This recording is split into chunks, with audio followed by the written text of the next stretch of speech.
What is going on, ladies and gentlemen? Welcome to the stream. There is a lot to unpack here tonight as you're coming in. Make sure you hit the like button, subscribe to the channel, make sure you turn on the notification bells as we will be unpacking a lot of stuff this week. Wow.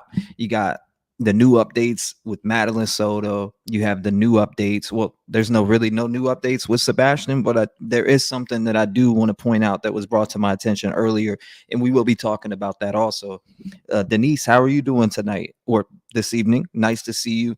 April, thank you for joining us. And there's a developing situation. I'm sure a lot of you seen it, in out of Louisiana. And the suspect ended up being captured, but one of the children ended up being deceased. And I believe it was the 4-year-old. And it says here, a search for 2 Louisiana girls who were abducted after their mother was killed has ended tragically in Mississippi. Jackson Police Chief Joseph Wade said the suspect at the center of the Amber Alert, Daniel Callahan, was captured on Boozer Drive in Jackson after a chase. According to Wade, 4-year-old Erin Brunette was found deceased in a wooded area, and her sister, 6-year-old, I believe it was Kaylee, Brunette, was taken to Jackson Hospital for treatment. Wow, this is pretty insane. What is going on? The Jackson police chief said there was evidence of possible human trafficking at the location on Boozer Drive, including small animal cages. Wade said Jackson police have contacted the human trafficking divisions of the Mississippi Bureau of Investigation, MBI, and Hinds County have been contacted to assess the scene. Now, authorities said the Amber Alert was issued for the 2 girls who were abducted after their mother was killed in Laranger, Louisiana on Thursday, June 13th. Now, that was today. Wow. It says the sheriff, Daniel Edwards, said 35-year-old Callie, what? 35-year-old, I think the mom's name's Kaylee. My bad. I think the mom's name was Kaylee, but I don't know how to say. I don't want to say her name wrong. Was it Jolly? What is it? Let me see. Or Jaylee? Maybe it's Jaylee. Jaylee Brunette was taken to Jacksonville Hospital for treatment, which is the 6-year-old. Again, I mean, it's a damn shame. The 4-year-old, like, why kill one of the children? It doesn't even make sense. It makes zero sense to me. It's absolutely disgusting. What's going on, Tammy? Welcome to the stream. How are you doing today? Mama Justice, nice to see you, my friend. Piper's mom, nice to see you. Doreen, nice to see you as always. We will be opening the lines, but there is some stuff that I want to talk about first before I do that. And, a few videos that I want to peek at here shortly also. It's definitely heartbreaking, Denise. I can't believe every single day it's something, ain't it? It's something else. RC dude, how are you doing? Nice to see you, RC. Creole lady, nice to see you, my friend. Said, not Sebastian. Oh, no one baby. What? No one baby, not Sebastian. Yeah, speaking of that, we'll dive into that because I seen something. So I definitely want to talk about that. Jersey Junebug, nice to see you, my friend. Michelle, nice to see you. Vicky, nice to see you. Mickey, it's nice to see you as usual. Preppy says, my heart is just broken about those baby girls. So awful. I know, one deceased. Why take out one of the children? It doesn't make sense. It just doesn't. It makes zero sense. But I did want to update on that just in case nobody has seen it because it just came out. Let me show you guys because it was sent to me. Somebody let me know, and I was like, what happened? So here they updated it. Let me go back. Let's actually click on this. He's going right now. Just stand by. All right, so click here. You go over here. So the breaking update.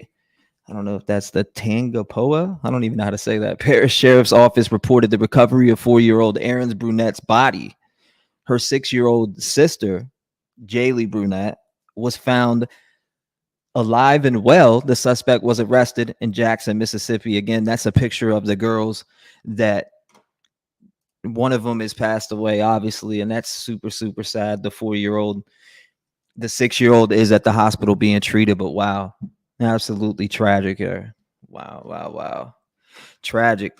That was a developing situation all day. I'm sure some of you already know about it. Unique Boutique, it's nice to see you, my friend. Nice to see you. How you doing, Michelle? Hopefully you're having a great day. Undead Ramen says they do not need her Jazz to testify. Oh, you're talking about Mr. Stephen Stearns and Jenn Sotos. Advocate for you. Nice to see you, my friend. It is crazy, right? You see that? One of the kids ended up losing their lives, which is absolutely tragic. Why kill a kid makes zero sense. Makes absolutely zero sense on why to kill a kid. I mean, did he think, damn, I'm gonna get arrested anyway, so I might as well do this? You know, pretty friggin' weird. Pretty friggin' weird. Let's see. What? I want to know. What are you talking about? Get the hell out of here with that. Nobody care about that. What's going on, Wanda? Welcome to the stream. Creole lady says, I've missed y'all. Well, we're back.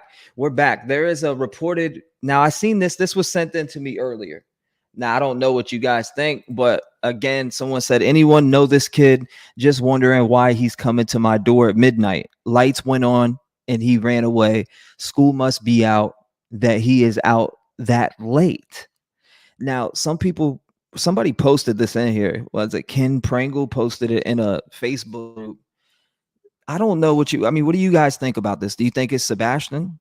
What do you think? Some people said no, some people said yeah, but I'm trying to figure out what your guys' thoughts are on that, because this is somebody sent this in and I said, damn, that kind of looks close to possibly. I can't tell because it's so blurry and it's pixelated. So what's going on, Slims? Hi, Trev. Good to see you today. I hit the wrong answer on the poll. I feel Jenn Soto should definitely be charged with one of a few charges in this case. Agreed. Gene Santana said this 6-year-old is going to have a lot of nightmares. I hope they give her the help she needs. It is. It's nasty work. Talk about you did that. What's going on, Mom? Two boys. Nice to see you. How was your day the other day? I remember you saying that you were nervous. I think it was you. You said you were nervous because I can't remember exactly, but hopefully you got through that. You got through that feeling. So Preppy says, can you just imagine what 6-year-old little girl has seen? Yeah, I don't even want to know. It's nasty, nasty work. Prayers for the family in Louisiana. Absolutely. Absolutely. You said, I heard the older one might be his daughter, allegedly. Are you maybe? You think so? Because I don't know. Does she have his last name? I didn't see that. Bama Girl Bree says, oh no, I think he had some kind of link to the oldest for him not to hurt her too. I don't know. Don't they both have the same last names from what I was reading? I swear they do. Let me look back at it. I swear they had the same last names. Let me click on this. He's going right now. Go back to here. Yeah, I thought they both had brunette. But that doesn't mean that the person was possibly not the father. They both had those same last names. So the 5 Kane says, catching you from Dominican Republic. Can you please update the little girls? Yeah, we just went over that. It's not Sebastian. Melissa says that's not Sebastian. I don't know. I was looking at it, and the only thing that I found comparable to it was, let me pull up the one that I thought. I don't know. I mean, when you look at it, I don't know, y'all. It's hard to tell from that. Pull that back up. When you zoom in on it, I don't know. I have no idea. I don't even know if he took his glasses, right? You said he didn't like the child. He didn't like the child father. The one was supposed to be his daughter, and it wasn't? I'm confused. No. I don't think it's him. I mean, it needs to be looked into either way. It looks, I don't know, y'all. I can't tell from the pixelated picture, but it's enough to look similar, in my opinion. Kids change in 3 months, Matt Rock says. No, geesh. I don't know. It's close, y'all. It's definitely close. You said he is holding his right arm the same way as Sebastian. It might not be him, but hope it is. I hope it is being investigated. That's what I'm saying. It's enough to look it in, or for someone to look into it at least. It definitely needs to be looked into. And after, I seen it and I was like, damn, it's close, but you got to think it's been 3+ months, right? Let's see who this is. 501, what's going on? You're live. How you doing? T-REV. Yes, ma'am. Oh my gosh, are you live right now? Yes, I am. That was not intentional, but it is Lotus Malia Rose. Mm-hmm. How are you? I am hanging in there. Listen, quickly, this story Madeline Soto. Mm-hmm. Any little part of Madeline Soto has my heart tremendously. Mm-hmm. And I was blocked yesterday for saying I didn't care if you called me Lotus or Rose. And I am Weird. begging you to unblock me, please. I want to have a voice in this What case. What do you I've had mean by my own blocked? experiences. I don't see you on the block list. Yes, I was blocked yesterday. I know who keeps doing it. I'm not going to say anything, but yes, I don't please, see a please, block. please. Yes, babe, I'm blocked. Not here. You aren't. I am, honey. I'm looking at it right now. I don't see you on this list. Under Malia Rose. I don't see you. I had planned on leaving you a voicemail. I apologize. I didn't know that it was even a live call-in show, so I apologize. Mhm. I'm shaking. Sorry. No, I You don't. know, I've had my I own don't see experiences. you on this list at all. I mean, I promise you. I was just like yelling to mods or not yelling, like, can you see me, please? Unblock me. Like yesterday when you went on, I couldn't I don't chat. see you Nobody on would here see though. me. Like I'm not seeing you here. Well, I'm I looking don't at it. know. I don't It's see not. you there. Maybe on the other chat. I have no idea. No, definitely not on the other channel because when you went live yesterday on the other channel, I was able to go over there and communicate just fine. I don't see it here. Let me see. Not under Lotus Bloom, not under Malia Rose. Like, I don't see you there. I swear. Let me see. Yeah, I don't see you on there. I apologize for it being alive. I don't say reblock. Like, that's not nice. Like, you have created such a space, not just for these poor babies, but for so many others to come out and speak up. I remember when this case first happened, there were so many call-ins that just truly, truly, truly broke my heart for everyone. I also realized I wasn't alone to hear your story. I mean, this is so much bigger than, I hope they make an example out of both of them. But yes, I see. you are I tremendously see you. I important to took me. you off. Yes, thank you. You're important to me. I support you 100% in everything you do. Appreciate you. Appreciate your community. And to not be a part of it is hard for me. So thank you. I didn't even know you were blocked. Well, I appreciate you. So I just want to have a voice. That's it. No, there's no problem with that. I don't see. And I hope they make an example out of both of them because Jenn Soto is wrong in every way. And I can't even speak his name because he's repulsive to me. I mean, did you see the details on? I was looking at the paper. I was reading through them slowly. I know like 415 pages were, I think, GPS data, if I'm not mistaken. Yes, they have so much evidence against him, and that makes me so happy. I was so impressed. Law enforcement made some huge mistakes. Like I said yesterday, the pictures that were leaked, the fact that they didn't do a code blue when the first call went out about her being missing. They showed up several hours later. Sorry, I wasn't expecting to talk about this today, but all of that, I'm worried that because of that, Jenn Soto, they know she could file a lawsuit against them if she wanted to. Right. And that worries me that they're going to grant her immunity, and allow her to be, the key witness for the prosecutor. But yes, they have so much evidence against him. I watched several different clips from different shows yesterday about it. And I mean, even the video of seeing him in the parking garage carrying her poor lifeless body from the passenger side of the vehicle to the trunk of the vehicle. I mean, they have everything, the GPS data, the fencing, if you want to call it that. I mean, they have a lot. I mean, I know the dogs had found those, I believe it was black shorts with the white stripe on them. And what was it? One pink female undergarment. I'm looking at the paperwork now. That's a lot. There's so much inside of it. Yeah, it's not good. This little girl. Oh my gosh, I don't think I've ever heard of. Dude had a tripod. I don't know how Jenn didn't know. This dude had a fucking tripod set up. I mean, how do you not notice that in the room? Wait a minute, Trev. Did you hear where they said that the rooms in the house were numbered, and supposedly she would go to room 4 with Stephen Stearns, and they said it was set up like a brothel, or like I don't know how they haven't really went into depth about that, but who numbers their houses like that? That is so weird. Yeah. And I do believe that there are other victims out there, whether it's victims he actually got his hands on, or if it's just victims that he had, their pictures or video or just content of them. I definitely believe there's other victims involved in the information that they found in his possession. And that's just horrible. It's horrible. My heart breaks for her, for anybody else that's ever gone through anything like this, for you. This is, you know, and it's happened to so many of us, Trev, and so many people are not prosecuted or not prosecuted and get the justice that, you know, we as victims deserve. Madeline deserves. There's so many people out there that have been hurt and did not get the justice that was deserved. It's horrible. I hope they make an example out of both of them, because our system needs to change. Resembles, but not sure. Yeah, I know I'm the same.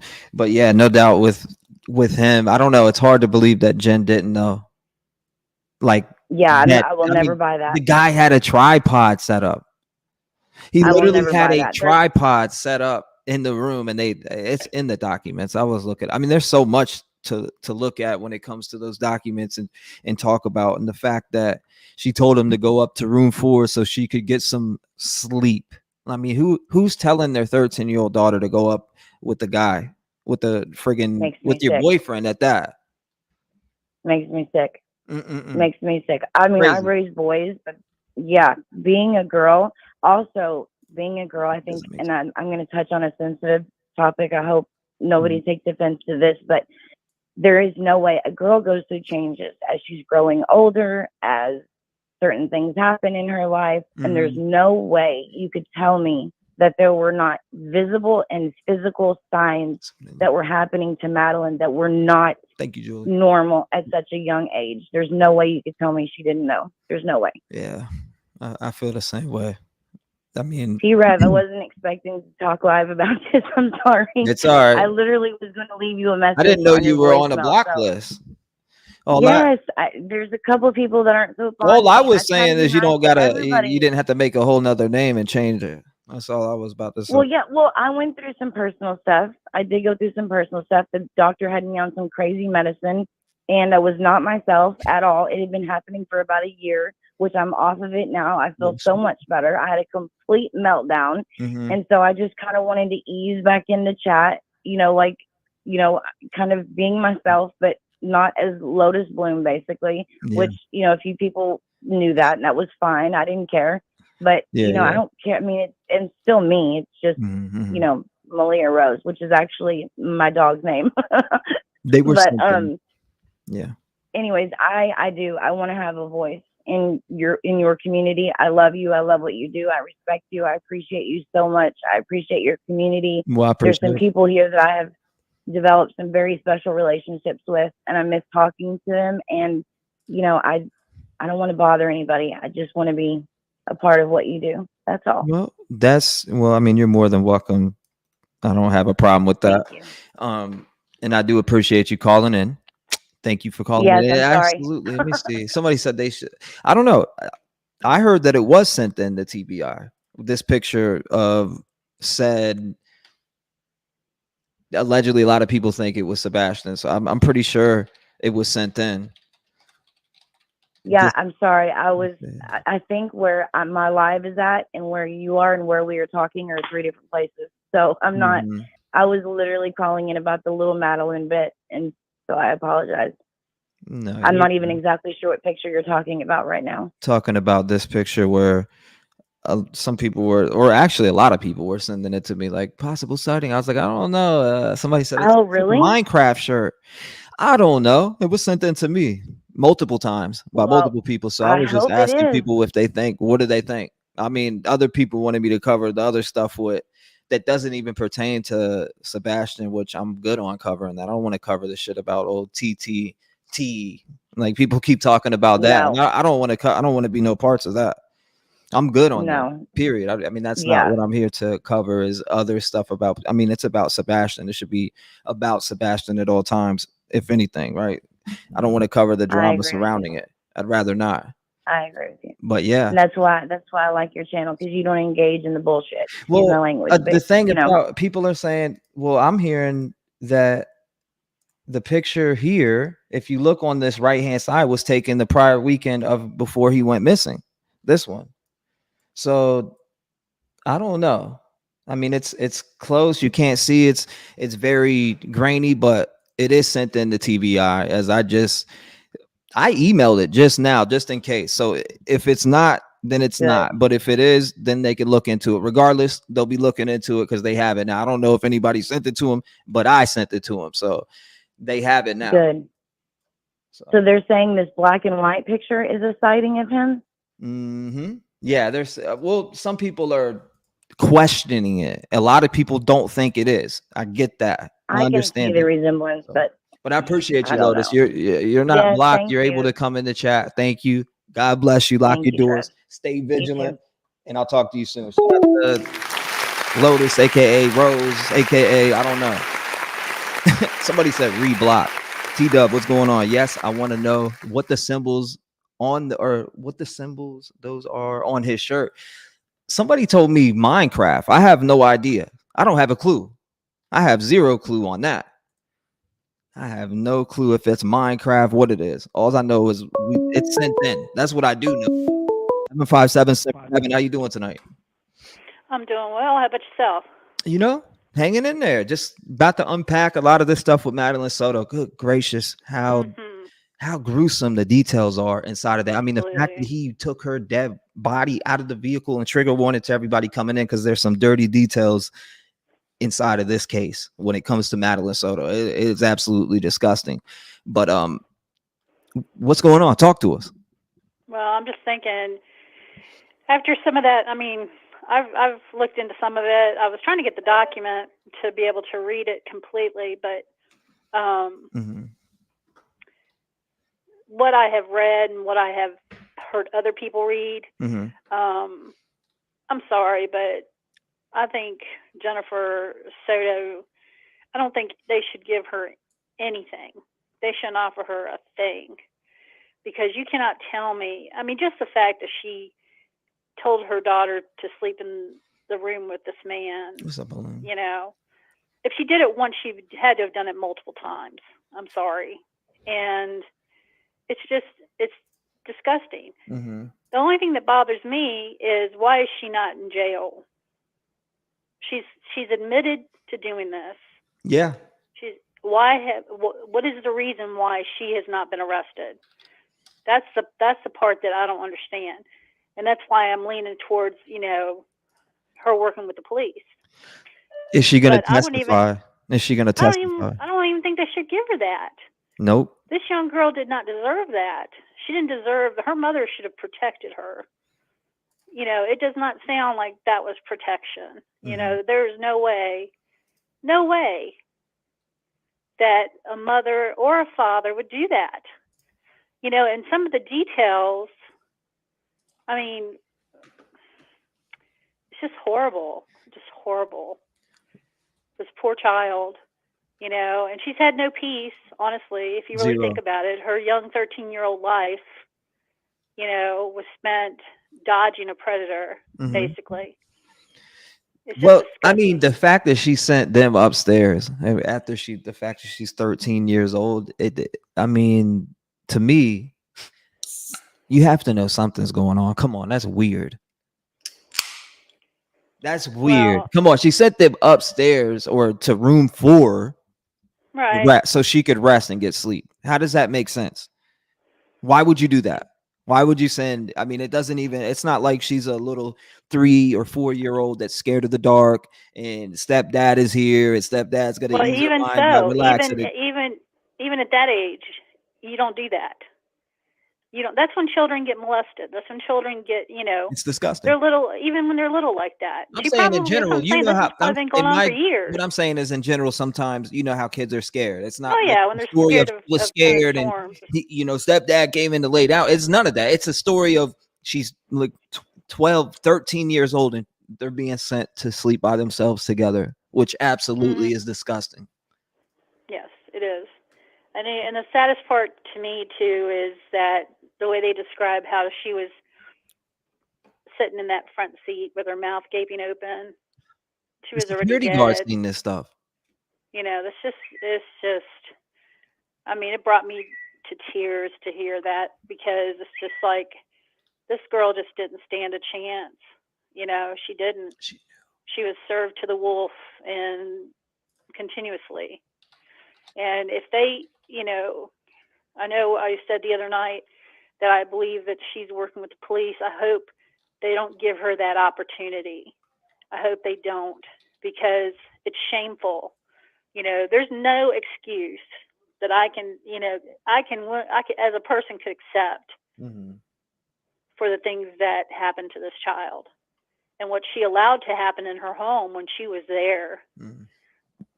Just sending her upstairs, that in itself is just disgusting. Disgusting. What about? Oh, I know. I'm hearing about the kick her out when she turns 18. When she turns 18. To me, it's a jealousy thing. Right. I mean, this is what I'm looking at. I'm looking at a woman whose boyfriend prefers her daughter over herself, and that is just sick. That's just some sick stuff. It is. It definitely is sick. Make it make sense, because it doesn't. There is no sense to it. It's evil, and it's just depraved. It really is. How does she not see a tripod? She was, to be honest with you, I believe she was right there in the room when all this was happening. I do. I believe it. After, all this stuff, there's no way that she couldn't have known it, and I believe that she was part of it. I believe she participated in some of this stuff. And, but it goes back to, why isn't she in prison? Why isn't she not in jail? Why has she not been arrested? What are they waiting on? If they're waiting on anything.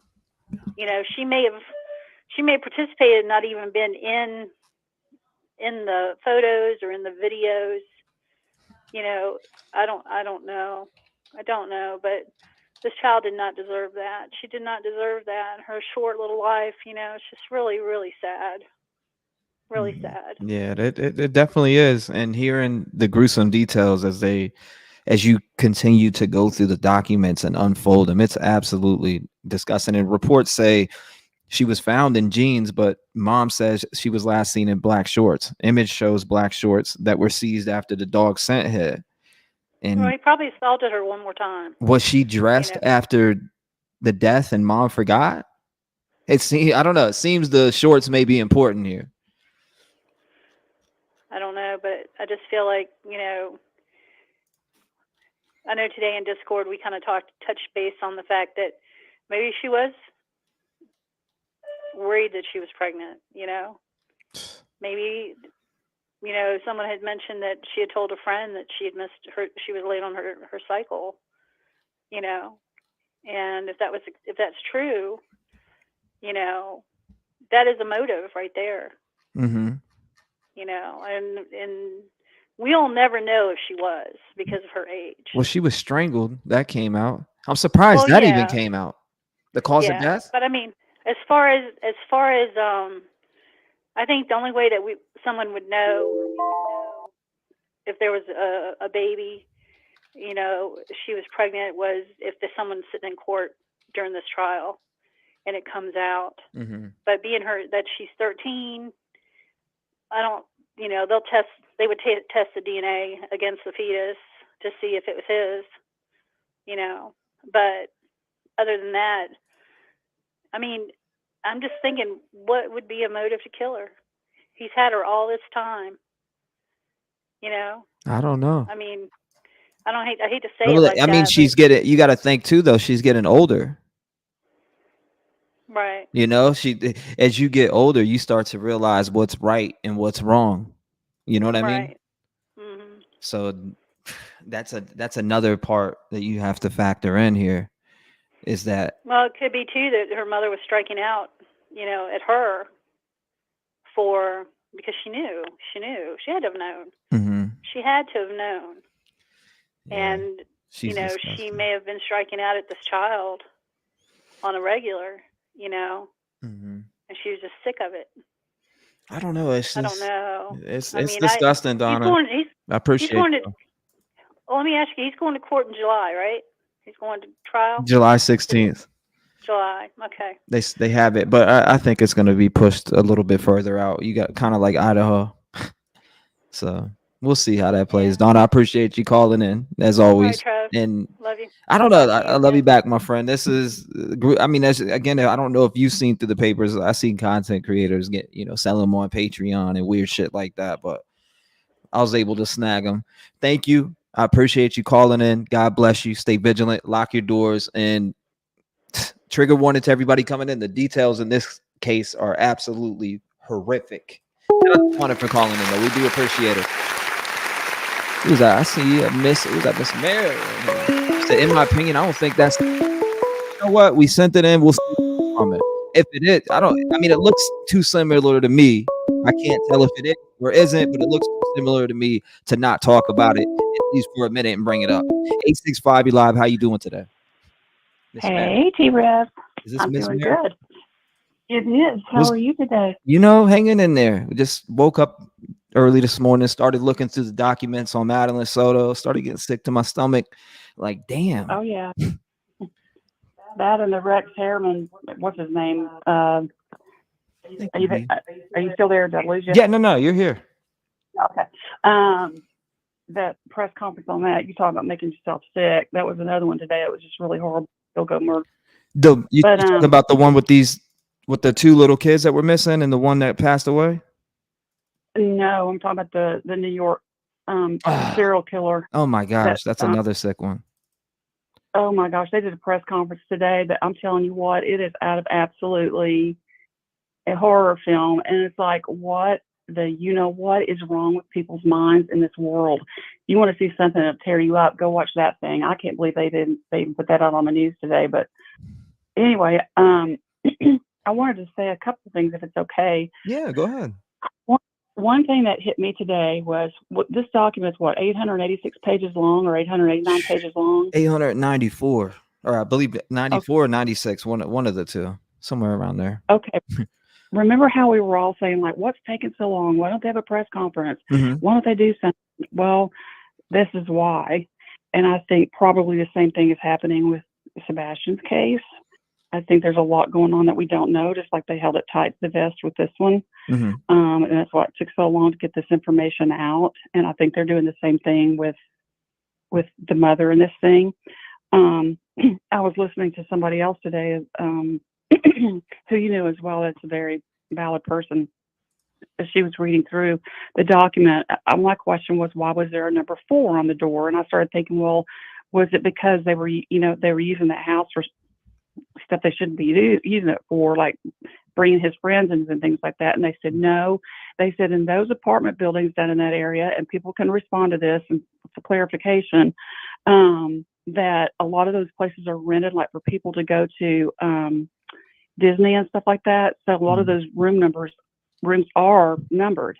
And I thought, well, I've never heard of that, because they were asking if that was usual in the United States. And I was like, well, I've never heard of that. But in that room, they found adult lube.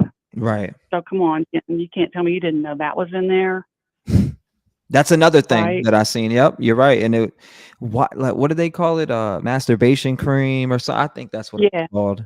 When I was reading it, I'm like, what? But I mean, like, seriously, you can't. There's no way the woman didn't know. And here's the way that I look at this. This is my personal viewpoint on this. Number one, she's lied so much to protect Stearns. Every corner she could that she lied and rehearsed, and everything she could do, she lied at. Mm-hmm. She twisted her stories.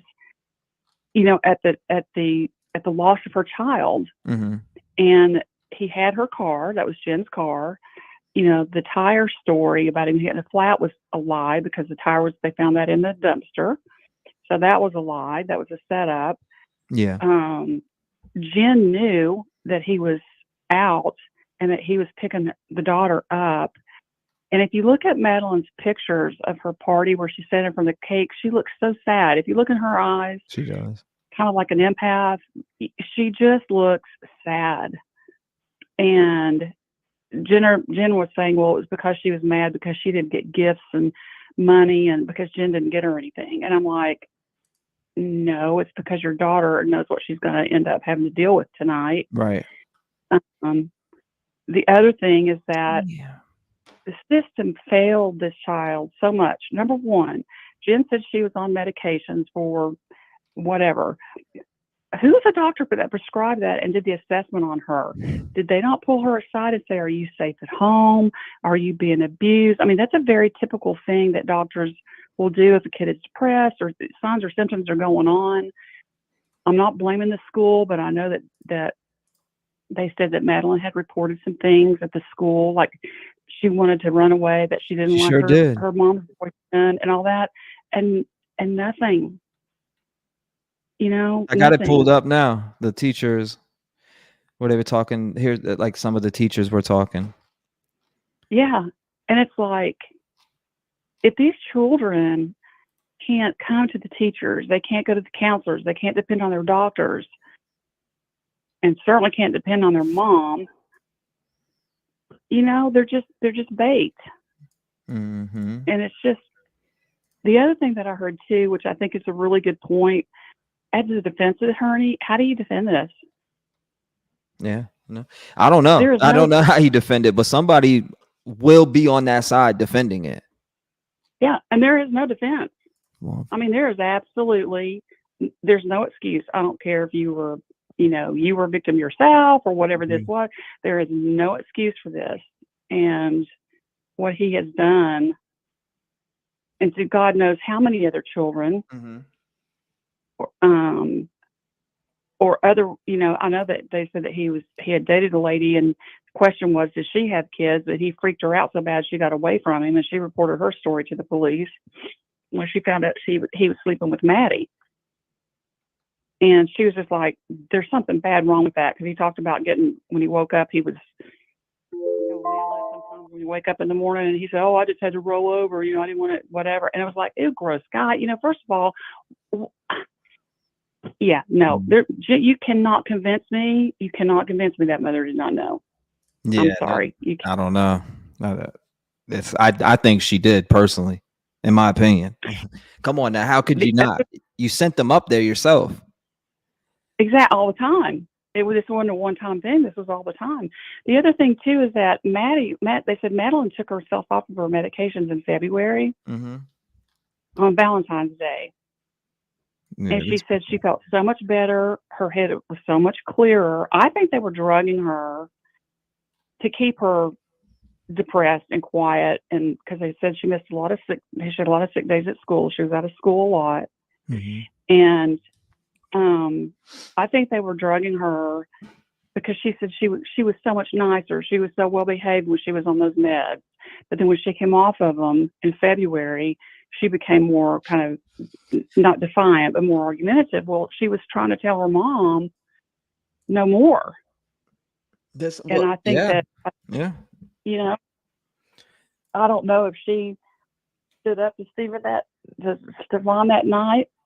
I'm gonna start calling him Satan, actually, not Stefan, but I don't know if she stood up to Satan that night, or he was making balls in the jail. So I don't know. I've seen a bunch of weird stuff. There's just so much to it. There's so much to these documents that came out. I mean, I know. Taking her, and you know what? Another thing is, she said, remember, I seen her get dressed at 8, but that never happened because I'm pretty sure it was 7:14. I don't remember if it was 7:14. There's just so much to unpack with it, but I believe it was 7:14. And then the fact that he had to go past these security guards with her in the vehicle slumped out, like, oh my goodness. And they believe they seen her. That's how, it's all coming out now. Cause of death, strangulation, security guard, allegedly had seen her in there. It's just, wow. Did he redress her? What did he do? Move their body into the front? Like all of it is super, super weird. All of it is. And one of the reasons why they said that he faked the flat tire thing and put the tire in the dumpster was because he needed room to put her body in the car. In the trunk. This is so disgusting. If he put her in the trunk, and he's wearing the same freaking shirt. I don't get it. That he's seeing moving her to the trunk of the car, as he is in some of the videos with her. And his face is clear as a bell. And they said when they showed him to Jenn, she's going, "Oh, I don't know anything about those." It's like, oh my God, no, don't let her play the victim. I hope that the system does not let this woman play the victim and be another Kayla, Kayla Montgomery, being the victim when a child has died at your hands. No way. He was on, then he's on Telegram. That's another weird thing to be. He was on Telegram, like, during that night or whatever. Like, what was he doing on Telegram? Was he part of a sex trafficking ring? That's another weird part to me. Was he part of a sex trafficking ring? Because what do you people use Telegram to hide shit, really. I mean, that's how I look at it. They use it to hide stuff so it can't be tracked, or to a certain degree.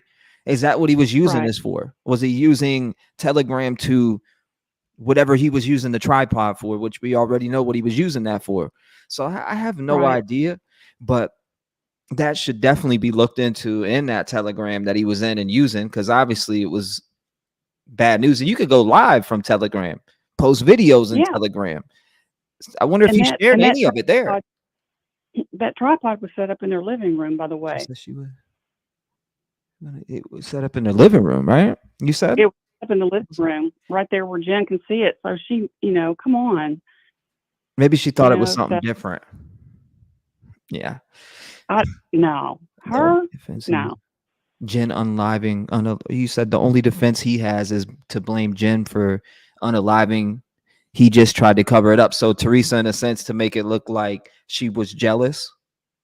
I can see what you're saying. There. This is crazy. We're gonna definitely unpack it. I appreciate you, Miss Mary, calling in, being a voice. Again, the details in this horrific. And I think Jenn should be charged, in my opinion. Oh, absolutely. And I hope that the child that you saw in the door ring door thing, that's another concern that I had. If that's not Sebastian, why is there another child at night going to people's houses? This kid didn't look like he was a troubled kid. There are so many kids that may be trying to get help. I mean, that doesn't look like a kid trying to break in your house and be a troubled kid to me. I may be wrong, but that's kind of frightening. Well, TBI has it, so they'll look into it. Okay. Well, thank you so much for taking my call. Absolutely, Miss Mary. I appreciate you calling in and being a voice as always. And we're gonna check out. There's a few videos that I want to check out. I'll have them up in a minute, but I do appreciate you calling in. Thank you for being a voice as always, and I hope you have a blessed night. I'll see you in chat, my friend. Thanks. All right, talk to you later. Bye. God bless you. Shout out to Miss Mary. You said, I'm convinced that after clearing up of the lights behind Sebastian's house, it was CP, or you said Bowersox, that took him away in a car. 801, what's going on? You're live. How you doing today? Hey, T. How's it going, my friend? Oh, it's going.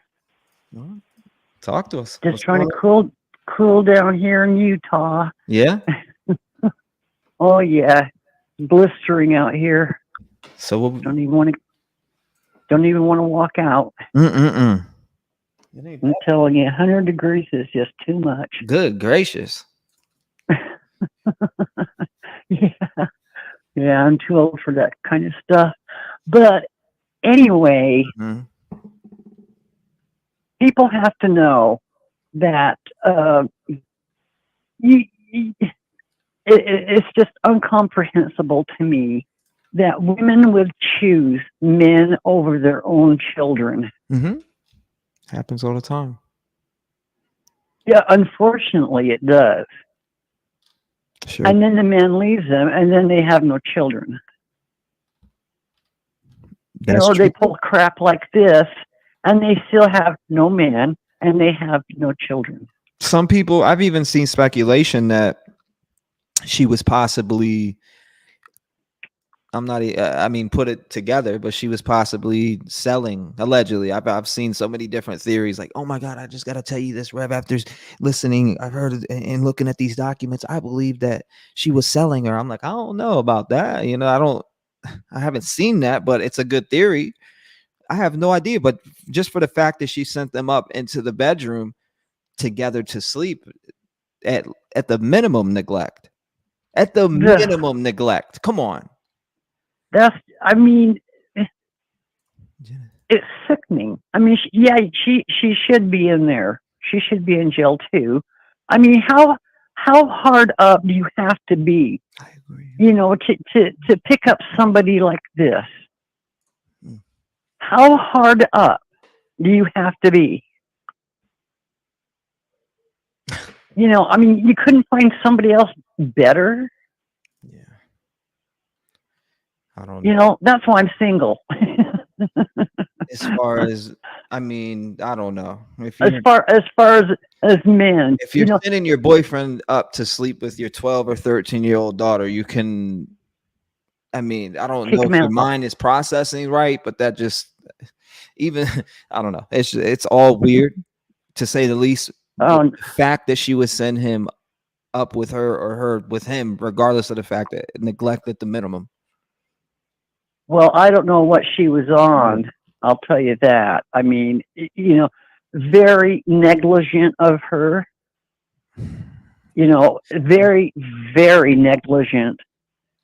Very uncaring about her own daughter, obviously.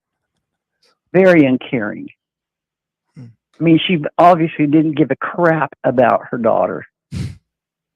Especially on her birthday. Yep. Her 13th birthday. That poor child. Mm-mm. And I hope they throw the book at this hideous thing that, I wouldn't even call him a man. Yeah. This thing is no human. Let's turn the page. I mean, what has happened to humanity?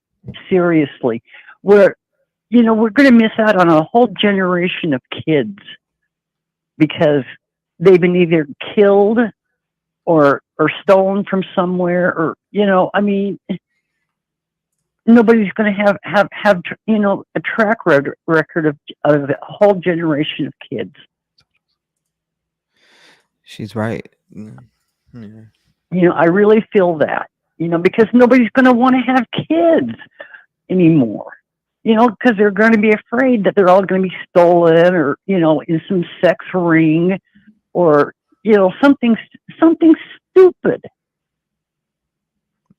Has people totally lost their mind? Did you see I don't know if you were in here when I was popping up the other case that we were just following, or that I was just checking on. I seen and was hearing a lot about today of where the two little girls were taken by the guy. He killed the mom. Well, he actually killed one of the little girls too. And they said there was evidence of human trafficking where they had, taken them into custody at. So I don't know what was going on there, what they're going to uncover there. But again, it said evidence of human trafficking at this location where he was captured. Well, and I heard you last night too with for little Maria. There may be an incident of that happening too. Right. I heard on the voice box and stuff, and right. It's like, I mean, what do we got? An epidemic now of sex traffickers in here. Right. It's like it has to stop. It just has to stop. I mean, people are getting so perverted anymore. I mean, it's like, what dimension are we living in? We're in weird times. Yeah, we live in, I mean, what has happened to our planet? We're in some weird times there, Jen. Hold your children close. Hold your children close, because there's really evil people out there. I mean, I know this for a fact. I mean, it was quite some time ago. We were sitting on our porch, and right in front of our faces, some guy pulls up and tries to steal my best friend's little daughter. And there was a tug of war going on with her. If I hadn't kicked this guy in the nuts, he wouldn't have let go of her. And so we called the police. And thank God there was 2 cop cars down there. And while we were being questioned about it, I'll be damned if that guy didn't go down the opposite way. He had another kid in the car. And I'm like, oh my God, there he goes. Because we had his license plate number and everything. And he goes, and they go, where? I go, see that beige car right there? You guys got his license plate number. And he has a kid in the car. What's up, He had a little boy in the car with him. And they got him. Well, yeah, right in broad, and this was in broad daylight in front of probably about, 8 people. They don't care if people is around you or not. No, they don't, John. Well, I mean, I couldn't believe my eyeballs. You know, doing a tug of war on a child. You know, that's what I mean. What in God's name is going through these people's minds that they can just think they can just walk up and just take a child anytime they want, Right? And they think that nobody's going to do anything. Well, we did something. That's great, and we saved another little boy's life, and I'm glad we did that. And he got hauled off to jail, and I hope he's still there. That's good. Because I don't know how many others he had before that. Right. But all I know, he wasn't going to take those two. Well, my last question for you before I move on to another caller is: do you think that Jenn should be arrested? Yes. Allegedly. Yes. She knew what was going on. She knew. Why would she send him up there? Or was it like I have no idea, but again, we don't know the story. We weren't in the household. It's definitely crazy, and it's developing out here. A lot of people speculate that she did know. I don't know how you wouldn't sending him up there to sleep with her. I don't know if it was normal in her mind, but we'll hear more details. Allegedly, the trial is gonna take place July 16th. So we'll see what happens there, but I think it'll be pushed farther. Thank you, Jenn. I appreciate you calling in. Make sure you lock your doors, stay vigilant, and God bless you. Shout out to Jenn for calling in and being a voice as always. You said, I'm just listening. Jenny says, I'm just listening. I don't know if her case, Elijah and Sebastian propped up and my focus was on them. So I'm listening. I can't cook when T-REV is on. What do you mean you can't cook? You can't cook. Wow, the new intro is fire. I'm late, way behind, starting over. What's going on, Renee? Welcome. Yep, Louisiana it is. Ren says she's late to the party. I don't know. It showed there's a document where, let me see. I literally just had it's with the teacher. It's with the teacher. He said, I'm about to snap on this case. What is going on? How you doing? 631. Hi, how are you? I am hanging in there, my friend. How about you? I'm doing good. Listen, I was listening to the last caller, and I just wanted to call in first. I think the mom knew. How do you not know? Mm-hmm. But second, like in our area, I live on Long Island, New York, and we just got an email today from our son's school at one of the bus stops. 3 men in a van and ski mask tried to lure the kids into the van. Where at? Just today in Long Island, New York, in the Selden area. What? Yep. Don't have any idea if any police were involved or what, but I'm very mad that the bus driver didn't really intervene. It was the kids, once they got home, said something, and they were able to get on one of the neighbors' door cams, and sure enough, hopefully they find them, but there was no license plate whatsoever on that van. What the hell is going on? I don't know, but it just seems like more and more there's more kids going missing. There's more, I don't know if it's parents not wanting to see. I used to be, if there was someone in the neighborhood that, wasn't all there, your parents would tell you, hey, you can be nice, but, don't go into their house. And we just kind of knew. And now it just seems every other house or every other person is a deviant. Remind me not to let my kids go outside and play this summer by themselves. Yeah, remind me, because I'm not. No, I won't let it happen. I'll be right out there with them. That's crazy. I don't care how old they are, but it's insane. You got to watch out. You got to watch out who they're talking to on social media. You got to watch out every step, because there's just zero trust in today's society. You just don't know. You don't, and in New York, it's very weird. If you're a criminal, you have access to guns, tasers, everything. If you're a regular citizen going about your day, they don't want you to have a taser. They don't want you to have anything to defend yourself. Oh my goodness. So the incident you were just telling me about, you said took place today? Yes, today at 2:45 p.m. Tried to lure them into a van? Into a van, yes. And I believe it was in Pennsylvania. They stopped somebody. I forget what made the cops stop him. But when they pulled him over, he had a whole, I don't want to get you unmonetized, but he had a whole van that was kitted out for the bad things he wanted to do to kids. They found little girls' shoes in his vans. I mean, if you Google it, it'll pop right up. But they were able to arrest him. But he had a mattress back there. He had handcuffs, coloring books, for God's sake. This is insane. That's crazy. Yeah. He did have a dog or something. You know how they used to do back in the days. They'd have you come pet my dog and then yank you into the vehicle. I was taught very young at, any stranger that comes up to you.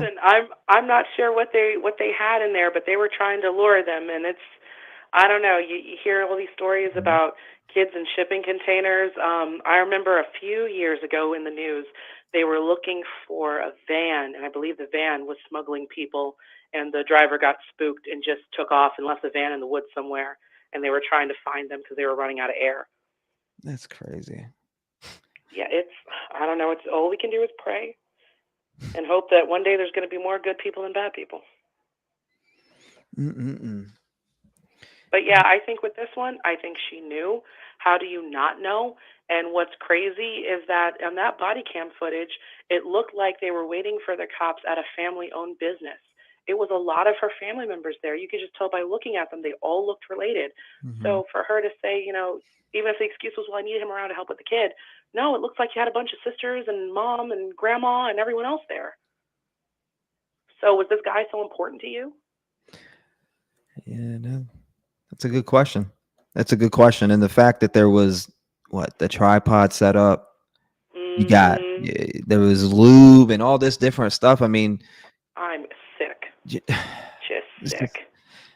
What did she think it was for them? I don't know. I'm confused about it all after looking at these documents and not only looking at them but listening to experts weigh in. A lot of experts. Yeah, if you're with your girl and she's got stuff for playtime and she's not having playtime with you, like, where's your mind gonna go?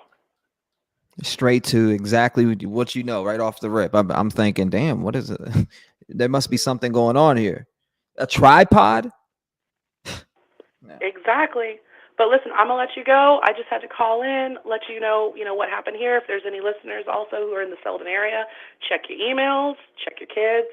Don't trust nobody. What area did that happen in again? You said Long Island? Yes, in the Selden area. Oh my goodness. That would be in the Center Reach School District. Wow, that is alarming. Very, very. I'll email you. I'll forward you the email. Yeah, definitely. I appreciate you and the awareness too. If anybody lives out in Long Island, wow, watch out for somebody in a damn van. Exactly. Don't trust none of those SS date rape vans. Well, thank you for calling in. We appreciate you being a voice. I hope you have a blessed day, and I'll be looking for that email. Thank you. Shout out to her. Stay vigilant, and lock in doors too. I said I got an email from my son's school that one of the bus stops, there was a van with 3 men inside and ski masks I think that was who just called in, if I'm not mistaken. Well, he said, absolutely, Jenn should be arrested. Why would she think her alone? I mean, that's the nastiest part. 13 years old, 12, it don't matter. 10, 11, 12, 423 on with me. How you doing today?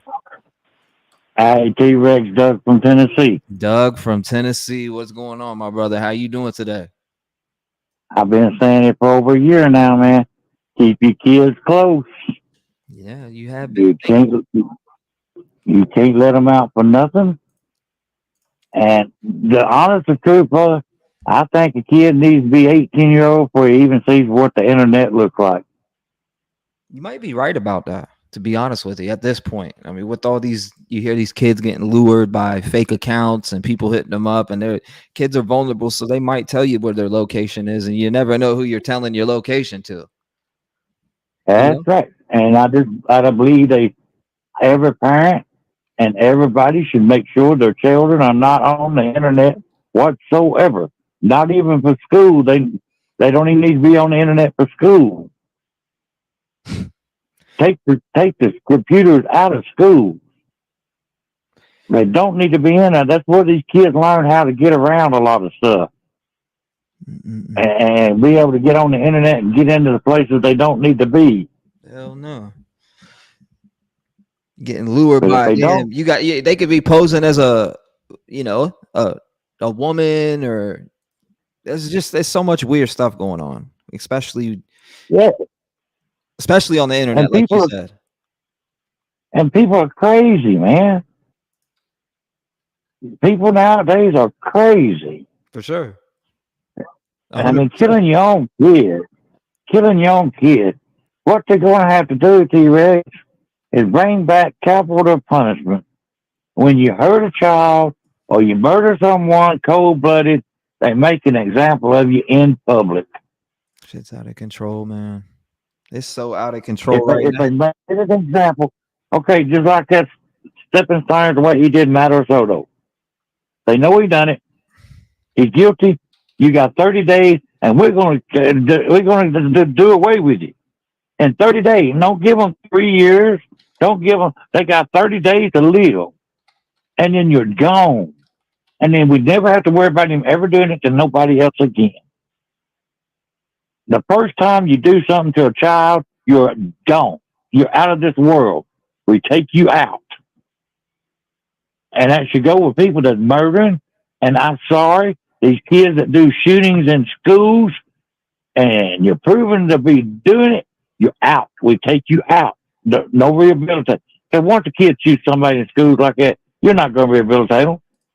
I don't care if you put them in prison for 25 years. It's still in their genes. You cannot rehabilitate these people who are murdering and doing things to children. There's no rehabilitation for them. Hell no, there isn't. Because they'll take it. Like I said, I talk about this all the time, but they will, you know, you got one molesting little girls, trigger warning to everybody coming in. And it's true. Even boys too, being molested, and these people who they get locked up for 4 or 5 years, but they're able to come back out and destroy another family or 2 families or 3 families. And do it again and again. Over and over. They do that shit over and over and over again. So it's crazy. What's going on, bro? They do it. I don't know how they could just lock in and come out and redo it. I don't know why our government thinks that we can fix these type of people. For instance, the person who did what they did to me is still a free person, and they actually have a daughter now. They work around kids, and it's sick. It's absolutely disgusting. Yeah, and just like that 8-month-old child that's dead now because of her parents. The doctor knows that girl was on drugs. They should have took the child when it was born and never gave it back. Crazy. And never gave it back. If you're on drugs and you're having a child, the doctor should be giving you drug tests. And if you fail the first one, we take your child when you come out, and you don't never get a chance to get it back.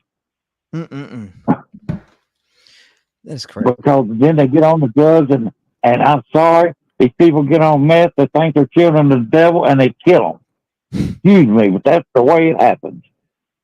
That stuff makes these people think they're children of the devil. And it's not right. These children never hurt anybody.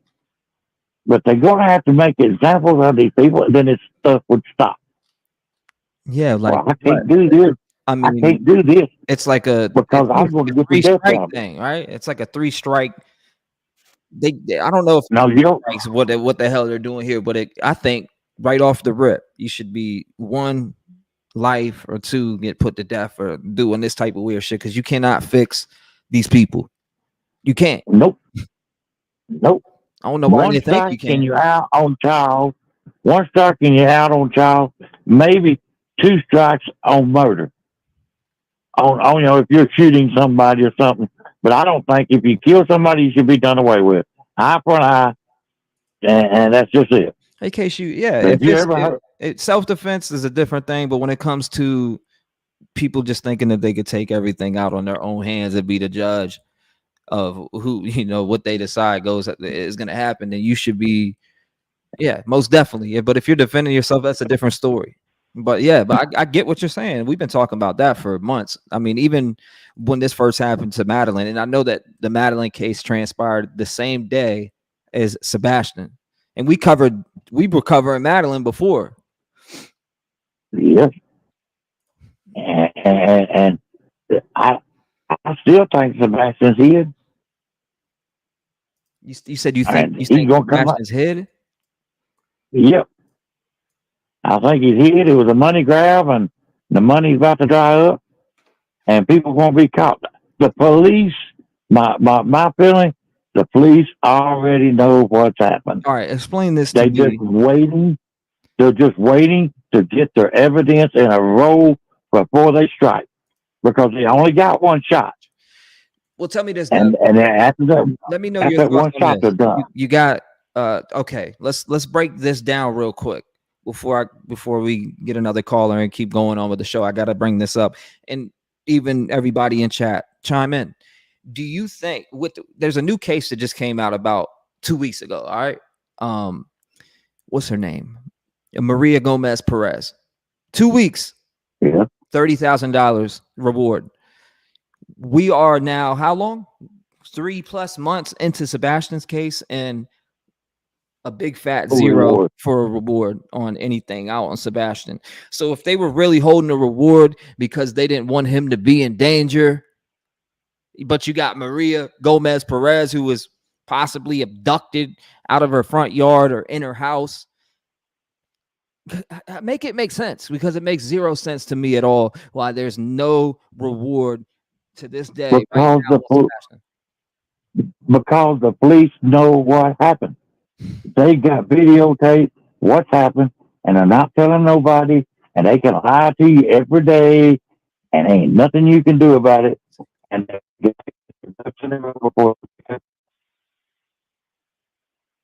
what happened? And I would be surprised if there's a number 4. They ain't 3, there's 4. There's 4 people playing in this game. Maybe 5. Damn. Because it's coming out, the neighbors are coming out, and they're telling. Like somebody was walking around, there was an extra car there, and the car backed up. And all this stuff is coming out now. The police know what's happened. They've seen the car. They're just trying to put it together and find out who owns that vehicle. You're right about that, Wendy. They did. The community did raise that. And people have came forward and wanted to do it here, but there's nowhere. How can you get a reward started when usually it has to be by what? The county or whoever. I mean, there's been people that wanted to put it up here. So what's happening to the folks that are reaching out to Sumner County saying, I want to put forward 10 grand or 5 grand or 3 grand? Why isn't a reward being started? Because there's no suspicion of foul play or he's been abducted.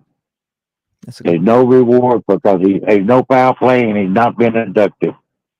They know what's happening. I'm telling you, man, them cops ain't stupid. Yeah. They're not stupid. They know what's happened to that boy.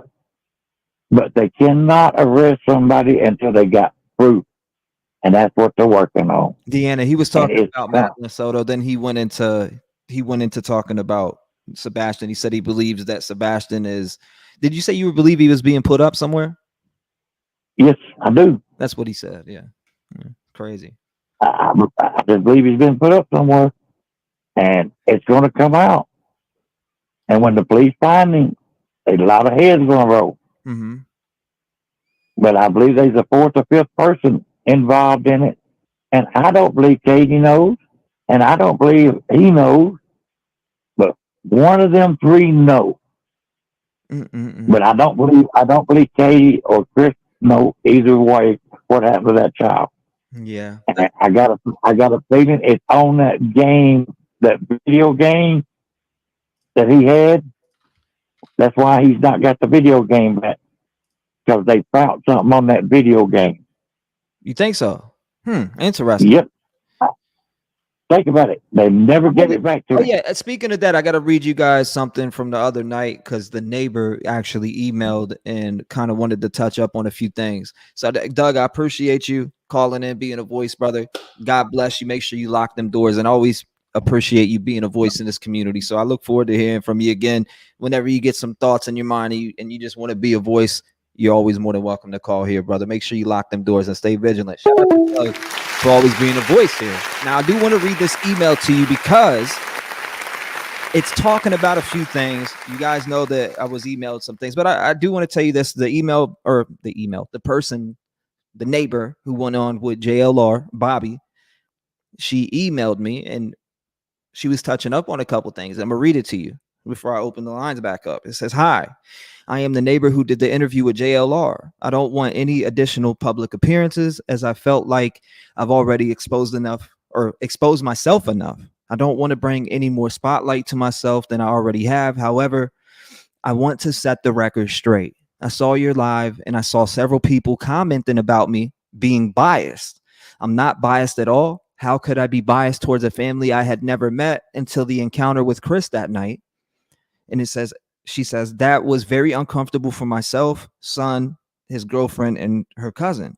We were shaken to our core that night. I only wanted to bring awareness to things that have been brought up that I could discuss and share my perspective of what happened as a neighbor. Yes, a lot of what I shared was third part, but it was from neighbors. Their stories that they are not comfortable sharing publicly, and sources that are close to the case and investigation that shared things with me. Now, I didn't have to share my story.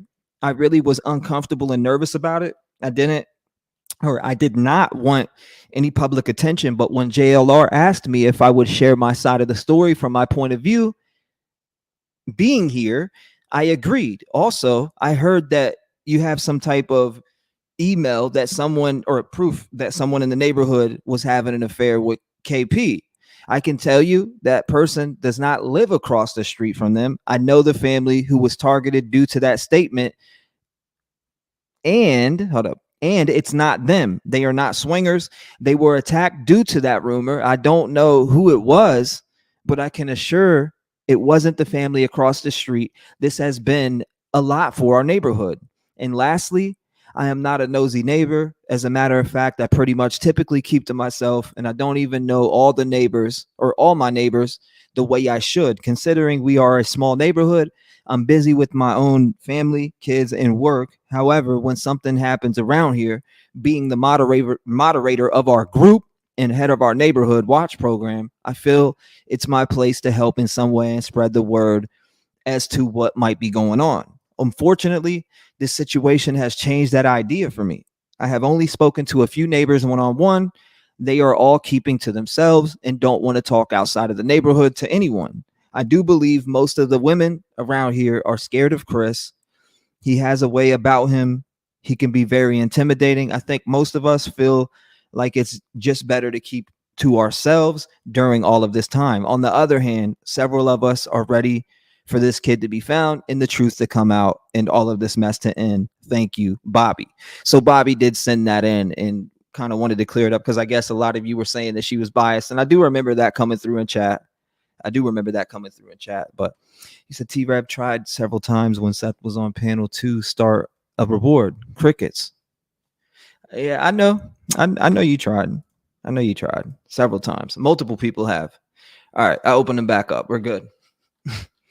But yeah, shout out to Doug for calling. Helen says, how would anyone act when someone is on your property at night when your child is missing? Yeah, we appreciate Bobby coming forward. Yeah, she emailed me that. I didn't see it till I think yesterday, but I think she emailed me that the other day. He said, I'm glad Bobby came forward. Yeah, with the information that she came out with, 100%. I think she was trying to protect her neighbors and neighborhood, no one else. Yeah. All right, let me pop this up. Her mom gets in a fight with her and she needs someone to comfort her. Came out. Like, I'm that person for her, you know. This girl knows nothing but love here in this house. This morning, we are spotlighting the new developments in the murder of Madeline Soto. Court TV has reviewed hundreds of documents that were just released by the Osceola and Orange County Sheriff's offices in Florida, which gives us more information on the evidence that was collected near the teenager's body and more detailed timeline of events. Jolie, how are you doing? Take a look at. You said, is there a photo? Hold up, I'll show you right here. This is the photo. It was sent in. I sent it in the TV. I don't know if these people did. Because again, this was sent in to me and posted. I believe I seen it in Discord. I was like, wow, that, looks very similar, right? So I figured, why not send it in just in case nobody did. I'm glad. And somebody said it in chat. Hopefully it's sent in because it does look similar. And a lot of people think it's not. But at this point, if people are still paying attention enough to put things out like this, I think it needs to be looked into regardless of the fact, because does. It is similar. It is similar, and it's hard to tell because it's so pixelated. So maybe they can get the regular ring cam and make a decision whether it's him or not. 937 sent from heaven. How you doing tonight? Hey T, how's it going? I'm hanging in there. How about yourself, man? I'm doing well. This is Vanessa from Ohio. I haven't seen you in a couple days. Hope you're doing well. Oh, I'm doing great. I was on what? We were on yesterday, the day before. We were on. We were just covering really? other stuff. We covered Maria Gomez Perez, and we covered Maya Tucker, a missing 8-month-old. There's been about 7 people arrested in that case, but she has not been found. We were covering that. What was that? It was Keelan Robertson. He was found actually alive. So we've been covering things. Just we haven't covered Sebastian in a couple days. Okay, maybe that's why I didn't catch it. Hey, I've been watching this Jenn Soto thing. Listen, this is what's going on with her. The reason why they haven't brought any charges against her is they're going to use her against him. That's what's going to happen. Because what they're trying to do is she's just a little fish in a great big pond. Right. Because there's a whole big pedo ring down there. And I think that Steven Stearns, that cat was in on it. And I think he was selling pornographic images and selling his little crap that he was doing. And so they're just, to them, she's just a pawn. You know what I'm saying? If they can get her, they will. But what they got their eyes set on something much bigger than her. Yeah. They're gonna get all of them. There's more than one. There's more than just him doing that crap down there. They're gonna get a whole bunch of people. But look, I'm a mother of two girls. I raised 2 girls. I raised 2 little I didn't raise them, but I helped babysit my little granddaughters and stuff. And me being a woman myself, and even my husband knows better. He would pick up on things like, hey, whatever.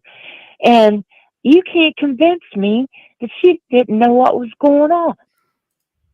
I'm not convinced of that at all. At all. And I worked in patient psych. I see mamas just like her coming in there all the time, dealt with them kind and their kids too. And she's a big old borderline personality. She's real histrionic and all that, and just blah blah blah. I gotta get my rest, and go on, Maddie, go sleep with whoever. That's crap. Yeah. That's crap. I'm sorry. And T, I am so sick and tired of listening how these pedos out there, people's normalizing that crap out of them fools. Oh, give them a chance. You can rehabilitate them. But they're broke. Mm-hmm. You can't fix them. You can't fix them. They're broke. They're sick. Yeah, because they like what they like. Yeah. And they just need to, when they catch up to that crap and catch them doing that crap, across the board, they need to get the DP on all of them.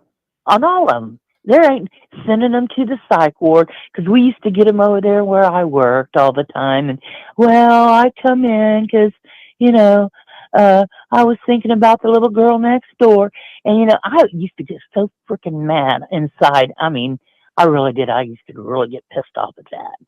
And everybody at work's like, well, Vanessa, you got to give them their grace. They're in here trying to get better.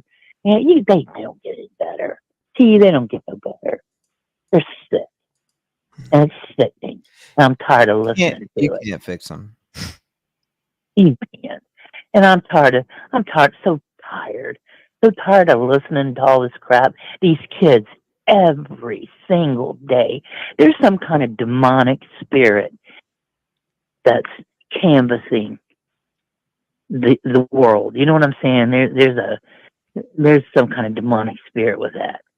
There's something wrong. There's something wrong, because we're hearing it more and more and more, and they're just normalizing it more and more and more. And it's just where people are just so desensitized to that stuff. Yeah. And that's probably, and I can almost lay money on it that she was probably videotaping that crap.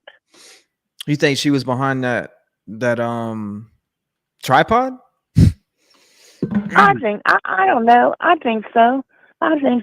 Because every hunch I had about that dude when this case was unfolding, every single thing I said, I told my husband, I said, see, everything I said is exactly the way it was laid out. And he said, yeah, you're right. You said exactly the way it was laid out. Because I've said, you know, I've worked in psych for 30 years. I know how these people think. I watch people. I'm a people watcher. I watch your actions. I watch what you say. I watch what you do. And you can almost, I don't know, if you got any kind of an intuitive type of thing about you, you can pick up on that stuff. I really do. I think, personally, I think just taking the pictures. That's just me. That's just me. You think who was taking the picture? You know, Jenn. I think she was in on it. Oh man, I think I hope it doesn't turn into something like where the lawyers concoct she murdered her in revenge or jealousy. I hope that, and it may be a route that's taken, so I wouldn't be, you know, too surprised. But again, with some of those details that are in there, I mean, from moving the body and then going into the vehicle and going past the security with her body slumped over. Oh my goodness. Well, I want to know, where did she come out of that apartment with all those security cameras around? Why didn't somebody see her being carried out of that apartment? Did he kill her inside the apartment? Did he take her out, tell her, hey, let's go get some McDonald's, and then do whatever he had to do? You know, because if he did that at home, you know it's going to pick up on the security cameras, because they were saying there was even security cameras on the tractor. Yeah. So, you know, did he do that while she was in the house? Remember, I don't know if you followed it from the beginning, but I remember earlier on it came out that her body was seen in the vehicle, so that was kind of leaked out fairly fast, and then they ended up releasing a picture. What was it? The sheriff accidentally uploaded pictures of her deceased body. Yeah, I've seen that. I've seen that. That's crazy. But as a woman and a mother, I mean, come on, she had to be washing that kid's clothes at 8 years old. You know what I'm saying? She had to be washing the linens. Yeah, I don't buy that. I didn't know. You know, if you didn't know and you wasn't smart enough to pick up on your kid or what was going on with your kid, you're a damn fool, woman. That's all I gotta say. You're a fool. Because I watch my kids like a hawk. I mean, I watch them like a hawk. And hey, I love men just as much as the next woman, but I would have never brought somebody around my girls that wasn't their dad until they were grown. But that's just me. You know, that's who I am. And I just wouldn't have had anybody around my kids. Nope. Somebody said it's been confirmed that that picture wasn't Sebastian. Did they go knock on the door and look at that footage and were able to clear it, or what? I'm confused. I don't know. We've seen so many sightings on that. I'm so. They all should be checked. I hope they find Sebastian. I hope they recover him. Personally, I think it's a recovery phase. Is how I feel about it. I hope that they recover him, bring him home, because if they do find him alive, if Seth, Katie, Chris thinks that they're going to have that boy brought home to them, they got another thing coming. That kid ain't going to go to Seth. If they would find him alive, that kid ain't going to go back to Seth, Katie, or Chris. Not with all this crap that's unfolded. You know what I'm saying? Because there's too much stuff out there now. There's too much been told on them. Yeah, as the authorities let them take that boy back into that home, somebody needs to be sued over that. But I'm kind of tired of Steph and that clown show. I just had to shut that down, you know, and start looking at other stuff because I'm about tired of him. But I hope they do find Sebastian. I feel so sorry for that kid. He was living in a hell that nobody even realized he was living in, you know? Well, hopefully they check into this, because anytime I see anything like this with, especially people post, oh my God, this thing, it kind of looks like him, it kind of doesn't. I looked at it and thought, damn it, I can't tell, but it, you know, if you look at the shot, kind of does. It needs to be looked into at least, and that's why I wanted to bring. Oh, absolutely, yeah. Look into it. I don't sure. Yeah, I don't disagree with that. Looking into everything. I don't care if somebody said, well, we thought we seen Sebastian sneeze down there on the corner. Go down there and check and make sure he's not sneezing on the corner. You know what I'm saying? You check everything out when it comes to these kids because you never know. Like you said, you never know. It could be him. Kids change a lot in 3 months. Like that one person said, they change. Kids grow. Especially at 14, 15 years old and being a boy. Oh, yeah, they're growing. So some of his appearances could change. Right. But, but why would he show up in Milwaukee, Wisconsin on somebody's rebel at midnight? Yeah. Well, that's some kid probably. So I'll ask you this before we move on to another caller. Do you believe that Jenn should be charged, in your opinion? Absolutely. Okay. Just for neglect. Personally, for me, Jenn should be charged just for stupidity, in my opinion. But that's my opinion. That's my opinion. Bing bong. All right, you be blessed, okay? You too. God bless you. Stay vigilant. Lock your doors, and I appreciate you being a voice as always, man. A good phone call. Some of the critical times that are tied to this investigation. Exactly. On the day, the last day that she was seen alive, at 8:30 p.m., Madeline is dropped off at home. At 8:45 p.m. that day, Stefan arrives at the home. And then at 10:30 p.m., Madeline's mother, Jenn, arrives at that home, and she sends Stefan and Madeline to bed together. We'll talk about that in a moment. 11:49, Stefan logs on to Telegram. Jenn sends Stefan to bed at 11 p.m. so she can get some rest. 9 p.m. Stefan logs on to an app called Telegram. Then the next morning at Candy 7. Rapper? Nice to see you. Nice to see you. What was that? Oh, okay. To 7:15 a.m., Stearns claims that he woke up Madeline and that they left the house together. And on surveillance video, he is seen driving away with Madeline slumped over in the car. Now, it's at 8 to 8:15 a.m. that mother Jenn claims she is woken up by Stearns getting the dog leash. And she also reports hearing someone in the kitchen. 8:19, he returns to the complex with Madeline slumped over and leaves the complex. About 15 minutes later, she's still slumped over. And it's 9 a.m. that Jenn actually gets out of bed. Let's break down all of these new developments. So how was she seen at 8 a.m.? I'm confused by that. With our guests, we have two Court TV journalists who have covered this case from the start. We have Court TV producer Cody Thomas, who is here in studio with us, and Court TV digital content producer. We got here 8:05. You live. How you doing tonight? I'm good. What up, man? What's going on, bro? Just like I don't know, man. I just lost like everything in the Sebastian case. I hope he gets found, but this case has. I'm afraid maybe it went cold, man, or it's about to go cold. Yeah, I mean, it seems like it's close on there, right? It's close to that. It sucks, man, because I remember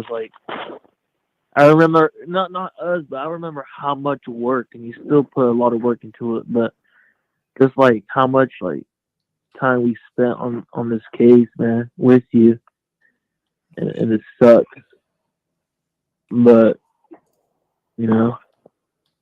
For sure. It's crazy, man. But, I said it's crazy.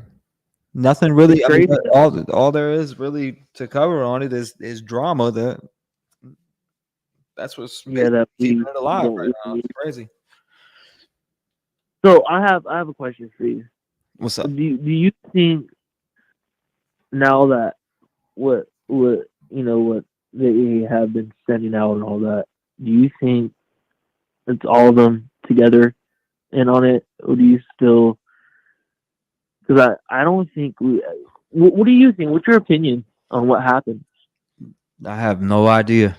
All we know is that he's vanished, he's missing, and there's nothing to support any theories out there whatsoever, besides him being gone from that house. So I mean, honestly, I have no clue. My opinion on it is. He's missing still, and it's been 3+ months, and there's nothing to support foul play. There's nothing besides him being missing and not seat on the camera taking the trash out. It's all. I'm always going to go back to that. You got this flashlight video that, you know, people have did so much zooming in on it and, you know, coming up with their theories to that and what has happened. But there's just nothing to support these theories that are being thrown around in the Sebastian case. Nothing. And the only thing that we can say when we wake up every day and we look for updates is that he is still missing. And that is the bottom line of this. It doesn't seem like, you know, law enforcement hasn't came out. There's been no presser. There's been no, you know, recent updates with anything. It's flat out the same thing every single day you wake up. Is it just me, or is it that Seth went kind of quiet? Or I don't know, man. In my opinion, T-REV, I think all sides are quiet now for some reason. I don't know, man. Personally, I have no idea. I don't know, man. I hope we find him, man, very, very soon. But like I said, I don't know. I'm afraid. But I want to keep the faith up, man. Sure. But, hey, we love you, man. And I'm so glad you got good news and you got your kids back, man. Yeah. It's a blessing, man. But just keep the hard work up, man, and keep his name out there, because I think you're like the only one now that I see. No, there's maybe people like out there. There's people out there still, you know, covering it daily. As I've done maybe 2 or 3 other streams. I think we did Maria Gomez Perez. We did Maya Tucker, that's still missing, 8-month-old. There's been 7 arrests in that case. Nothing has came about from that. There's several different cases out here. I've been sharing tons on my Facebook. There's so many different cases that are out right now that just need voices. I seen this with Madeline Soto. We covered Madeline Soto extensively on here, and just with this document dump, there's just a lot of stuff to go through with this. So before we came into Sebastian's case, we were covering Madeline Soto, and this case happened on the same day. Yeah. Now remind me again, and everybody in chat, when does your album come out? Later this month, maybe the 29th. Ooh, alrighty, man. Hey, I can't wait to listen to that. So, you know, brother, you stay up, man. You stay good, stay blessed. Love everybody in chat, and you stay up, man. You too, brother. Lock your door. Stay vigilant, man. God bless you. Lauren Silver, who is joining us remotely. Lauren, I want to start with you. You have had a chance to comb through all of these messages. You have been so detailed in keeping us up to date on everything that's happening and putting this out for our viewers to see on our website, courttv.com. Tell me about what's standing out to you as one of the biggest evidence that will support the prosecution of Stephen Stearns in this case. So right off the top, we knew that surveillance videos were going to play a huge role in this case. We'd known that they had mentioned having evidence of her being dead in the car after he said he was dropping her off at school. But what we didn't know is that there is a second surveillance video that allegedly shows her dead and being placed into the trunk of his car. So investigators said that they have a surveillance video from the Holiday Inn Club vacations, and that they saw his car pull into the garage, and then video inside the garage shows a man walk to the front passenger side of the vehicle, open the door, and proceed to carry what appeared to be a limp body to the trunk of the vehicle. So we can really only assume that is Madeline. Really disturbing, and likely will have a big part of this case. Also, we're hearing more about people who police talked to. So one of the people that talked to police was Stephen Stearns' ex-girlfriend, who described him justifying sleeping with this child even when he and Jennifer had been separated. So he was no longer in a relationship with Madeline's mother, but said he was returning to sleep in Madeline's bed, saying he needed to cuddle with her so she could fall asleep. So that is just odd. The change in Jenn Soto's story, I think, also jumped out to me off the page. You mentioned there was what they say, masturbation cream in the bedroom 4 where Madeline slept with Stefan. Labeled living room, bedroom area, box and phone tripod, and that was in bedroom 4. 681, what's going on? You're live. How you doing tonight?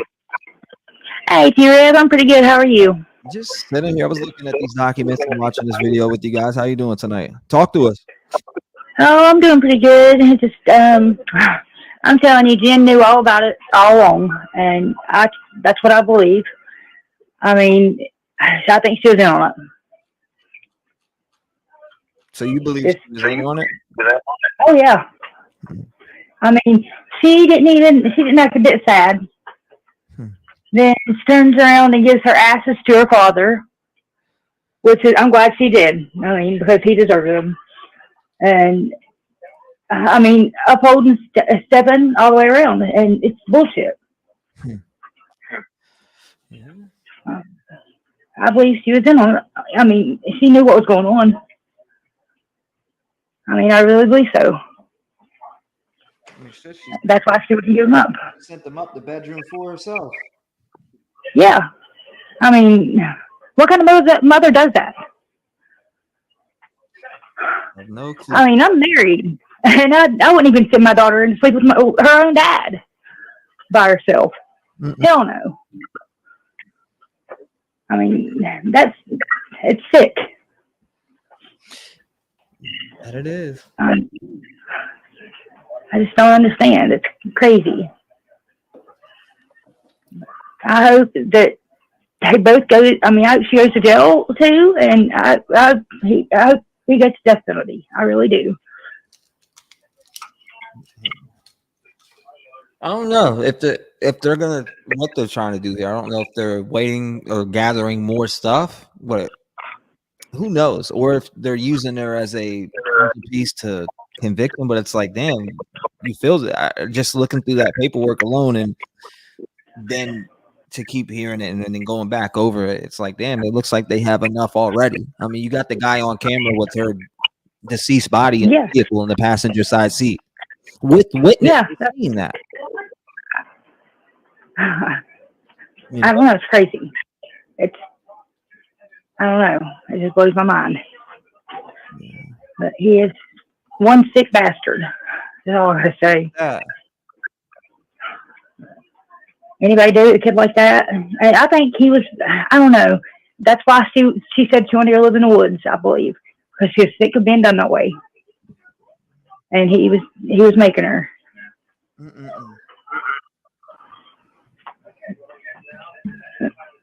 Is that the stream playing in the background?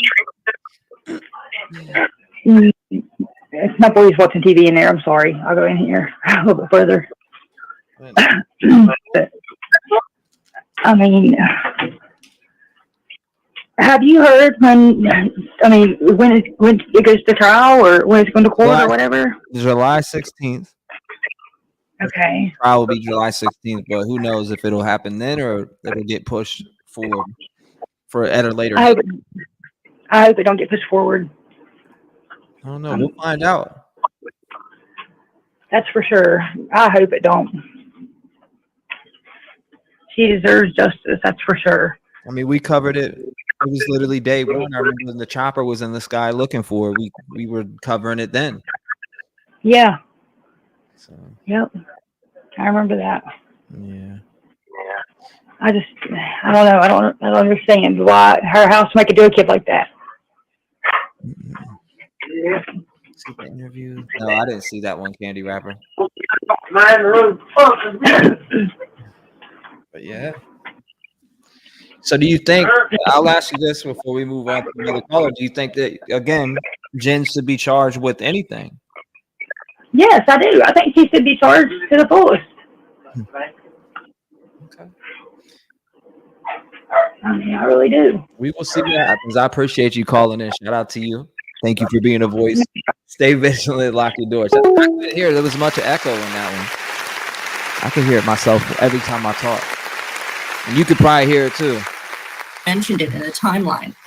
Originally, we'd heard that she claimed to have seen Madeline at 8 a.m. getting dressed that morning. And we know based on what police have said that she was seen dead in the car at 7:35. That couldn't have happened. Now she has clarified to police that what in fact was she heard voices at 8 a.m. And because there are 2 roommates who lived in the house, there's no way to know who those voices were. Wow. It's so many terrible details that we already had in this case, Lauren, and now we're hearing more about the relationship inside the home. Can I ask you a follow-up of this dynamic? I know you know so much about this case because you've been following it. The amount of time, do you know about the relationship between Jenn and Stefan, the amount of time that they had been together, what the status of their relationship was, and anything more you can tell us about this app, Telegram, that we mentioned in the timeline? I don't know too much about Telegram, but I can tell you that Jenn and Stefan had been sort of in an on-again, off-again relationship for at least 7 years. As for you guys, I want to know, how do you think the new evidence about Stefan Stearns will impact the case? And as far as Jenn's involvement, I know there's a lot of opinions on that. 209, what's on your mind? How you doing? Hi, T-REV. This is Angela from California. How are you? I'm hanging in there, Angela. Good. I was just thinking, okay, first of all, I think Jenn needs to be arrested, and I think she is just as guilty as the guy. But I was thinking when we were talking about the numbers on the doors, I wonder if they weren't having sexual trafficking in their house. And it was like that room was used for that? Yeah, like if there was like a couple of rooms and there was like the numbers on the doors and they're saying, you know, they'd come in or whatever and say, okay, we'll go in so-and-so room and then, you know, meet in that room. That'd be... And maybe, you know, maybe they were taking pictures there. I mean, I don't know. It was just something I was just thinking about, so I thought I would just call that in. And didn't he dump her? It was near that guy that was busted. Was it Santa or whatever? Yeah. This is crazy when you start to unpack the details in this case. Exactly. It is really weird. All these cases are horrible. And then the one today with the 2 little girls. Oh my goodness. That is just so sad. Yeah. You know, it's just every day there's something going on. It's insane. Yeah. The 4-year-old, he killed the 4-year-old. Yeah. Yeah, little children that do no wrong. And, you know. Right after I heard, and then they're just, damn, he has both the kids. I wonder if, hopefully he's not, you know, he won't hurt children. Then all of a sudden, an hour later, boom. Yeah, exactly. In the hospital. Absolutely. Yeah, and then they're mentioning about trafficking with him. Mm-hmm. It's like, it's crazy. I just don't understand people nowadays. I'm so glad that all my children are grown and gone. I just wouldn't want to raise kids right now. The internet's spreading it. The internet is, it definitely contributes to a lot of everything. Yeah. Oh yeah, exactly. It does. And yeah, it definitely needs to be monitored too. And it needs to. And you know, the lady that called in earlier that was talking about the guy that stopped to try to pick up those kids on the corner at the school. Mm-hmm. Well, you know, I used to do yard duty at the school. My kids were in grade school. Yes. And we had a guy that was sitting outside flashing kids. Yeah. You know, which is just as bad. So. It is disgusting. It is disgusting. But anyways, that was just something I thought about, so I thought I would call it in. So have a good night, and I will see you in chat. God bless you. Thank you for chiming in. We do appreciate you being a voice in this community, and make sure you lock them doors before you go to bed tonight. Absolutely. Good phone call from her. You say he put Madeline through hell, River House says.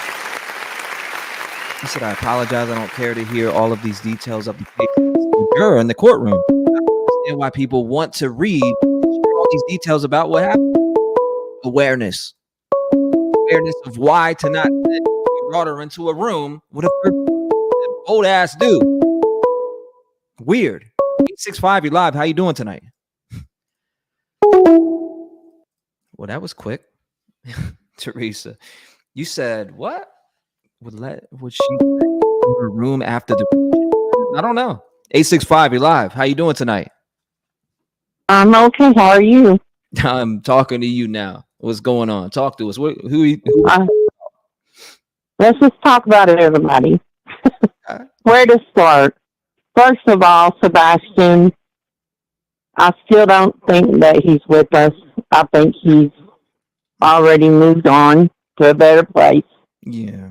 I just think that if he was found, it would be a wonderful miracle. But I don't think that he should go back to any of his parents because they're all screwed up in the head. I mean, I was on the Seth train for a while, but after he told us to F off, that done it for me.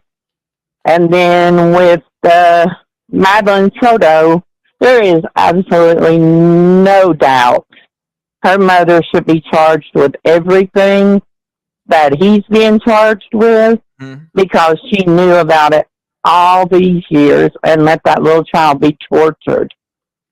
And I don't know if you caught it or not, but I caught it on another channel. Yes, ma'am. How they were talking about the rooms are numbered in that Super in her apartment. Super weird. Yeah. Well, they also said that Madison's bedroom area was set up in the living room, so she didn't even have one of those rooms as her room.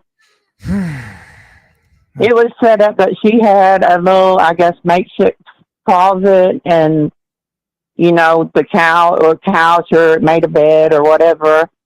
But she didn't even have one of the 4 bedrooms in the apartment that she could even get away from that sicko from what I was hearing on another channel allegedly. But yeah, and then the little girls today, oh my gosh. I mean, the only reason I think the little 6-year-old didn't get killed is, one, supposedly she was his daughter, but 2, I think he was just going to sell her like goods. I mean, he obviously wasn't in her life because her family, the mama's family, didn't know him. They'd never seen him. They'd never talked to him. That's what the sheriff was saying on one of the reports. So obviously, even if she was his kid, they found him in a place where human trafficking is well known, and they said there was even small cages there that they could put children in. But there were just so many things that they, of course, called in the trafficking. Whoever is over that, I don't know. But to know that little 4-year-old was killed and just left out in the woods, right? I mean, that man needs to be. I mean, gas chambers for people like Stephen Stearns and this man and the man that killed. Her mind escapes me now. The little girl that they found with the rock tied around her leg. I can't think of her name. And then little Elijah Pugh. I mean, and even up to Sebastian for that matter. Who knows that somebody didn't have ill will against, his disability and sold him to somebody just to get rid of him. I don't know. I don't think that happened with him. I really don't. I think Sebastian's in a better place than we are, definitely. But to answer the question, Jenn Soto should be charged with every charge Stephen Stearns is charged with. Maybe except for the murder. Maybe she didn't actually kill her. And then again, maybe she did out of spot. I mean, you never know. Yeah. So, I mean, that's just, people are crazy. I mean, T-REV, what's going on? I have no clue, but and these 2 little girls that you were just talking about, I do know this, is that it said there was it says down here at the bottom that there was proof of human trafficking, which is weird. Yes. Yeah, and the policeman on one of the reports, I guess it's the sheriff or whatever they call them in Louisiana. My daughter lived in Louisiana for 9 years. I was never so happy when she brought my grandkids home. I couldn't thank the good Lord enough because it was not a place for me, even though I had to deal with it for 9 years. Yeah, I don't know. It's just crazy. Yeah, it says the Jackson. I mean, what did the little 4-year-old do? Possible human trafficking. Yeah, and they said, well, they said that there were small cages. I'm assuming they're talking about dog kennels or whatever. Yep. That they could put a kid in, stick it on a cargo ship, and send it off to wherever they send them to. But they did say on that same breaking news thing that they had called in whatever department it is that handles human trafficking, because they said there was, like I say, the cages and stuff, there was other stuff there as well that would lead them to believe that, yes, it probably was some kind of a trafficking center. Mm-mm-mm. So, I mean, I don't know, T-REV. I guess we're going to have to pray a lot harder and hope that all these crazy people get what they deserve. There he is right here. I'm looking at him now. Police in Jackson, Mississippi released picture of man accused of killing woman and her 4-year-old daughter. Scary. This man was scary. Wow. Like big. Like I mean, what a really real tough guy. Like yeah, and I mean, he's got the nose piercing. No, don't nobody get mad at me over piercings.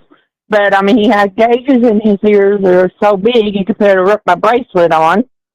Yeah. All the stuff, you know, it's crazy. Why did this lady let him back in her kid's life? I don't know.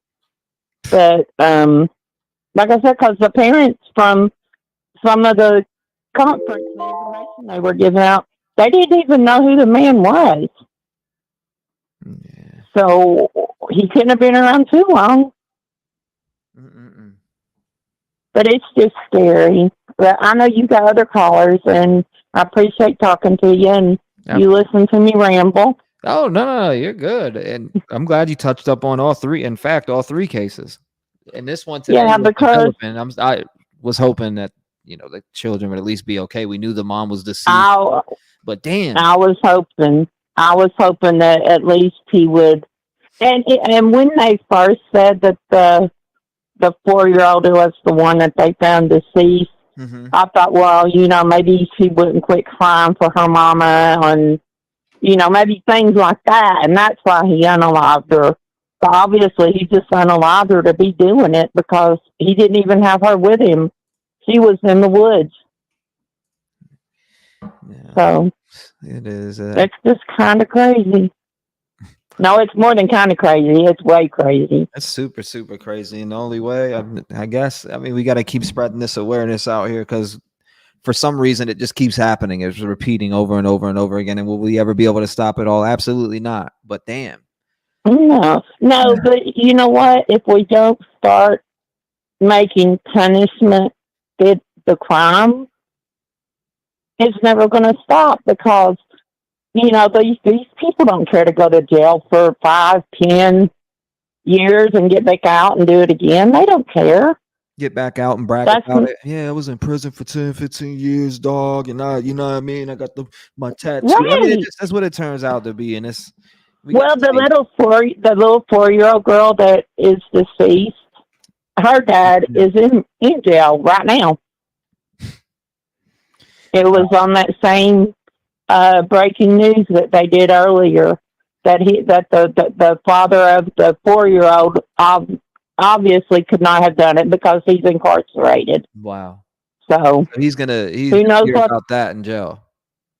Yeah, the little girl, the one that's deceased, is in jail. Yeah, her dad. She's gonna end up jail. It's just sad. It is very, very sad. It's very, very sad. And I threaten my daughters and my son.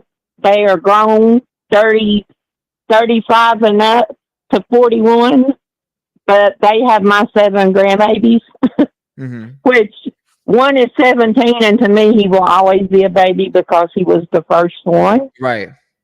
But I threaten their lives if they even let them go into McDonald's bathroom by themselves without standing by the door or something.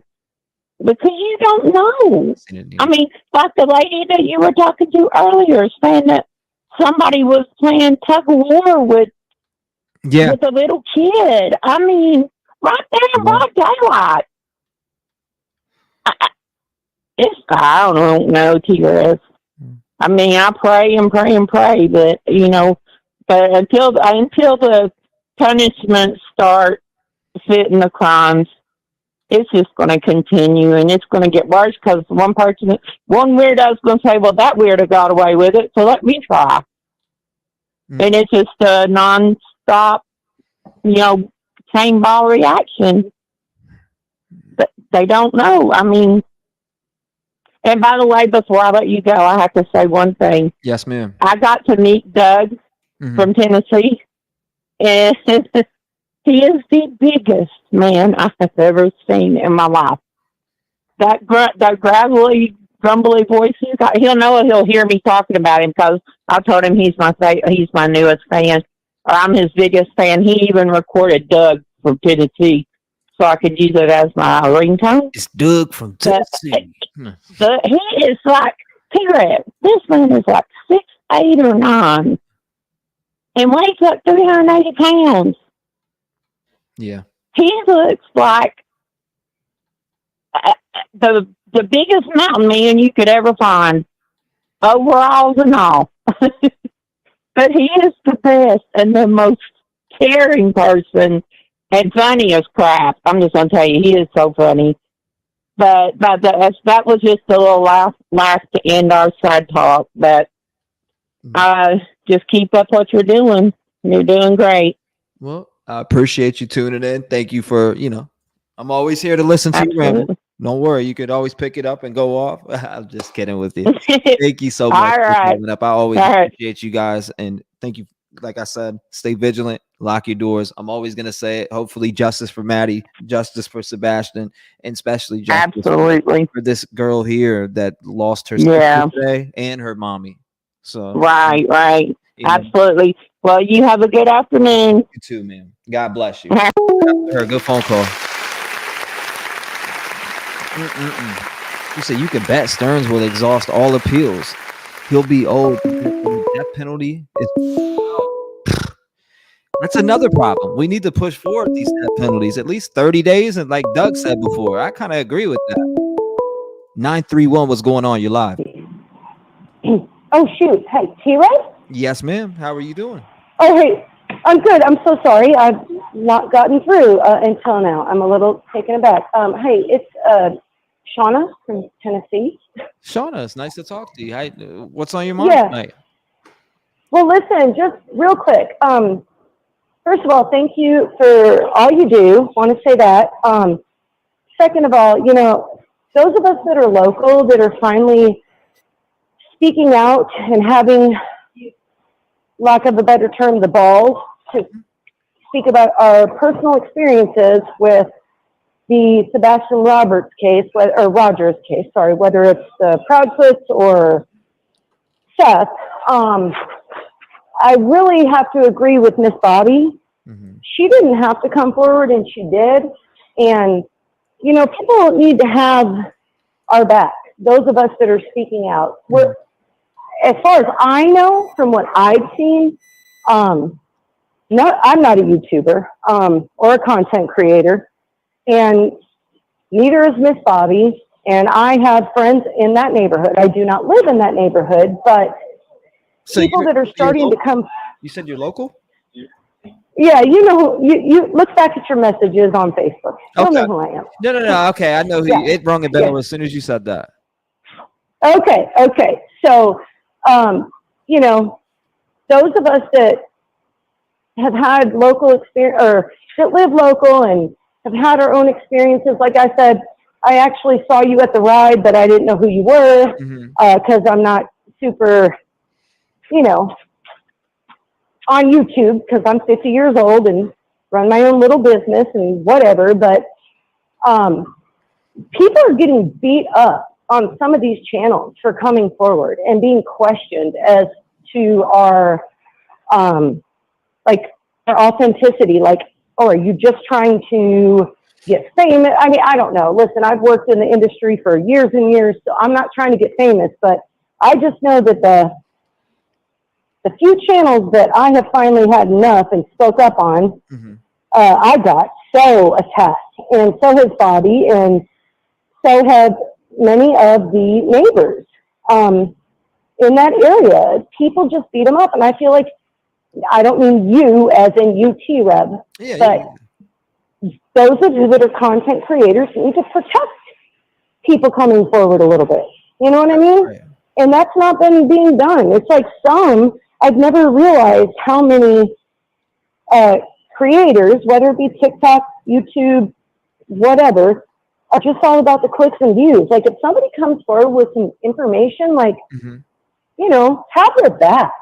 And I just, you know, from the people I've spoke with that have tried to come forward, they feel like they can't because they get attacked.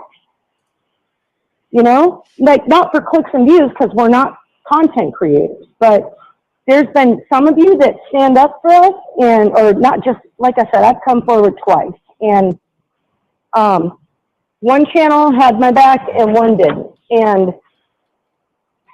I've not come forward on your channel, but like, this is why people don't come forward with information, because they're trying to be quiet and live their life, and then they come forward with their information, and then people just go bat crap crazy. Oh, they're lying, they're this, they're that. Well, that's a bunch of keyboard warriors that are not local, and they don't see what's going on. They've not been a part of the vigils. They've not been a part of the ride. They've not seen Seth in person, and what he does. They don't have ties to law enforcement like some of us do.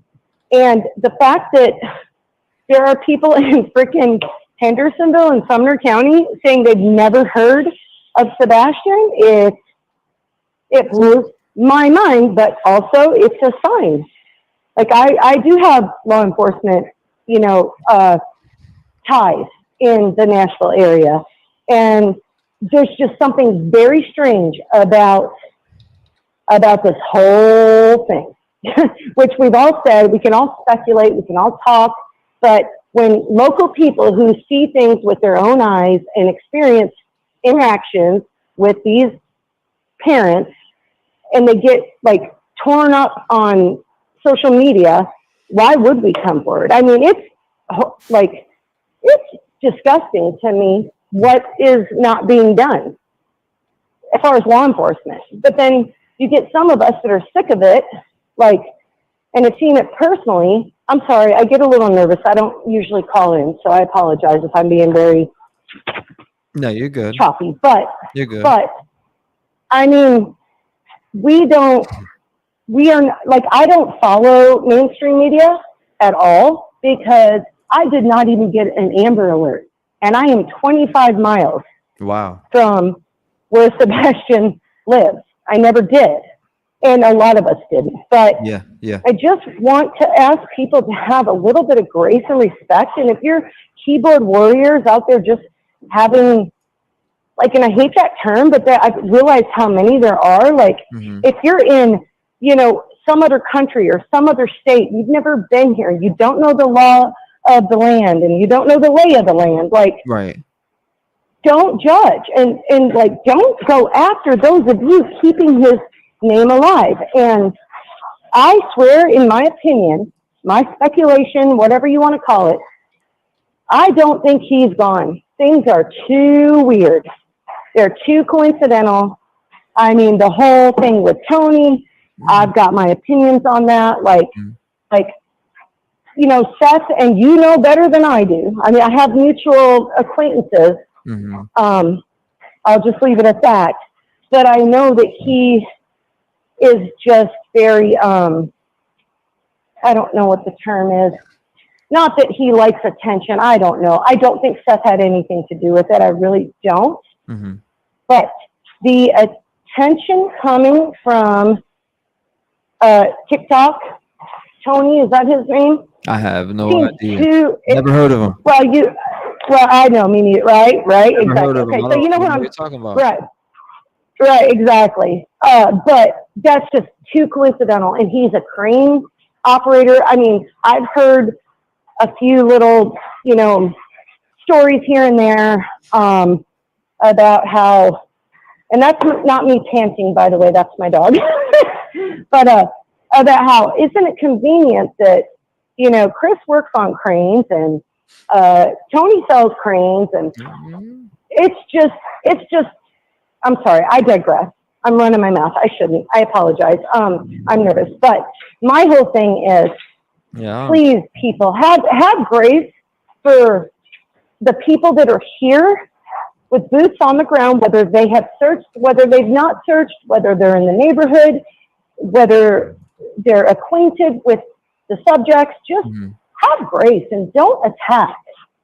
Yeah. You know, don't attack. I mean, it's very clear to me when I was at the ride and I saw firsthand why everybody that was there, yourself included, I was there just for the ride. I didn't, you know, I was back and observed, but I mean, use your brain. Why have certain content creators backed up besides yourself? Because we all knew, like, that's how I heard about you. Because I was like, oh, who supplied the food? And I was like, oh, who's that? Okay, you know, like, you didn't have to do that.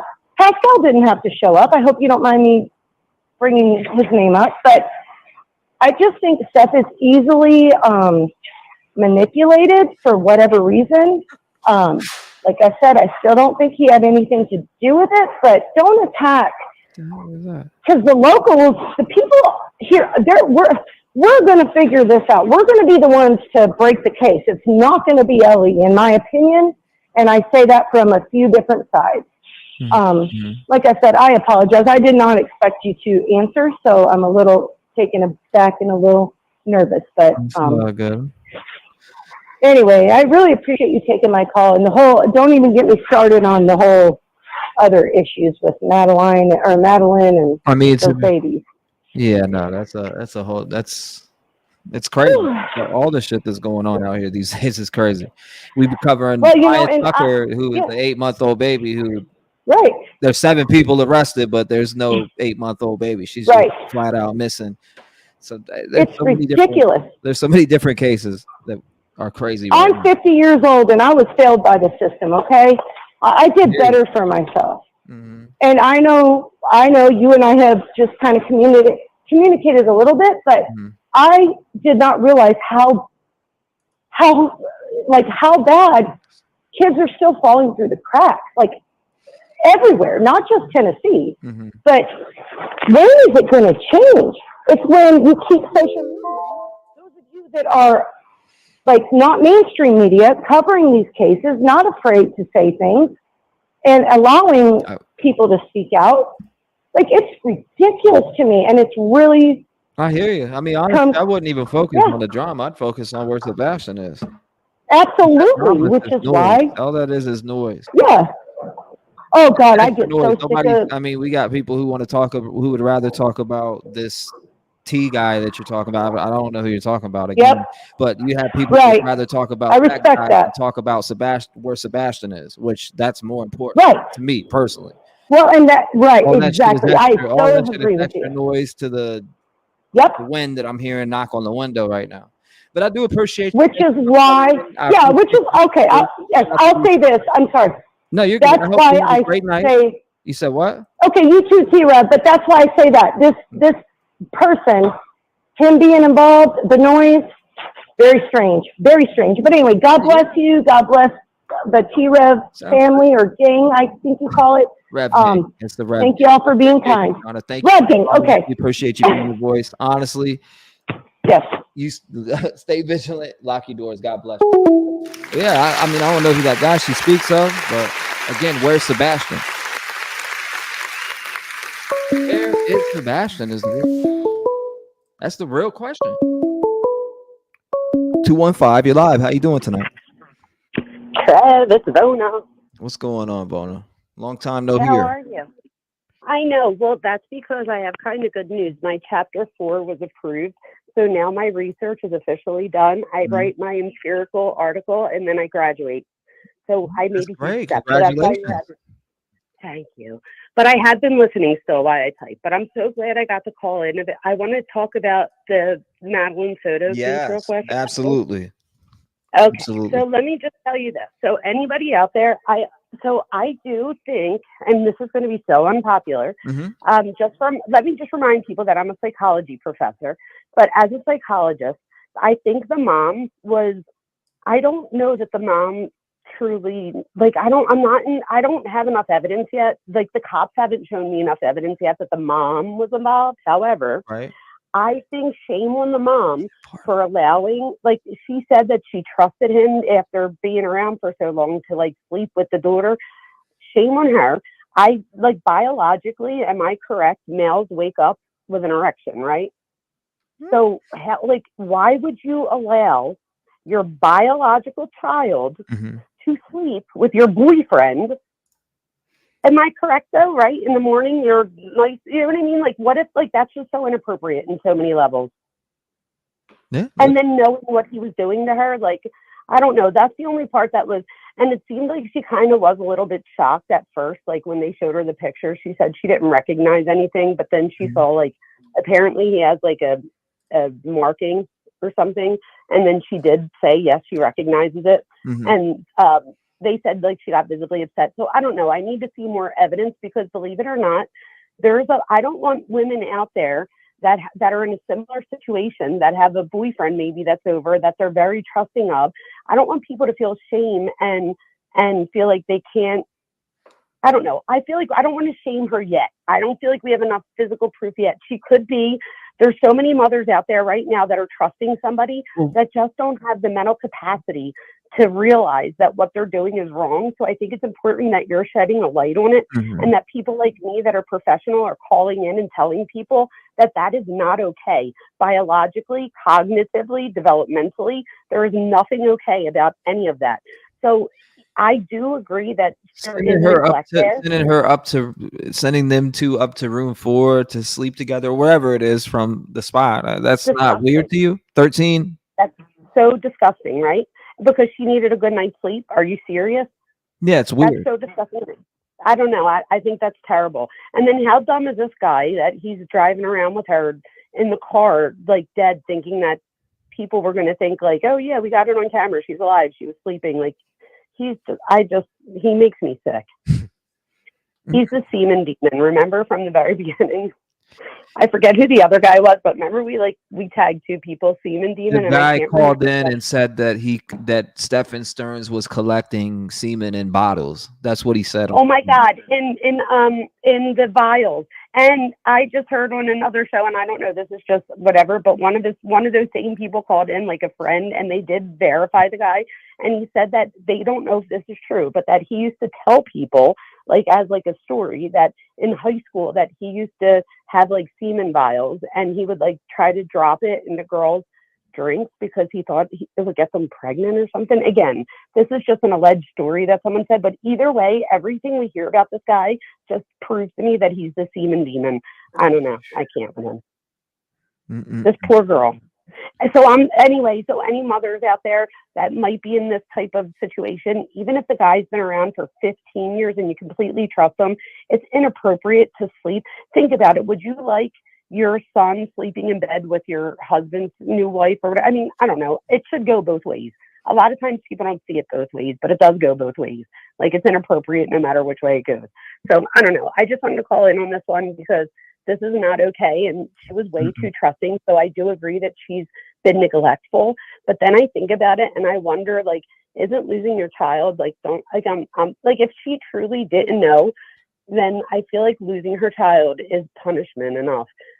But if she knew or had any inkling, if they figure that out, like the cops, then absolutely I'd take all of that back and she should do every bit of jail time she deserves. But until I see that, I kind of think that she didn't, either she was being a bad mom in the fact that she wasn't being vigilant in protecting her daughter, or that, and she was too trusting of this guy. I mean, I don't know, man. It's so weird because I've never met anyone that is okay with their 13-year-old going up to bed with their boyfriend. I've imagine seen sending it. them. Forget going up. She sent them up. It's like it's in the report. I've never seen it. I've never seen or heard of it. I Oh. honestly haven't until now in this case right here. You know, rare And she circumstances. said, like, if it was no big deal, she was like, "Oh yeah, I sent them up to the room 4." Mm-hmm. It's weird. It's absolutely weird to me. I don't see why someone would send their boyfriend up, but usually they'd be sleeping with their boyfriend or their fiance or husband or whoever. Yes. Apparently, he hasn't been around for a few months. The first night he comes back, he doesn't want to sleep with you. Mm-hmm. It doesn't. Think It's about it, weird right? to If me. you've been away for that many months and it's the first time your girl's coming back, and she wants to sleep with your kid, that would be a huge red flag to me. Right? It doesn't make it. It's the red flag in general. And even with the stuff that was found at the scene, like the tripods, the lube shit. Then you have, let me see, the teacher actually came out and this is what I have up on the screen right now. People may be wondering what this document is. Well, this is part of the teacher's report or teacher interviews. The teachers were interviewed and they do touch up on a lot of stuff in here on this paperwork. Oh, I need to read that. Yeah, no, the teachers right here were interviewed and they talk about it. 25. There was one of the teachers is 25 years old. Then you have this other one that's 33. Wait, aren't they mandated reporters? Say what now? Aren't they mandated reporters? What do you mean? Like, I'm a mandated reporter. So, for example, last semester in my class, somebody said that their friend was having sex with their high school teacher, and I had no choice but to call Child Sex Crimes New Jersey and report it. And if there was something going on, and the teacher's in jail now. So that's a mandated reporter. Oh, no, so I get it. I get what you're saying. So you say, like, literally by law, they're usually required to come forward and say something, whether it's abuse, neglect, or, you know, other things to that nature. It should be reported by teachers, social workers, child care providers, etc. I agree. I this whole case drives me crazy. And I think it's because it's so personal to so many of us in the Rev Gang fans as far as like our own past. So I think that's why it hits another nerve. But it's like this poor girl fell through the cracks. Hey, Bobby, that's all I wanted to say. Yeah, I mean, again, I kind of want to go through this and show you guys what the teacher said, just in case some of you haven't heard it, which sounds like you haven't. There's a lot in the report. I'm pretty sure 415 pages are about GPS. But after that, you can kind of dive into those details.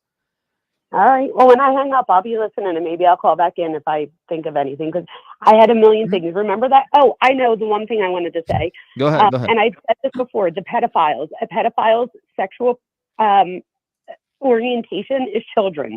So what if at 13, because in the one video he talks about her menstruating and he says something like, oh, her and her mother like are on the same cycle or something like that, or she just started menstruating. I think, if you want my opinion, she aged out. And I think now, I think he got what he needed out of her. Now she's too old. So in other words, a pedophile wants somebody that's prepubescent. So now that she hits puberty, it's almost like he had no more need for her. And if anything, she became a threat to him, because now she could tell a boyfriend or a friend or somebody like that, and then he could get caught. That's what I think. I know. This shit. All right, I love you, buddy. I'm gonna listen. Crazy, man. Again, these documents that came out are pretty damn wild. Just the stuff that Stefan had done. But I do appreciate you, Vona, calling in, being a voice. Go over this. Thank you for being a voice here. We always appreciate you, and congratulations on soon to be professor. No, I am professor. Oh, now I'm not soon to be. You are. Shout out to, and we congratulate you on that. I've seen a lot of people in chat congratulate you also. So wait, everybody in chat, when my name changes to Dr. Vona, I hope everybody realizes. I didn't mean to say professor. I meant to say doctor. That's the part I meant to say. It was doctor. No, I know that. I'm saying though, that's big though. That's big, and hopefully you guys go out and celebrate that, because that's such a big accomplishment, and you've probably been working for that shit for years. So I mean, just the fact that you got there is awesome, and I congratulate you for that. And I congratulate you for not wearing a Dallas Cowboys hat right now. Yeah, that's well, I mean, that's football season. I'm just hungry. Don't worry, I love we you, got buddy. you covered. It's coming. God All bless. right, bye-bye. We appreciate her. Somebody said she's faster than a motor. Shit, I was asked. I couldn't. We could go over these teacher reviews, which are pretty damn crazy.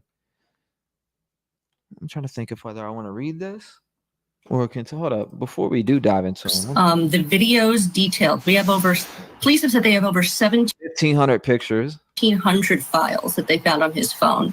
A lot of them are pretty detailed. And one specifically mentions her being 8 years and 4 months old. So we can assume that this abuse went back years. We also know that he had moved out of the house. The three of them had lived in that house with the roommates. He moved out in December 2023. He told police he did that because his father had gotten him a job. That job later fell through, and he said he was trying to move back in. But it does appear he was still coming to the house and staying over even during that separation, as he told his girlfriend at the time. Lauren, thank you for those details. I do want to bring in Cody Thomas. Cody, you've been there in that area. You've seen not only the apartment where we're talking about what Lauren is sharing with us, but you've also been to the location where the body of Madeline Soto was found. In these new documents, what's standing out to you comparing the scene that you were there looking at and what we are finding out now? Well, first, we could start off in saying where she was found was 40 minutes away from that apartment complex. Which people said it was by the location where the next day, or actually, well, I forget what day it was, but again, the next day after Icky Ricky had called in, they had ran into this place 200 people.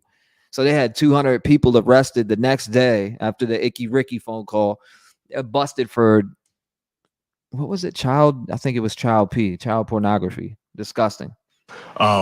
You know, it was super flat, super rural. I know the documents say when her body was found, it was covered in some hay and some grass. But from when I was out there, it was still very wide open, even though she was kind of in that bamboo tree thicket off the side of the road, a few feet off the road. It's very bold of him to me that he would place her body there in broad daylight. So he was as far as the apartment complex, to what Lauren was saying with the surveillance, this place was stacked with cameras. Front gate, back gate. There was cameras even on the dumpster. You could see who was pulling up in the dumpster and what car they were driving, what they were throwing into the dumpster. There was even a guard at the front gate. So I have no doubt in my mind that one of those cameras, if not all of them, caught him at some point on that morning with Madeline's dead body in the car. Yeah, this apartment complex, I'm assuming there's a lot of different people around. There's a lot of different. I appreciate you, Christine. Thank you for joining the Rev Game family. Make sure you join the Discord, come in there, hang out with us.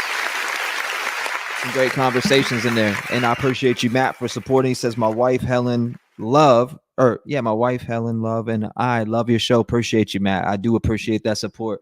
Shout out to you guys from Canada in the building. So many different people from all around the world want to see justice on these cases here in America. And we can't do shit about it if we don't band together and try to make a change. There has to be ways that we could come in and make a change. You got to think these laws are so broken here. And you always will hear about here on the show, especially when we're covering Madeline Soto or Sebastian, about how people are failed in the system. And again, you hear about these CPS reports in Sebastian's case. You hear about how mom was sending her 13-year-old daughter, 12-year-old daughter up to sleep with this guy, Stephen Stearns, who a lot of us refer to as the damn devil. We're seeing these things and we're noticing that we need adjustments in the system. And I've noticed it. I've lived that life where as a kid, there was CPS coming to my house. Okay. CPS coming to my house and there was drugs being sold. There was drive-by shootings as my oldest brother was into gang activity. There was a lot of violence, home invasions. I mean, I've had a gun put to my head and put into the bathtub at a very young age and different types of things. My brother and I sleeping on the bunk bed, tons of different things going on. CPS being called to come into our house and my mom able to clean that up. And we're left in this dangerous household where we could have lost our life. So again, that's marking all the way back to 1998 into the 2000s. There's definitely adjustments that we need in our system to help these children not be failed. And even some adults. I mean, there's troubles in all different areas of our justice system that need fixing. And if people don't think that it needs fixing, then we got to wake up a little bit because it definitely needs, there's adjustments that can be made to fix a lot of different things. Yes, it'll take time, but we have to band together and start chasing it down one by one.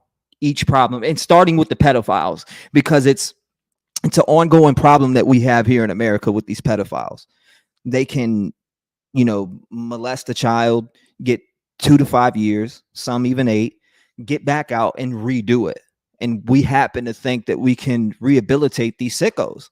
And it's just impossible. You cannot rehabilitate these nasty bastards. You just can't. You think, that's like somebody liking they got their favorite food and all of a sudden it's not their favorite food no more and they don't like it. Like, you like what you like, especially these type of sick pricks. If they looked at a kid before and were turned on by it, most likely they'll look at a kid again and think the same thing. Just think about that. It's just not happening. But again, back into the story of Madeline, it's super sad when you look from the outside into this case. She was failed. She was failed. And that's a fact. Different units there. What can you tell us about where that apartment for them was compared to other people, how close it is to the road, that sort of thing? It was a very busy area. As I was out there was cars coming in all hours of the day. We were out there in the morning, midday, even at night. They were coming in. There's not an apartment complex that people can just walk in, though. Some have those gates where you can walk in off the street. But I'll tell you, the back gate and the dumpster, very close together. So that kind of corroborates with how they saw his Lincoln MKZ leaving that back gate multiple times. They saw him throwing her, what we now know to be her backpack, in the dumpster, and that matching tire tread. Remember the story about him changing a tire up near where her body was found? They had a matching tire tread to the Lincoln MKZ found in the dumpster, along with her backpack with her laptop. So talk about how he rode out the friggin' gate with her dead body in the vehicle and security guards seeing this shit. Excuse my language, but it's true. He said, how do we change if we don't expose it or expose them? It doesn't. You have to. You really have to. And she said, yes, these deals that are being made just to prosecute one to the fullest, it's all bullshit. No more plea deals for these people that are involved. All of them need to pay full consequences. I agree 100%. I agree 100%. They got to pay that. And I shout out to everybody in the chat. I do appreciate you guys. You said clearly what's going on, brother? How you doing? You say clearly there's still so many parents without common sense and even worse, bad intentions towards their kids, in my opinion. Agree. There's a lot of that going on. Amy says the schools are supposed to be mandated reporters, but they fail also. She had so many signs and things said and still no report. It's crazy. It is crazy. It was a very busy area, and even the intersections around the city where they were in, every intersection had a camera on it. And I said it back then, I'll say it now. I believe law enforcement had an incredibly easy time once they figured out what car they were looking for to track every point, every turn, every road he traveled on as soon as they figured out who they were honing in on. Yeah, we were seeing that in the documents with the traffic cameras being so helpful in this case. One thing that hasn't been released to the public from the police. I want to dive into that now that you're bringing this up, because this is from the teacher. Okay, let's bring this full screen here. Now it says, hold on, I want to kind of dive into the first one. Where's it at? You have this one, and then you have this one, I believe. Okay, on February 29th of 2024, I was asked to respond to Orlando, it's blanked out, Orlando, Florida 32837 to assist with interviewing teachers and students of blank. Now it says interview with 25-year-old blank. On February 29th at approximately 13:10 hours, I conducted a digitally recorded sworn interview with blank in a portable classroom at blank. Now, the following is a synopsis of her statement. It says, blank is blank, second period PE teacher, and told me that she knew pretty well or knew Madeline. Hopefully, I don't know if it says Madeline or what, but blank pretty well, and that they had some interactions. Stated that blank hangs out with blank most in class, but that she also sees blank with blank is in the class. Stated that, but has another assigned PE teacher, and told me that she has never had any issues with blank blank, and told me that blank always seemed very anxious, and anytime she needed to ask or wanted something, she brought a buddy with her. Now, blank recalled how blank was shy around authorities, or authority figures, but not everybody. Blank told me that blank got student of the week for February 16th and was nominated by blank for doing something excellent, but not sure what exactly she did, and recalled that during a fitness testing at the beginning of the year, blank struggled because her asthma, now it's talking about asthma. What is it? It said asthma, and then the next one, we take it down. She says she walked with blank to her locker so she could get her inhaler and told her that she was able to sit out if she needed to. Blank recalled how, and it has it white, or it's like whited out or whatever. Occasionally, her friends would tell her that blank needed to go to the counselor and she would go with friends. Blank did not know why.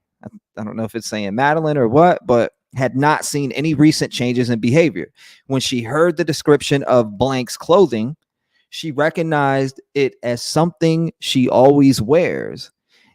Blank did not see any signs. Now, I'm assuming that this is the teacher talking. Okay, so this is blank did not see any signs of depression or suicidal inclinations, and blank does not dress out in class, but she is not sure why. Blank told me that many kids do not change out because they feel uncomfortable, but they still participate. And blank told me that blank had a locker previously and that SRO asked her to check it, and she did not. She says she did not find a lock on, or she didn't find a lock on it or any items in it. Now, blank told me that children will get pulled from her class for various other things like tutoring, and she believed that blank was pulled for MTSS intervention with blank. It's going to always block out the child's name. So earlier in the year, blank stressed that always, or probably Madeline. I don't know if it's talking about Madeline or what. I get confused by all these lines being blacked out. It is what it is. It says blank always seemed anxious, that she did not think it was normal for blank to want to go away on her own since she always needed someone with her. I'm guessing she told me that she met with or someone's mother once earlier in the year and that she was a substitute for another PE teacher. A copy of this interview now says interview with 33-year-old blank on February 29th, 2024 at approximately 1339 hours, or 1339 hours. I conducted a digitally recorded sworn interview with blank in a portable classroom at blank. Now, the following is a synopsis of her statement. Blank told me that blank is in her first period intensive reading class. Blank thought that she knew blank pretty well since she had been in a class since the fall of 2023. Now, blank told me that blank was on her door decorating team, which she nominated blank for student of the week for blank. Now, told me that this is crazy saying blank over and over again. That sounds wild. Now, how and blank and other students would stay late or come in early to work on the project in the end of January. Now, it says blank told me the theme of a door was spreading kindness and love, and blank did not have any individual conversations with whoever that is, and said that whoever that is involvement in door decorating was the closest they were. Now, blank believes that blank is also friends with blank Garcia, not just the rest of the names. I have no idea. Sarah Dietrich is an 8th grade student helper. In the same period, she was not sure if Sarah was close with, I don't know, blank told me that she was aware of what happened from an OCSO media release, and blank recalled how blank was reading a graphic novel and blank was alarmed that kissing was in the book. Additionally, blank told me that she heard right here. Blank told me that she heard and her friends talking about a Lady Gaga lyric, and they were alarmed about its sexual meaning. Now, blank said that blank did not make any disclosures regarding any kind of abuse. Blank did not believe that someone's mother came to open house, nor had they ever met. Oh, okay. I guess they're talking about an open house at school. I see what's going on here. Had not seen any signs of depression or suicidal ideation, and blank told me she was shocked to hear about someone's conversation regarding living in the woods. Now, blank stated that blank's grades was low in her class and said that she had a D in something behavior, but believed that the behavior had improved since the door decorating competition. So that's that interview. An interview with 33-year-old.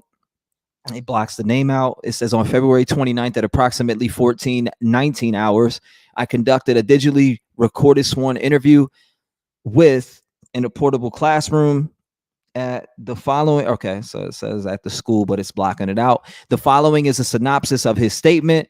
Now, blank told me that, I'm assuming Madeline, but I don't know, is in his 7th period English class and has been there since the fall of 2023. So whoever this is told me that he has had a great relationship with, I'm assuming Madeline, and he thinks she likes him or somebody else. I don't know. They're blocking out these names and it kind of throws me off a little bit, but hopefully you guys kind of get the gist of what's being said here, because these are the real documents. It says blank described blank as a quieter who sometimes does her work, and blank has sleepy days where she comes in and puts her head down and does nothing, which he said not a lot of kids do. Told me that he only keeps academic tabs on blank and said that they only have conversations about her grades, and said that they never had any conversations about blank's home life, which would probably be Madeline's home life. And he did not meet her parents, even though blank's mother was a substitute for him in October of 2023. Blank had not seen any recent changes in blank's behavior, and noted that something, or I guess Madeline, I think it's Madeline, seemed to not have had as many sleepy days as the beginning. I think that's who they're talking about, but it's kind of hard to tell. And then you have this. Now it says of the year, and told me that he saw fatigued, which he believed may have been signs of depression. And he did not see anything more overt, nor did he see any signs of suicidal inclinations from blank blank, and told me that the grades were rough, but she brought them up. He said that she will go through phases where she would not turn anything in, and had noted any shifts in behavior, and recalled how he bid that class farewell on Friday, February 23rd, and she said that she would see him on Monday. Blank stated that a student came up to him and told him she wanted to live in the woods when she was 13. Yeah. Oh my God. This is the part when she was 13. Blank told me that it seemed normal but quiet and tired. A copy of this interview was placed into evidence. Now this is an interview with the 13-year-old, which is another student. I'm guessing that this was her friend. It says on February 29th of 2024 at approximately 15:11 hours, I conducted a digitally recorded sworn interview with blank in a conference room it's talking about the school. Before speaking on the incident, I qualified that understood the difference between telling the truth and lying, which she did. The following is a synopsis of her statement. So whoever said person told me that she met said Madeline last year when they were in 6th grade, where they shared one class together. Blank stated that she and Madeline have 3 classes together currently, and they have become better friends. She told me that her and Madeline would know blank the best, as they were her best friends. I guess they're talking about 2 other people. Now, said person recalled how said person would come to school crying, or Madeline would come to school crying and complaining about her mother. Other times, Madeline would cry and she would say that she wanted to cry. So blank did not know any changes in Madeline's behavior, and blank did not talk with her about suicide or depression. Now, someone stated that Madeline would occasionally be mean to her, and when blank asked her why she said that, it was because that is how she shows affection. Blank stated that Madeline's mother threatened to kick her out. Okay, so that is talking about Madeline. Additionally, Madeline did not like her father. Blank stated that she did not hear Said person speak about her mother's boyfriend. Okay. So didn't hear Madeline speak about her mother's boyfriend. Blank continued to say that Madeline and her did not ever talk about sex, but that they talked about crushes, including current interest or Madeline's current interest. This said person was upset during this interview and was crying because she's just kind of missed her. So here's an interview with the 12-year-old. On February 29th, 2024 at approximately 15:32, I conducted a digitally recorded sworn interview with blank in a in a conference room at the school. Before speaking on the incident, I qualified that said person understood the difference between telling the truth and lying, which she did. Now here's the synopsis of this 12-year-old statement talking about Madeline. Blank told me that she had recently become friends with Madeline and that they share 2 classes in common. She stated that her and Madeline would something about would know something best, and they would both have told her things about Madeline, including her mention of wanting to run away when she was 13 years old and to build a house in the woods. Okay, that's that part that everybody was talking about. Now it says blank recalled how Madeline would seem pretty sad sometimes, though she noted at other times she seemed happy, particularly at school. Now it says blank did not note any behavioral changes, nor did she discuss depression or suicide with her.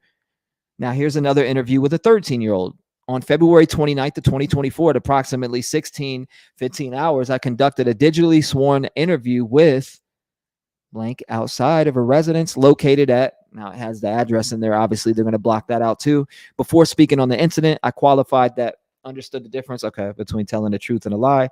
So here's a synopsis of her statement. This is of the 13-year-old. So it says that she stated that she has known Madeline, who she calls blank, since 4th grade. She described Madeline as her best friend and that they shared everything together, and told me that Madeline and her mother would frequently fight. She described Madeline's mother as bipolar. Additionally, she described Madeline as bipolar and her behavior, and that she was taking unknown medication for ADHD. That's where people were talking about the ADHD of Madeline. Now, blank told me that Madeline stopped taking her medication on Valentine's Day, but an unknown reason. Blank described Madeline as nice, funny, and caring on her medication, but snappy when she was off her medication. Whoever her friend's name is told me that she did not notice Madeline going through a depressive phase, but that Madeline said that she was going through one earlier in the year. Additionally, Madeline did not show any interest in wanting to hurt herself or anyone else. Blank stated that Madeline was upset at her birthday party because she advertised it well, but but that not many people showed up, nor did many bring presents. Blank recalled how, that's so sad, recalled how Madeline had a crush on whoever this person's name is in school, and that she asked him for his phone number. Blank told me that Madeline would try to talk to him more over the phone, but that he did not respond. Blank told me that Madeline had 2 previous boyfriends. Blank, who was expelled for breaking another child's elbow, and blank, she described both relationships as over distance and a lot of texting. Blank told me that she was not allowed to have social media. She was not allowed to have social media, but that blank's YouTube channel was blank, which she showed me. Additionally, blank showed me Madeline Discord. I don't know if she's talking about showed me Madeline's Discord. So blank emphasized that blank's mention of living in the so that's Madeline's. So whoever that is emphasized that Madeline's mention of living in the woods was only if World War III were to happen. She stated that she did not have, that she did not ever notice any bruising on Madeline, but noted how she occasionally came to school with red makeup on, which made it look like she was crying. Blank told me that she would got to what blanks every weekend, but she did not ever stay the night because of her parents' own rules. Blank told me that she met Stefan on one occasion, and even though he and Blank's mother had been together her entire life, Blank stated that he recently moved out of the residence for an unknown reason, and when she asked Madeline why he did, she ignored the question. Blank told me that Madeline and Stefan were very close and that they would communicate frequently. Okay, so they would communicate frequently. Whenever she asked Blank about it, she said that they just had a close relationship. Blank told me that she received 2 pictures of Stefan that Madeline had sent to her. I can see the E right there. She described them as screenshots that Madeline appeared to have taken during a time where they were FaceTiming. However, Blank was not able to locate the photos. Now, Blank told me that Madeline typically got her menstrual cycle 2 days before she did, except for the last month when Madeline got hers a week 2 after Blank got hers. Blank told me, I don't know, again, it's blocking this kid's name out, and I don't blame them whatsoever, told me that they did not have a conversation as to why her menstrual cycle was late. Okay, so this is where the speculation comes in with people thinking that she was pregnant. It said something about her menstrual cycle being late. Now, Blank believed Madeline was a virgin and she did not ever see or hear anything to the contrary. Or contrary. Yeah, I got it. And stated that Madeline's mother was never freaking out, and she thought that it was weird that she said that she dropped Blank off to school, or Madeline off to school, when initially Stefan said that he did. Blank was shocked when she saw the news about Stefan's arrest, though she said that the thought crossed her mind once Madeline had gone missing.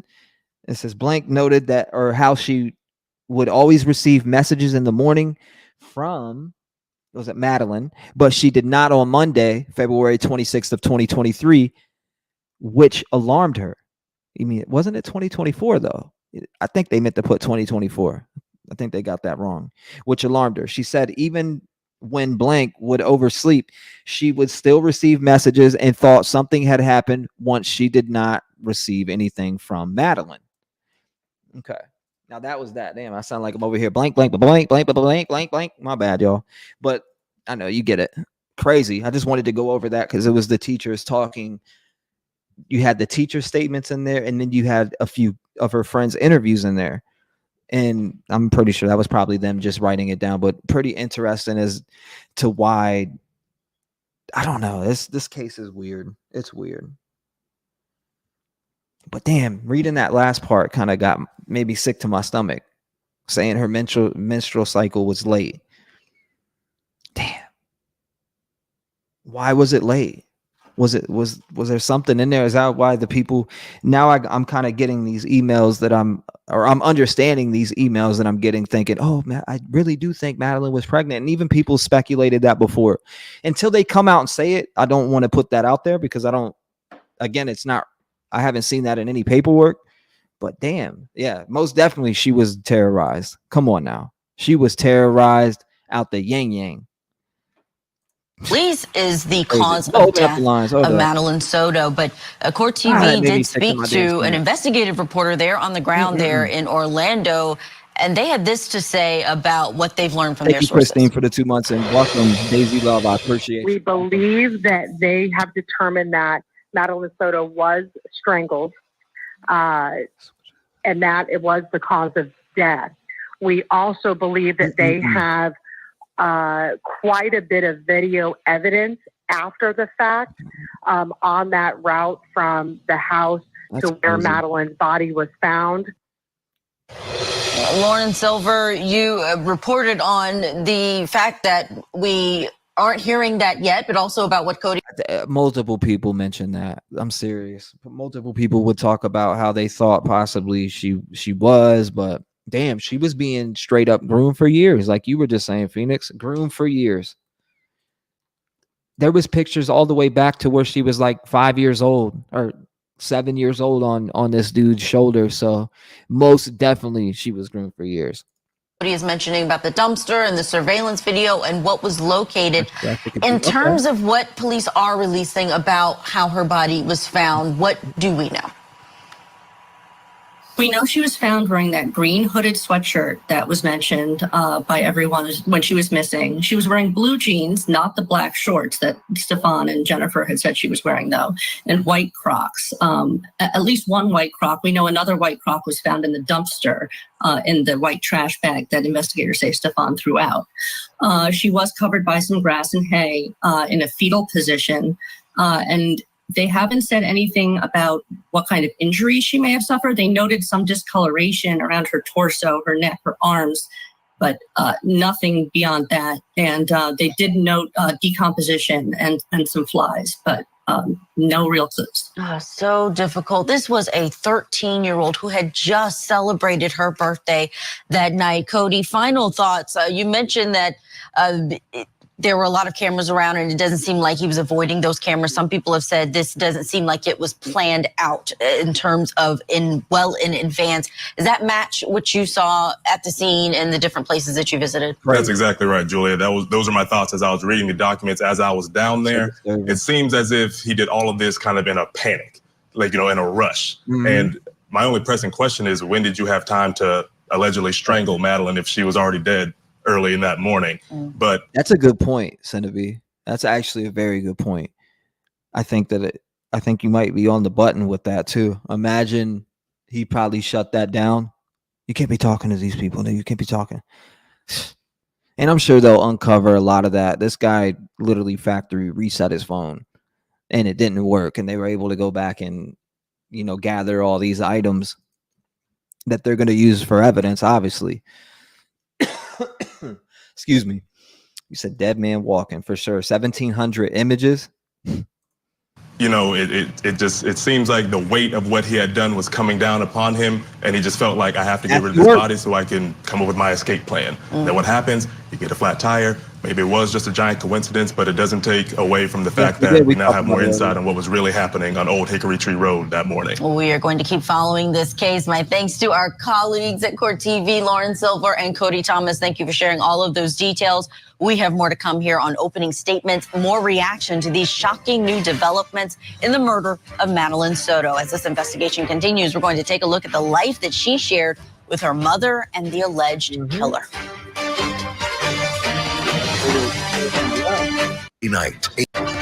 Her mother and the suspect in this case, Stefan Stearns.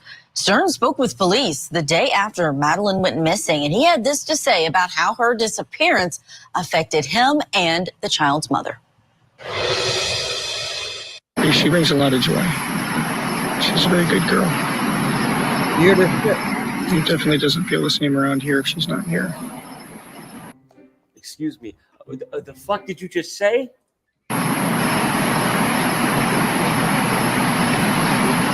She was so happy, too. She was looking forward to my visit here. She was looking forward to us all being together. She was just happy. She was just very happy.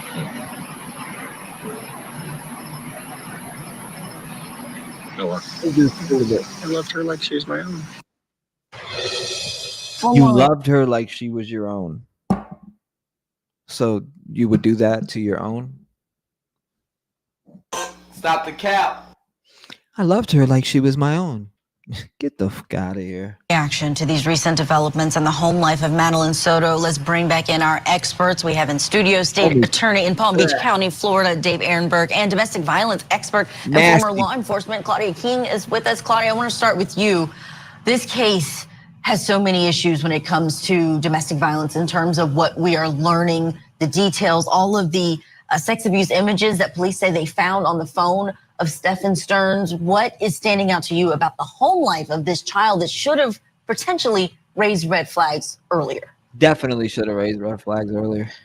I feel terrible for this poor girl and everything that she went through. As far as some signs that possibly could have been seen earlier, and I don't want to say by her mother because I feel like her mother may have been complicit in a lot of this, but I think at school she may have appeared withdrawn. She may have exhibited some signs of PTSD as far as being jumpy. You know, if somebody came behind her or touched her, she may have reacted differently than than we normally see, or she may have been very agreeable. So anything that anybody asked her to do, she may have agreed to do very quickly, because it sounds like that's what she was used to doing at home with the defendant. Yeah, Dave Ehrenberg, let's talk about the mother, Jenn. She's there inside of the home. She has this on again, off again relationship with Stephen Stearns. How are prosecutors or investigators likely looking at her in terms of what they now believe Stephen Stearns did over the course of years? Listen to this. I know most of you may have heard it, but it's, again, mom's boyfriend drove around with Madeline Soto's body for hours. Now it says this. I got to read this to you guys real quick. A nearly 900-page document reveals new details about the February murder of Madeline Soto. Stephen Stearns, Soto's mother's boyfriend, is accused of R-ing and murdering the 13-year-old. On the night she disappeared, Madeline's mother, Jenn Soto, told officials Stearns had dropped her daughter off at school in the morning. According to a document obtained by WFLA, Stearns told officials he dropped Soto off at school around 8:30 a.m. A video time-stamped at 7:35 a.m. showed Stearns discarding items in a trash compactor at his apartment. The items included a tire, a white trash bag containing Soto's backpack, and a purple Hawaiian shirt and white Crocs. Surveillance footage shows Soto in the front seat of the vehicle with her head slumped over while Stearns entered the gate complex around 8:19 a.m. At 8:31 a.m., he was seen leaving through the rear gate as the girl's body was now completely slumped over, the document said. Stearns drove around for several hours with Soto's body in the car, the document said. Surveillance video from Holiday Inn in Orlando captures Stearns in a parking garage opening the passenger door of the car and carrying what appeared to be a limp body to the trunk of the vehicle, the report said. On March 1st, a witness who watched a news conference was able to tell officials where Stearns' vehicle was located. They said they saw him changing a tire on the side of the road in St. Cloud. Deputies went to the property where the vehicle was located, and with permission from the owner, they were able to get past the gates. Now it says, tucked behind a line of bamboo trees, officials discovered what appeared to be a lifeless human body covered by hay and articles of clothing and surrounded by flies. Stearns was also accused of sexually abusing the teen before her death. Investigators said that they found pictures and videos of the abuse on his phone. Stearns was charged with first-degree murder in April. Obviously, we know that. And on Monday, the state announced that they would seek the death penalty against him. But they're saying that he drove around for hours with her body in the vehicle. Absolutely disgusting.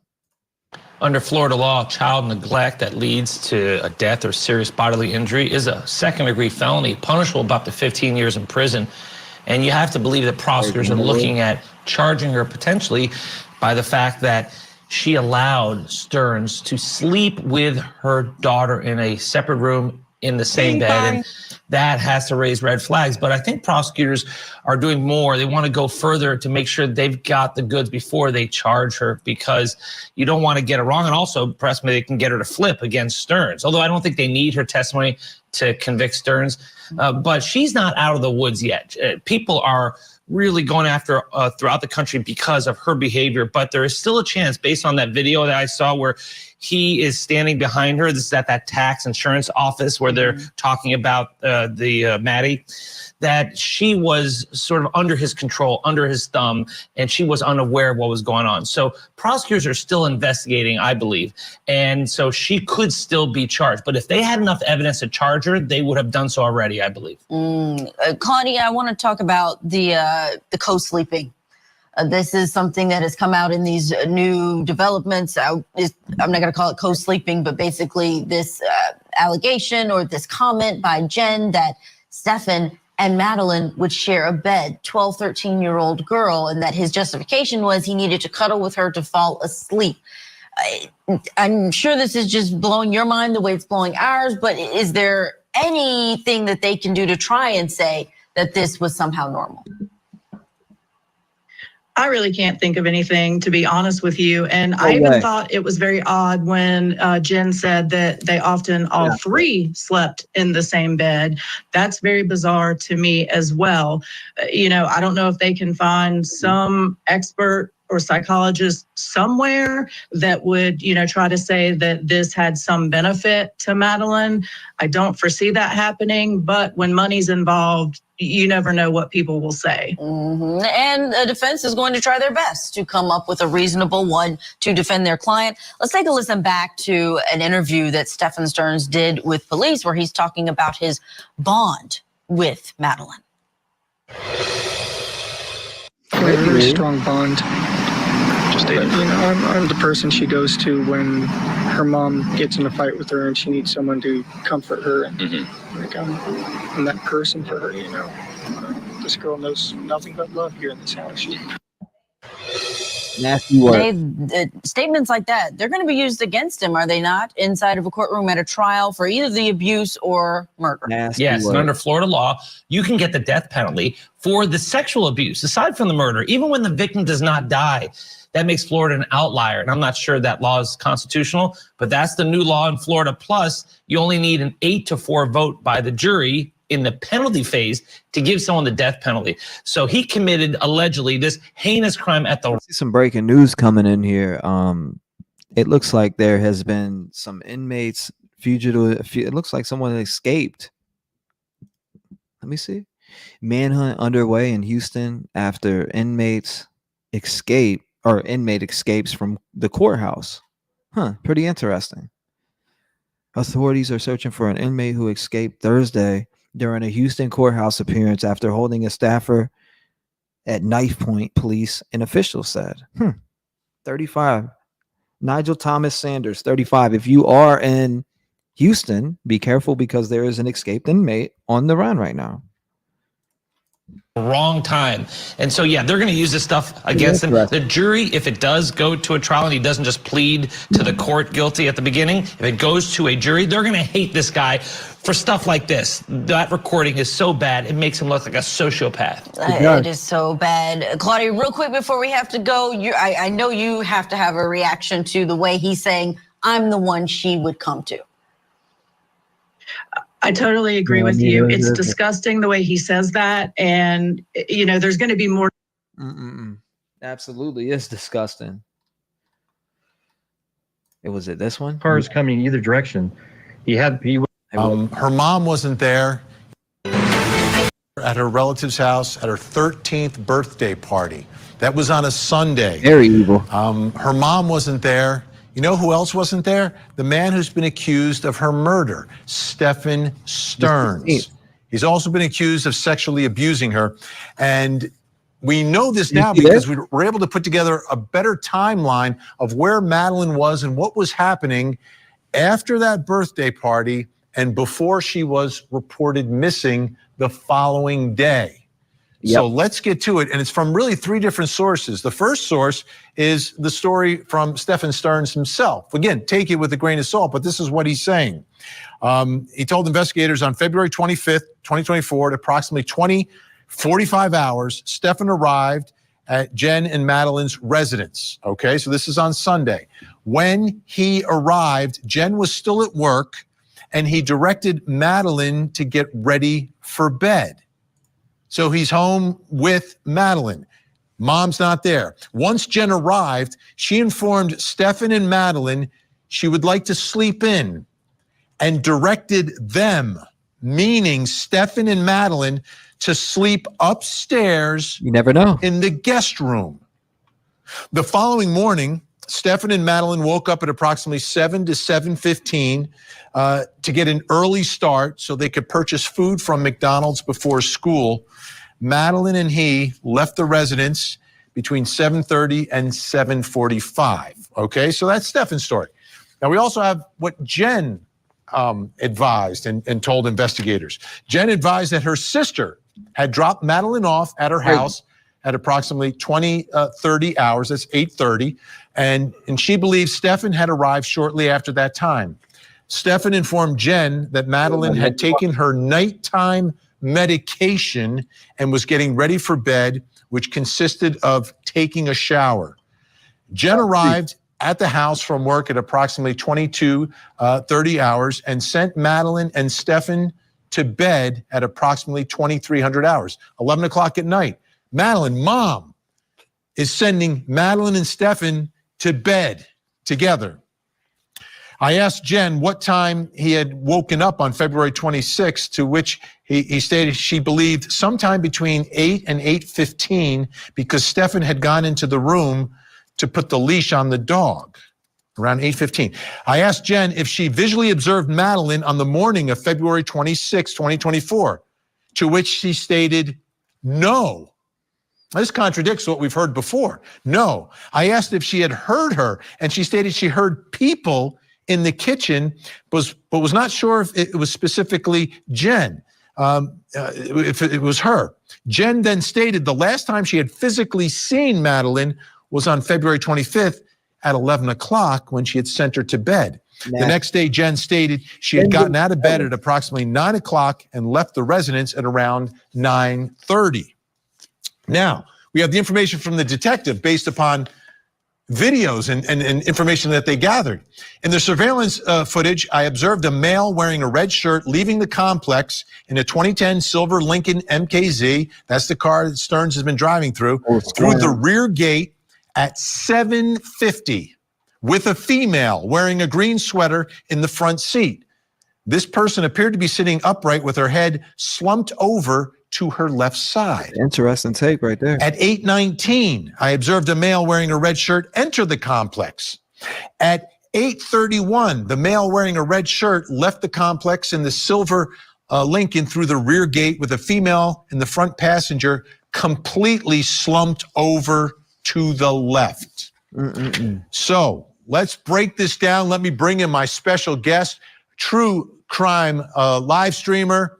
He's on YouTube. Gray Hughes. I've seen people where I had to get him at was excuse me, Gavin Fish. What was it? Patreon.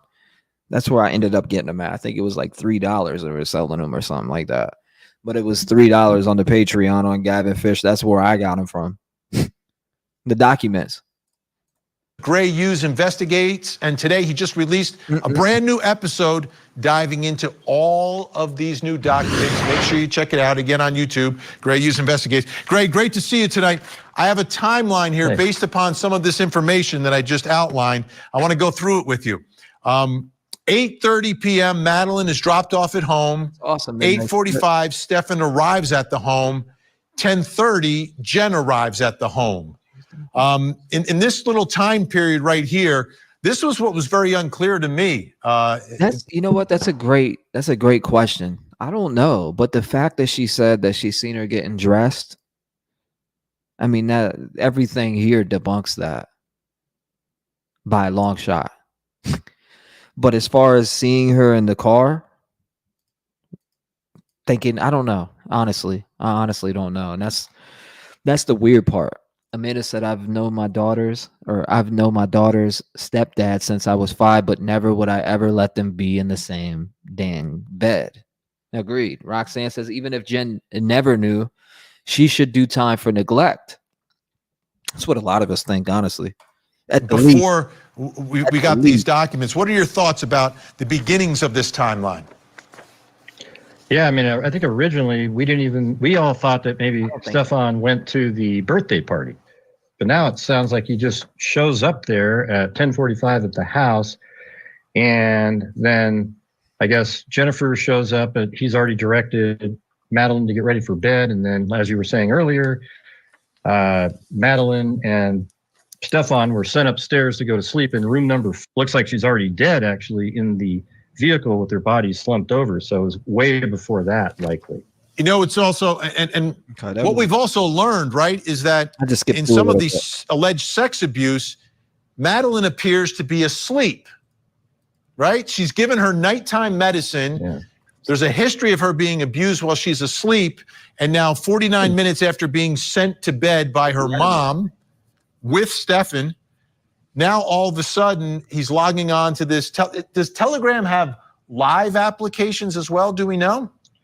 I don't know if it has live, but this is that site that we were talking about where people, they upload, and then it's the place where they would coerce girls to upload videos, and then after they uploaded the videos, they would use it as blackmail against them to do more and more and more things. And I actually had maybe a theory, possibly that Stephen Stearns feed him to the wolves, put his ass in Gen Pop.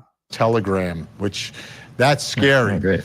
Now, the following realizes it was bad. Yeah. And I'm learning in my ear, we have great producers, that there is an ability to live stream on this Telegram, which that's scary. Oh, great.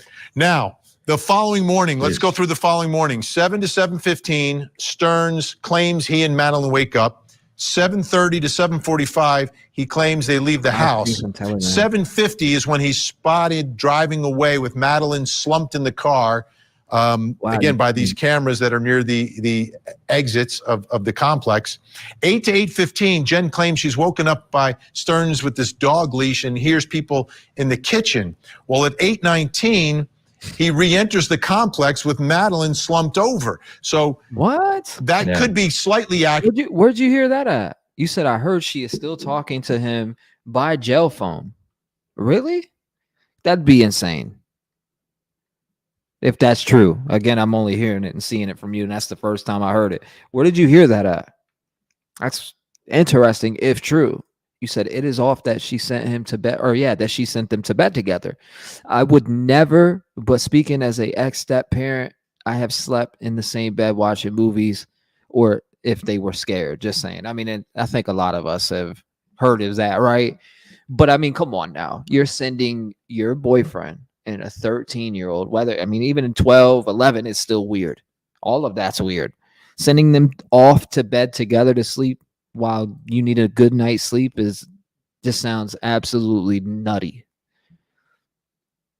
He said able to unlurk now. Clean 2 of the fish tanks. Thanks for the company while I clean fishies. You're right, that by 8:19, 8:20, he's back, and maybe that's when Stearns comes in for the dog leash. 8:31, he leaves the complex with Madeline still slumped over, and then Jenn finally gets out of bed. So looking at these times, when do you believe that this murder could have taken place either at night or potentially early that morning? Yeah, I think it's going to be sometime after 11 to like 4 or 5 in the morning, in my opinion. But he comes back at 8:19 with her body visible, and then what's interesting, at 8:31 he leaves again. So what was he do? What happened in those 12 minutes? He goes inside the house, and then obviously Madeline's body is still sitting in the car. Is it still propped up? Mm-hmm. Does he bend her over and put a blanket on so he can go in the house for a minute, and then he goes back in? And then at 8:31, the car leaves. And I don't know if you want to go over this part yet, but at 9:40, he makes it to a hotel. Oh, we're going to get there. We're going to get there. I want to focus on this right now. All right, Gray Hughes is going to stay with us. Stand by. I want to bring in our think tank who's joining us live in studio tonight. And with us, criminal defense attorney, entertainment attorney, and former assistant DA in Atlanta, Daryl Cohen is with us. Also joining us tonight, criminal defense attorney, Emory University law professor Molly Palmer. And look at this. He flew in from Florida, the Sunshine State, to be with us. The state attorney for Palm Beach County, Dave Arenberg. Great to see everyone. All right. This is a strong case against Stephen Stearns. No doubt. No doubt. I'm going to go to the prosecutor from Florida first. I'm an ex-prosecutor before he was in Florida. That's right. Think so? But strong. Sure. This seems strong, this timeline. Strong. Do you have an idea when you think this murder could have taken place? No, it's either going to be late at night or early in the morning. And then the video is important that you have her slumped over. So she was dead before she ever got to school, where he said he dropped her off several blocks away from school. By that point, she was already dead. So they've got good surveillance on him. They've got a guy with all the sexual abuse on his phone. So you can see why he would have done this, the motive. So I think it's a very, very powerful case. It's headed towards a death penalty because you can, in Florida now, not only get the death penalty for the murder, but for the underlying sexual abuse against a child. Yeah. Daryl, this... Oh, God. Everything that we suspected is now coming to fruition. But the thing that really surprised me here was the timeline of him coming home and with her, just him and her before mom even gets home. Well, let me say this. There ain't no sunshine here in this Florida because right now Dave came from the non-sunshine state to get some hot weather from Atlanta. Having said that, he backed up. He went through the back gate. He probably was not aware, because he is so smart, that there was video, that there's surveillance, and he came back in. and then he went back out the back gate. All of this. Do you really think that he was going to get away with this? I'm serious. Everybody chime in here. Do you think that this dude thought he was going to get away with what he was trying to hide? To think that he was going to take her body, put it in his vehicle, make it look as if she was alive, and just get away from all these video cameras that we have in the digital age that we live in? I mean, this right here is one of the dumbest crimes and most senseless, to think that he thought that he could get away with this. Obviously, he thought he had a chance of getting away with it the way that he discarded her body and put her up and slumped up in the vehicle, probably had the seatbelt on her, sitting her up in the, passenger seat as he continued to drive around with her body, they say, for hours. Again, right here, it says that Stephen Stern's boyfriend Stephen Stern's boyfriend, mom's boyfriend, drove around with Madeline Soto's body for hours. Just to think that he thought he was going to get away with this is crazy. Dumb criminals. You said they all think they're going to get away with it. That's right, Jenn. That is absolutely correct. Bing bang. He sure did. Did he factory reset his phone that same day or the day before? I'm not sure exactly the date or day that he did it, but it had to be right after he committed what he did. I'm not sure, though, about the time of that. We'll hear those details. Yes, he is sick-minded loony. Calypso says, I think he thought he would think that, but just plain old stupidity. Shannon says, they always think they're smarter. That's a fact. I'm sorry, in my opinion, Vinny has become entertainment instead of a credible journalist source now. I can't watch him and take anything he reports on serious anymore. Soldier Girl says, Stearns is not the sharpest nail in the toolbox, so to speak. T-REV, read my comment, please. I want to know your thoughts. Which one? Did I miss it? Let me see. I don't see your comment, Katie Bug. Where was it at? For some reason, I'm not seeing it. I see you saying hi, but I don't see anything before this. Well, I think I just seen it.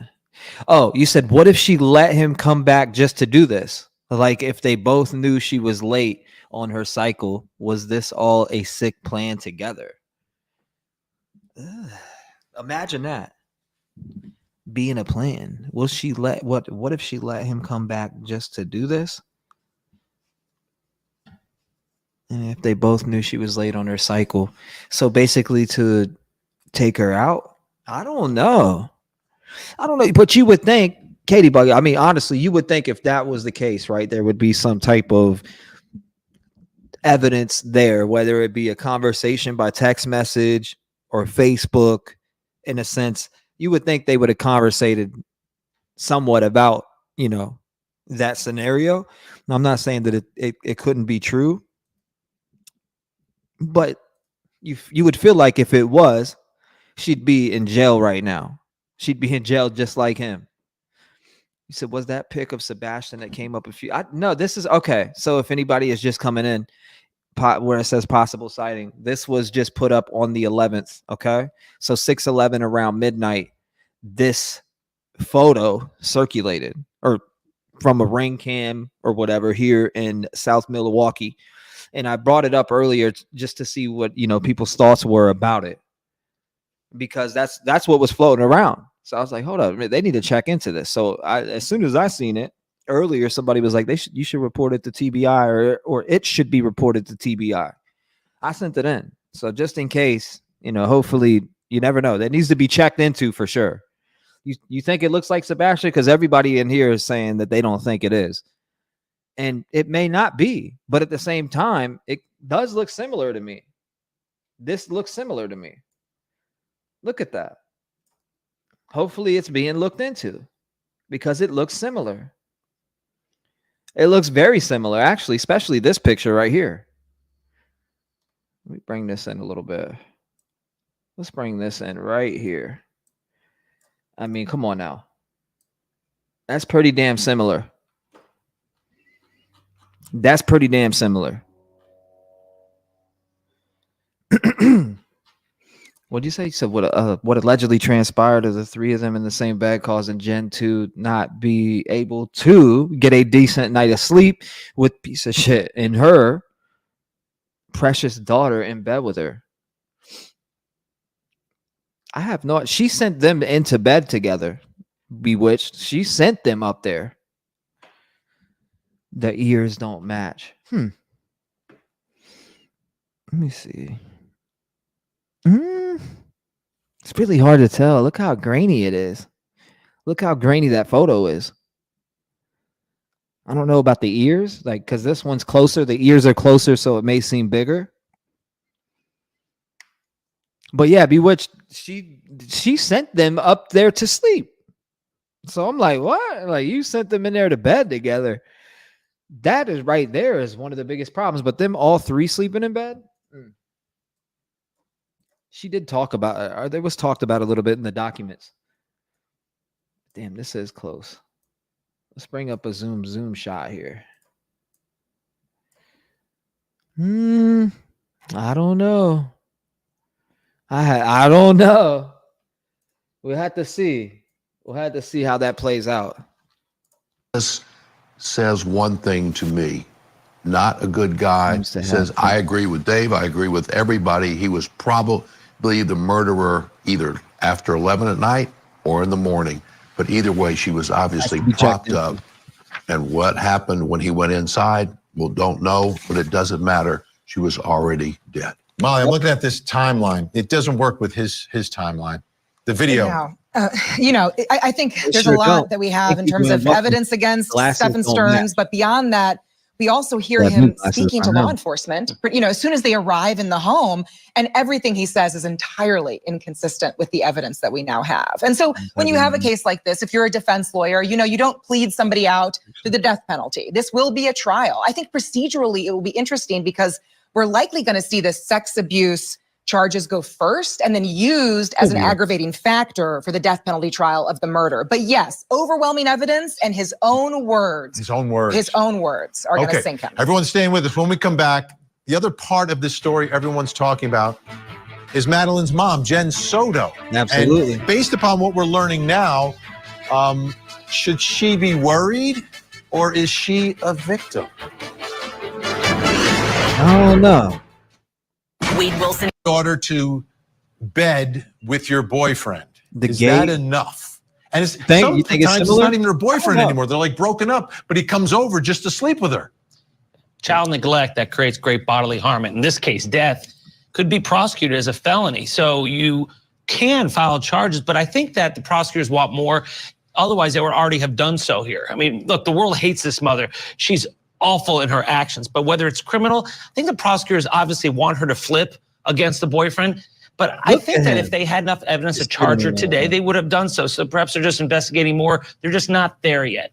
Do you need her to testify to set up that timeline, Daryl? I was going to say, I love my fellow prosecutor. He's the boss. I was the boss.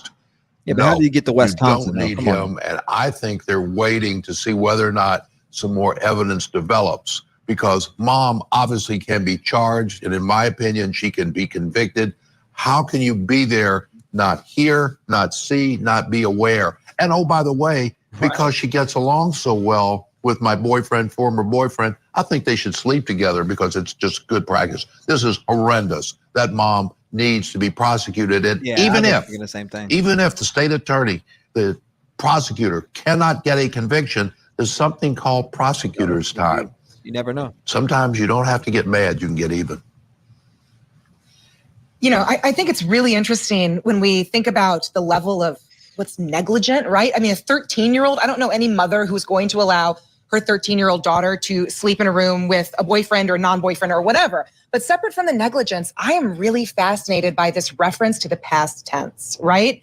What does she know the morning of the murder? What does she know? And Florida law, my prosecutor friend to my right, I'm sure can correct me if I'm wrong about this, you have this accessory after the fact law that's pretty interesting. If you're married, sometimes it can't apply. In a case of a murder, it always can apply. These two weren't married. But if she knew about this murder, even if she wasn't complicit in it necessarily, she can be charged and she will be going down right alongside Stephen Stearns. Wow. Something else I want to put up here, because this is also significant in understanding the relationship between Madeline and Jenn. Now, Madeline told her friend that she didn't get along with her mom. They're interviewing Madeline's friends and classmates. Madeline's friend had. I wonder what they would argue about, and that's kind of what we were reading on that one paper.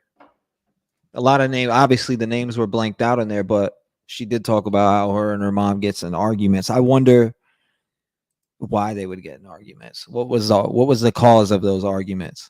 Heard from another friend, so double hearsay, I get it. Madeline's mom told her she was going to kick her out of the house and disown her when she turned 18 or 19. It's always tough in a house, a mom and teenage daughters, right? 9 times out of 10, it is in that situation. Hypervigilant. How important is that?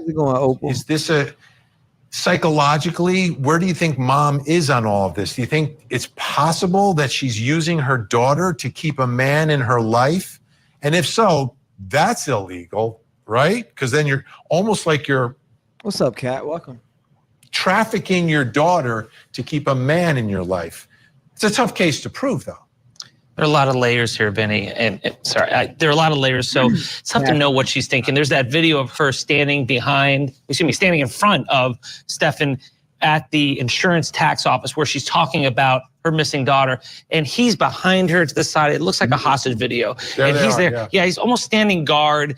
And that's why, there's part of me that thinks that she's just a clueless woman who has been under the thumb of this awful monster. And so that's where I am as a prosecutor, that I just don't think they have enough yet to file charges against her. How important is the mental state of of this mom, right? Like how she reacted to all this. If she has a mental breakdown or something, is that going to impact, or should it impact what is done with her?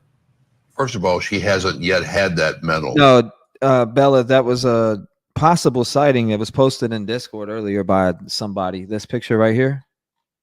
It was, again, it says, anyone know this kid, just wondering why he's coming to my door at midnight. Lights went on and he ran away. School must be out, that he is out that late. Now, some people were coming in saying that's not him. That's not him. It was confirmed not him. Well, where is TBI confirming that this sighting is not him? I don't see it. I don't see police coming out and saying, oh, recent sighting, not him. So, I mean, again, it needs to be at the very least checked into to confirm it is not him. I mean, we could jump the gun and say it's not him all day long, but that doesn't mean it's factual. It definitely needs to be looked into 100%. This sighting that was posted to Facebook for whatever reason, I don't even know. Why would it be posted to Facebook, 1, and 2? Why wouldn't you just shoot this ring cam into law enforcement and have them check it out? Weird. But yes, this, I don't know if, hopefully you're here and you see it. I don't know if it's Sebastian or not, but it was sent to me earlier on. What was it earlier? I think around, I seen it maybe around 12 today or 1 o'clock, somewhere around there, 1 p.m. And when I seen it, I was like, wow, it's definitely, definitely similar, especially when looking at it zoomed in. You know what I mean? It's definitely similar. I don't know if it's him. Somebody said a doppelganger again, but who knows? We'll see, because it's sent into TBI now, and hopefully they can locate said person from that Facebook name and then contact them and get that ring cam and figure out, if he's around that area or who that person is in that area. Or maybe they come forward. Breakdown, and she may never have that. She may have, I don't know. Well, to the best of our knowledge and belief, playing lawyer for a second, but the fact that she was so much a part of what went on, I don't think it should have any impact. I think a jury would be itching, begging for her to go to trial so they can listen or not listen to the evidence, but convict her regardless. All right. Stay where you are. We've got much more new information connected to the death of Madeline Soto. Now, take a look. More information that was revealed in these documents related to the investigation. And this, again, The Holiday Inn Club Vacations parking garage. 9:40 a.m. Stearns is spotted carrying a limp body. While in the parking garage, a male wearing a dark hat, red shirt, and tan pants exited the vehicle and opened the trunk. The male then walked to the front passenger side of the vehicle, opened the door, and proceeded to carry what appeared to be a limp body to the trunk of this vehicle. Still with us, true crime live streamer Gray Hughes of Gray Hughes Investigates. Gray, this is another huge development. Your thoughts about this and what else you've learned about this Holiday Inn Club Vacations parking garage? I'm not sure. Well, it was up on the top of the parking garage. I guess he apparently backed in, like just like you read, and then he opened the trunk, took her out of the passenger seat, and put her in there. And then, I mean, it's weird because I guess that was the spot that he figured out that he could put her into the trunk without anybody seeing him. But again, there's surveillance cameras in the hotel. So doesn't it feel to you like he didn't know what the hell he was doing on this night? Like he just committed, he killed Madeline, but didn't have a plan afterwards. And that's why we have this thing about, like, remember the whole McDonald's thing where he did these U-turns? He kept wanting to go to McDonald's to try to explain why his car is moving around. And then he gets back to the apartment complex at 819. It's like 20 different. And the bottom half was covered with bamboo shoot. Bamboo tree line. We noticed what appeared to be blue jeans. Okay, so they had her, what? She was right here between the the Hickory Tree Road. I remember because we covered it live in the chopper. There was a chopper, and we had it up the day when they were looking for her. And then we found out live that they actually found her. It was pretty insane if you go back and watch that. As we got closer, we noticed what appeared to be a body. The top half of the body was covered by a green-colored hooded sweatshirt, and the bottom half was covered with blue jeans. The body was laying on the left side in somewhat of a fetal position. It appeared that the body was covered by pieces of hay or dry grass. Based on my training and experience, it was apparent this was a human body. I did not see any signs of life. I could clearly see flies covering the body. Then we have the description from the medical examiner. She was observed in a state of decomposition with visible insect activity around her mouth, left eye, ears, and right hand. Discoloration was observed on her face, neck, torso, back, and hands. And then we have that map of where the body was discovered. And there's a couple of yellow markers on there on the right side. So the body's on the left side of the screen in the red, but across that Hickory Tree Road, you see those two markers, tire fragments. Yeah, those are, And the body was about 72 feet from the road. And this is where we get back to that initial story. You had a witness who saw someone fitting the description, changing the tire over there. And our question always was it an actual flat tire, or was it a ruse to pull over to the side of the road and get rid of a body? But you've got some tire fragments, so it was a... Now wrong. Let's see. What is going on, Donna? Can you hear me? Oh, hey. What's going on, Donna? I didn't hear you at first. What's going on? Hey, I just have a quick question for you. Uh-huh. Where did you find those documents? Oh, we had to get them off. Well, they say you can get them for free online, but I got them from Gavin Fish. You had to pay like. Yeah, I'm on there. I didn't mean to call in and do this, but I'm trying to follow along. You just gotta. I'm on the Patreon. You should be able to get them from there. You just download them after you pay. You know what they're called? Yeah, they're Stephen Stearns. It's the Stephen Stearns new documents. I forget exactly what they were labeled as, but yeah. Yeah, I've gone through them all. I haven't found them yet. They should be right there. They were right there as soon as it went through. I was able to get them right there. Boom. Okay. I must be missing something because I went through them all and then I was like, let me just call and see what the name of them are. For me, I didn't have to go maybe through took them off of there. I didn't have to go through anything. So that's weird. I mean, there's a list of all these PDFs. Yeah, when I paid for it, it was right there in front of me, right after. I didn't have to go nowhere. I just downloaded them immediately.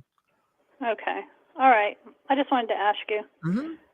I appreciate it. And right there, I don't know why it's not now, in case they were removed. Yeah, you might have taken Should them be down. the first one.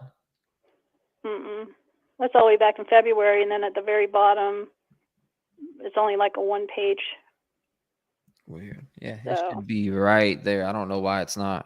Yeah, I heard you say something about going on his Patreon or getting it from him. I didn't know if it was his Patreon. It said I mean, someone in the chat said you can go on Florida's website and get them for free.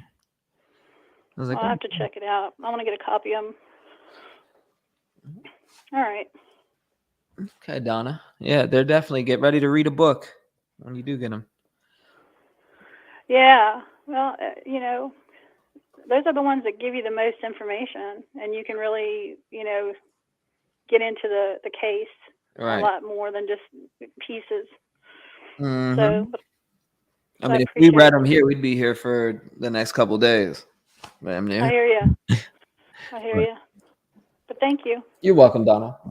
I'll talk to you later. Lock your doors. Appreciate it. Said she couldn't find them. That's weird. The flat top. When I got them, they were right there. All I had to do was click and download right in front of me. That's weird. They're not showing. All right. The question is, did he get it driving around, or did he do it to himself? Yeah, I actually think he had an actual flat tire. That's why her body was found so close to the road there.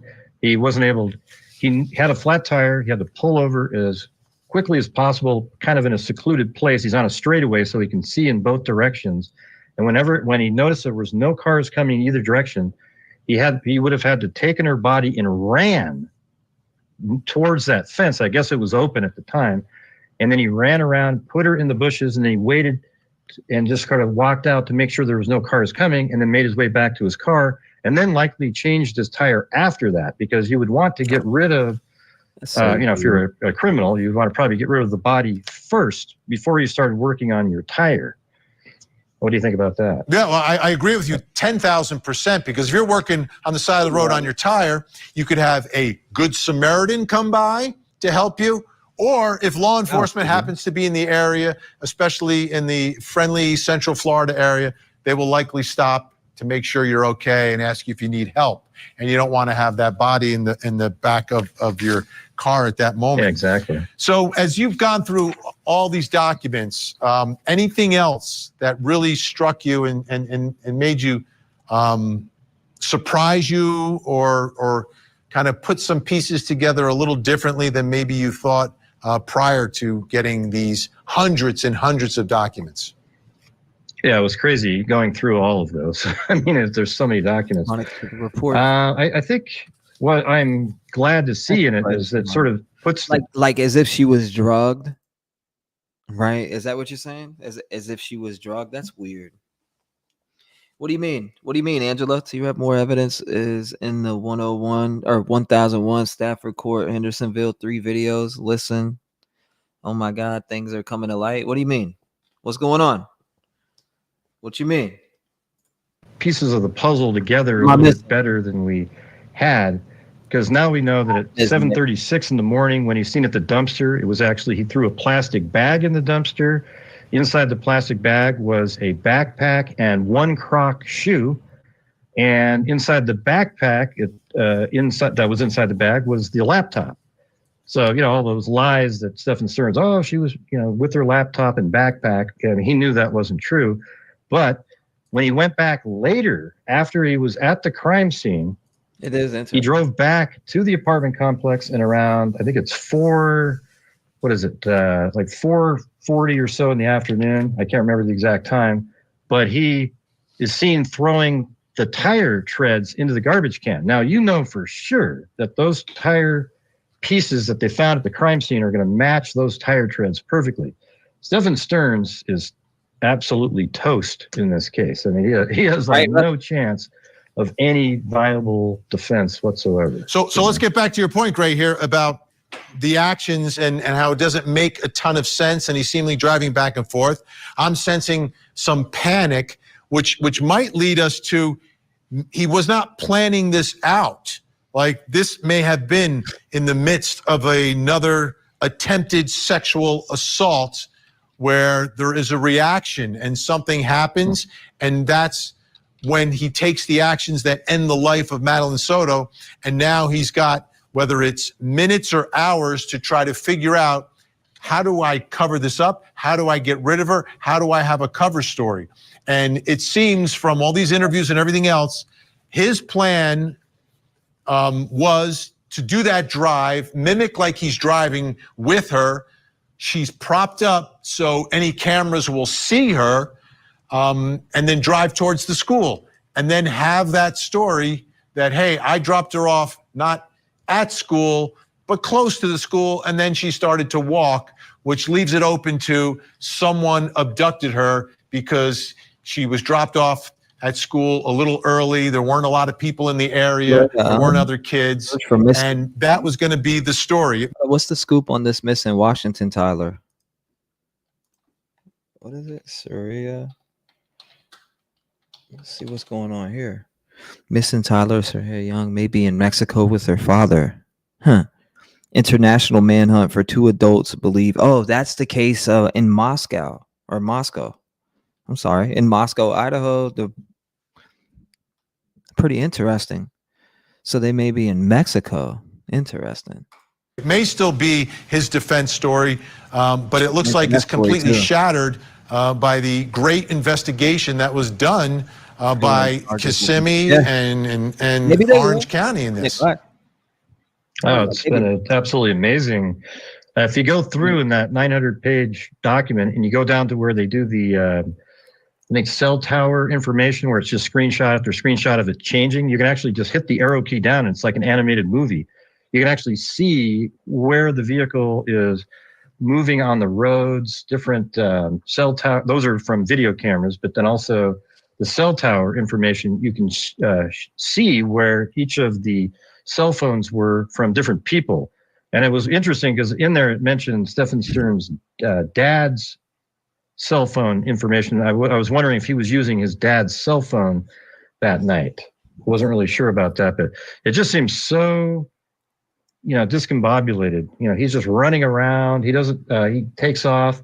And I totally agree with you that I think it's possible, very possible, that the murder itself wasn't really something he had initially planned, but something happened that night that made him realize that he has to do this, but he didn't plan this is the part anything else out. That's why so many cameras picked him up. Yeah. Thank goodness for the deep dives always on these cases. The death penalty murder trial. What's it going to be about?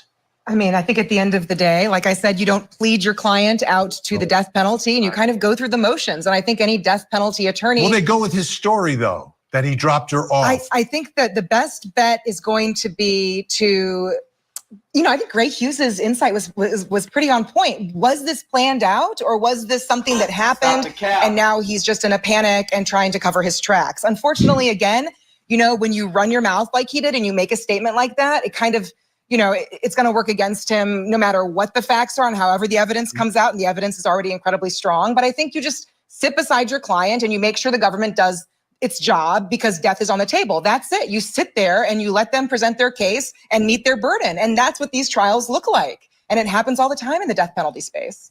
Vinny, I think the prosecutors agree that this was not premeditated. This was not thought out. This was a guy who was panicking. Because when it came to the death penalty aggravators, which is going to be the penalty phase of this trial, they did not mention the cold, calculated, and premeditated aggravator. They could have. That's not one of the 4 that were mentioned. So that makes me believe that they think this was a guy who was committing a terrible crime of sexual abuse, killed Madeline, panicked, so it was not premeditated. And I don't tend to agree. I absolutely agree. But I think that he is not going to have a theory of defense. I think his theory of defense— Let me throw this out to you, Daryl, and tell me if you think they'll run with it. Right, his story is he drops her off. The night that she's reported missing, Orange County deputies respond to that church in that parking lot. They go and look at the surveillance video. They see a girl by herself. It's blurry. You can't identify who it is, but it's clearly a younger girl by herself in that parking lot, and then sort of leaves the screen. So that exists because that night the Orange County deputies thought they had video of her based upon the statements of Stearns. So Stearns' lawyers are going to let the state attorney's office prove the case, and they're going to try, in my view, to show that the theory of the state is inaccurate, that this may very well have been the girl, may have been Soto. I didn't kill her, he says, but he can't say anything. He can't testify, and his lawyers have got to be very careful about establishing a theory, because if it's directly contrary to what the state attorney's office theory is, and the evidence is going to be against them, they've got to be very careful. So they have to, as Molly says, prove it step by step by step. Sit there, hold his hand, and try your best to make a good defense. And the best defense here is really doesn't matter. It's not going to matter. Is there any lesser included charge based on these circumstances? Yeah, Because sometimes I've seen defense attorneys do this, right? It's a loser of a case, but maybe it's, second degree or something. No, in these circumstances, is there any argument for anything? Let him try to escape. That would be lesser included. Yeah, I think strategically, given the quantum of evidence that we've now seen in all of these documents, I imagine the strategy for the defense is going to be to try and get him life without the possibility of parole rather than the death penalty. But you go through the trial, you make an appellate Are the things record. you do in the trial towards that end? Yeah, certainly. So, first we're going to see the actual trial on the facts of the case, and then we're going to have the death portion where the 4 aggravating factors are going to be presented. The idea that she was a vulnerable victim, I think mom is going to come into play there. And, certainly if he has the prior conviction for the sex abuse, that's a big aggravating factor the jury will hear about. And the defense presents, stuff we don't know at this point, his life, his background, anything mitigating about him at all, anything mental health. We don't know. We don't know. At this point, we don't know. They may adopt the Nicholas Cruz strategy. That's the Parkland massacre. That's the guy who clearly did it. They had him dead to rights. So he pled to the court, pled guilty, and then he went right to the penalty phase and was able to say that his mother didn't love him enough, smoked in the womb, all that other stuff, and it got him life in prison by a 9-3 vote. The problem is for Stearns, the law has now changed. You'll get the death penalty in Florida now by a vote of 8-4. It doesn't have to be unanimous anymore. Yeah, that's a big change. That's a game changer down in Florida. Yeah, and I think ultimately when it comes to these kind of interesting changes in the law, like my prosecutor friend also mentioned that now you can have the death penalty for the child sex abuse as well. This is a new change. Everything with death penalty litigation is a lot of times like post-conviction. It's 3-dimensional chess. So you go through the trial, you have terrible facts, and you're thinking about how they changed the law. Perhaps you have a constitutional challenge that you can bring up many pleadings later after the trial's concluded, after you've been found guilty. Let me ask you this. Is there... Disgusting. Because, again, the discussion on this case always comes back to Jenn Soto, right? Is there any prosecutor anywhere that would consider sitting down, speaking with Stephen Stearns, taking death off the table for him to implicate her? I would think not. I would think not at all. But I also believe that she is going to be prosecuted. I just think it's a matter of time and exactly what the charges are. No prosecutor. I wonder if he's right about that. But when you look at those details of her knowing, come on now, would take the death penalty off. Bad. Because it would be not only the wrong thing to do, but the optics would be even worse than taking the penalty of death off. And who's your key witness against the mother? This monster? He'd make the worst witness. So no deal for this guy. He would be the worst. Okay. As I look at what happened in this case with Jenn Soto, and I'm trying to understand, is there anything that we can take away from this? Like, is there any lesson? Is there anything that our system can do to protect someone like Madeline? She was subjected to this man for years. Or is it almost nothing the system can do because mom was not there to protect her?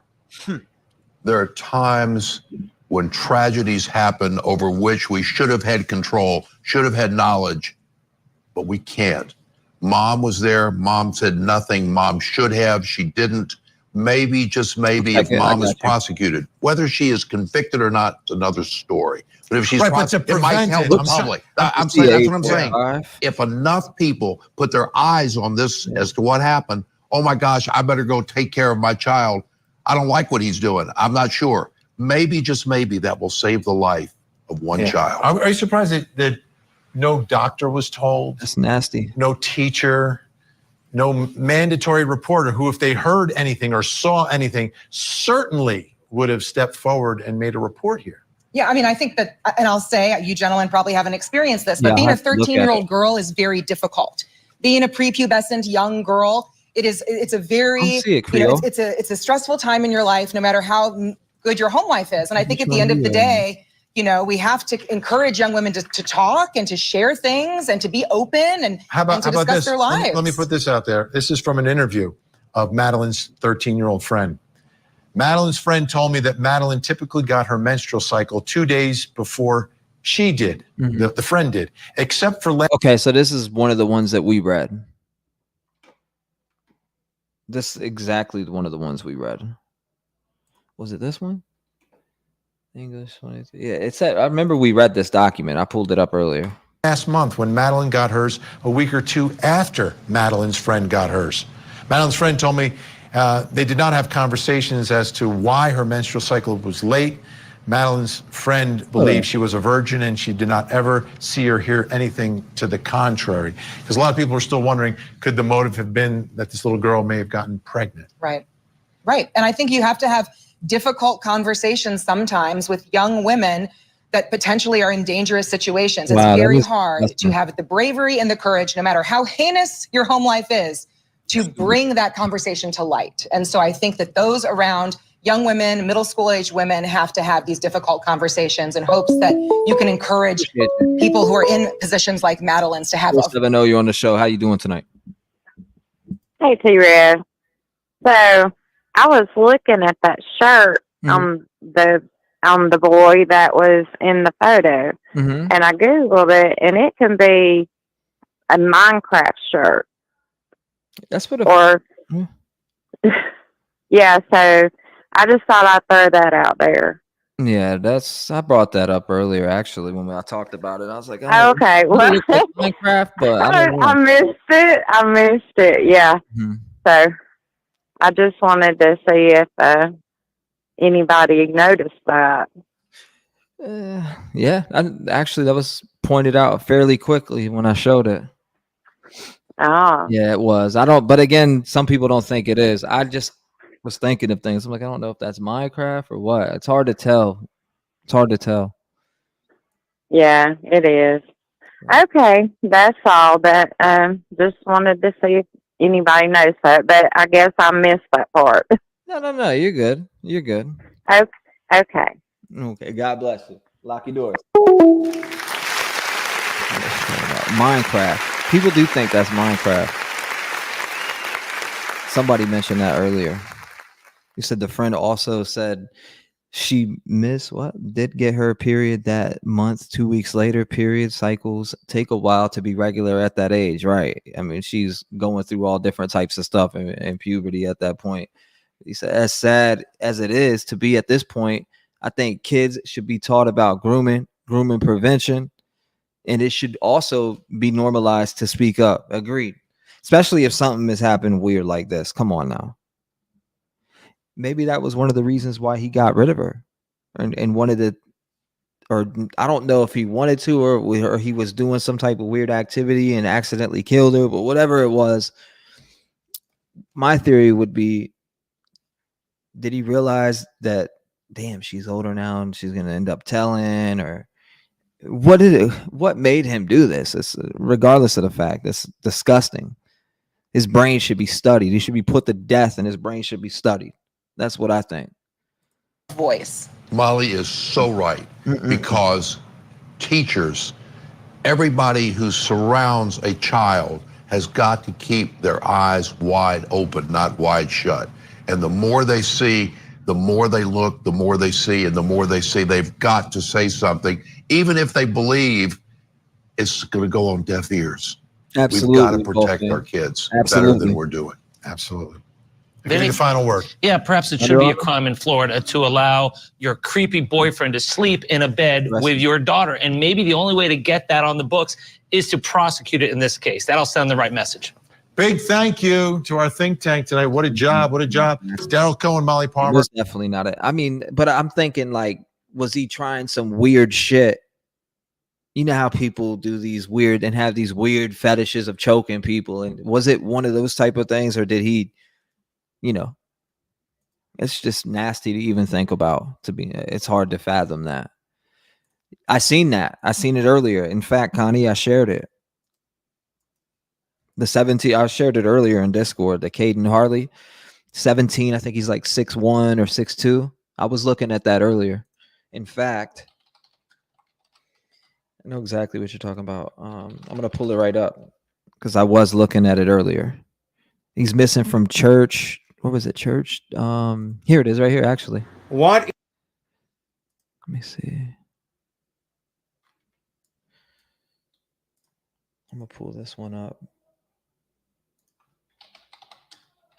Harley, Tennessee, missing. Yeah, here it is. So this is the one you're talking about. And this is another missing person from Tennessee. Police asking for help to find missing Hawkins County teen. HCSO said 17-year-old Caden Hatley was last seen in Church Hill on June 5th. Now, let's play this real quick. Let's see what they're talking about.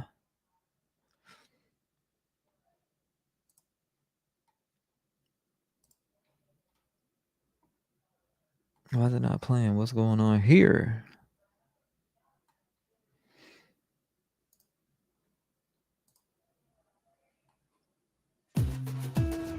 So when I went to college, I was stressed out. I stopped fishing altogether. 17 years old, missing since June 5th. It's possible he could be somewhere else, but it just looked really interesting. Take it. There's just something as if about the he's in water, danger, especially when somebody goes missing and not stressors in my contacting their life, family. pressure. Etc. It's definitely important Felt like it went away. to So take if it you're as an considering emergency. Fishing, grab a rod, find. The Hawkins County Sheriff's Office needs your help finding a missing teen. Deputies say 17-year-old Caden Hatley was last seen in Church Hill on June 5th. He's 6'1", 156 pounds. He's got brown hair and blue eyes. If you know anything, call the Hawkins County Sheriff's Office or 1-800-TBI-FIND. Okay, so he's definitely, when it comes to order TBI fine. It's all these missing, you said all these missing kids, teenagers. A lot of them. There's so many of them. So many of them. Outdoorsy. Well, you said nothing about this case is easy to listen to. I agree. We were all triggered as hell by it. You said something happened to set him off. What were you saying? I seen Dana say something. You said his phone has been off since June 5th. So he's been missing since June 5th. His phone's been off since June 5th. And he's nowhere to be found. Weird. Weird. Shit is weird. But shout out to y'all. Appreciate you coming by tonight. I'm about to get off. I'm about to get off of here. I do appreciate you guys coming by tonight. Shout out to all of you. Again, Rev Game family, I will see you soon. It's a big month. This is a big month for me. There's a lot going on. It's a lot going on. But I do appreciate everybody who came by. You said strangulation, though. Wow. In my opinion, with that type of unaliving, I believe it was either during SA or accidental, or she refused and tried to fight him off when he attempted to SA her. That's a good point, too. Like maybe she did fight back or woke up, because I did see some reports and from some of the stuff I was reading that she was sleeping. I don't know. It's all weird. It just doesn't even make sense. Good night to y'all, though. I may be on the second channel, though. That's a fact. But shout out to y'all. I do appreciate you. Have a good night. And whoever joins me over there, I will see you. I will see you. That's a fact.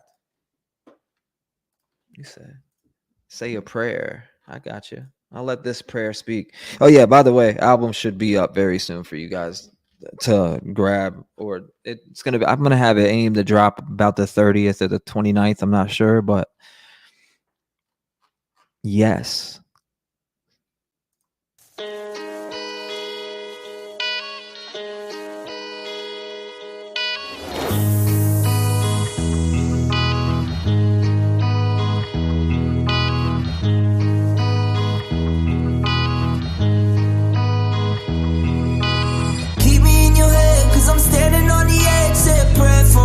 Say a prayer for me.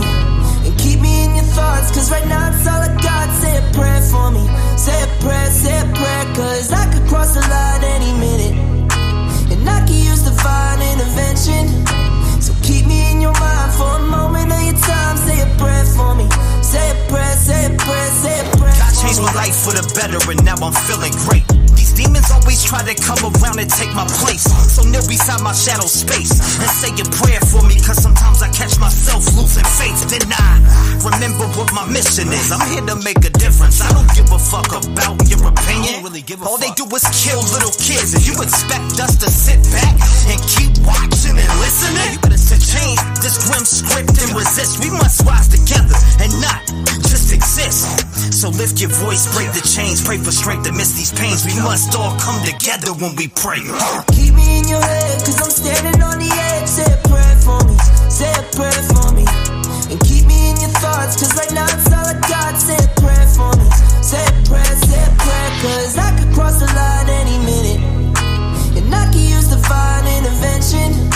So keep me in your mind for a moment of your time. Say a prayer for me, say a prayer, say a prayer, say a prayer for me. As I go through the day, I continue to pray, but every day it's getting worse with these demons we face. Little Elijah view, only age 3. Voice caught in the shadows, far too deep. Whisper the prayers every night before I go to sleep. Dreams of dawn, where fears are gone, and heaven hears the pleas. I wish I could bring every single missing person back. I see these frustrated families and about to crack. In the night's cold grass, we light a match. I'ma keep being that person that always makes a path.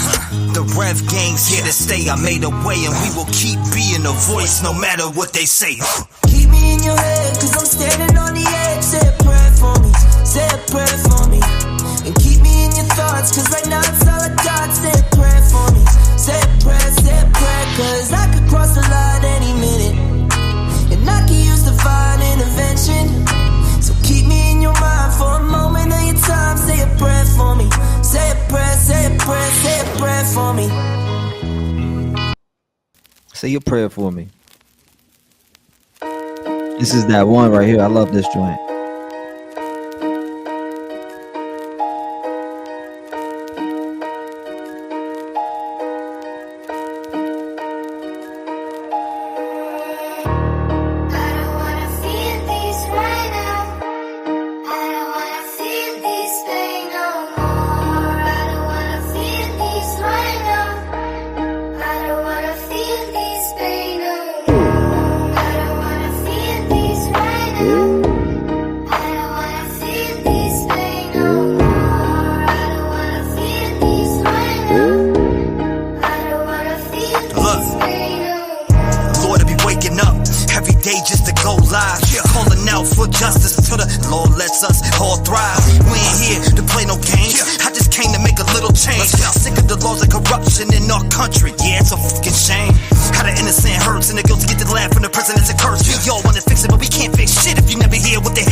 So many people, if you hear the pain, you could never hate it. Rise above the silence, amplify the cry. For every tear that falls, word that echo that defies. Break the silence loud and clear. Voices rise, the world will hear. We pray together, every single stream, and I won't stop till I'm in your ear. Oh.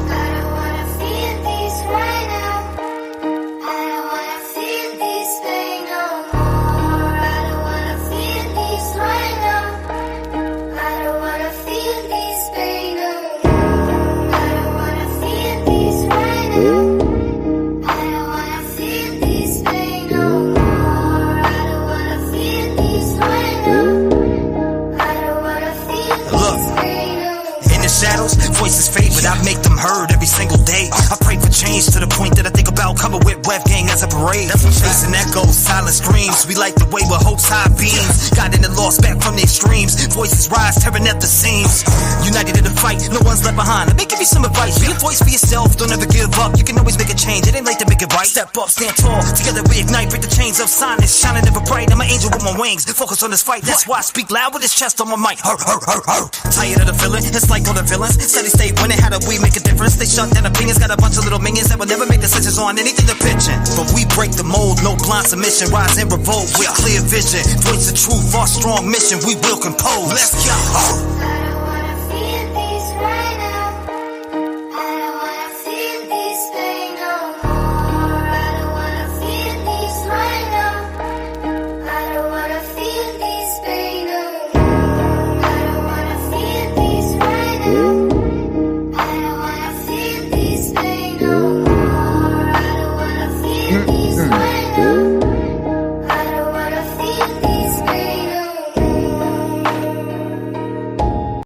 I don't want to feel it. Only time will tell, though.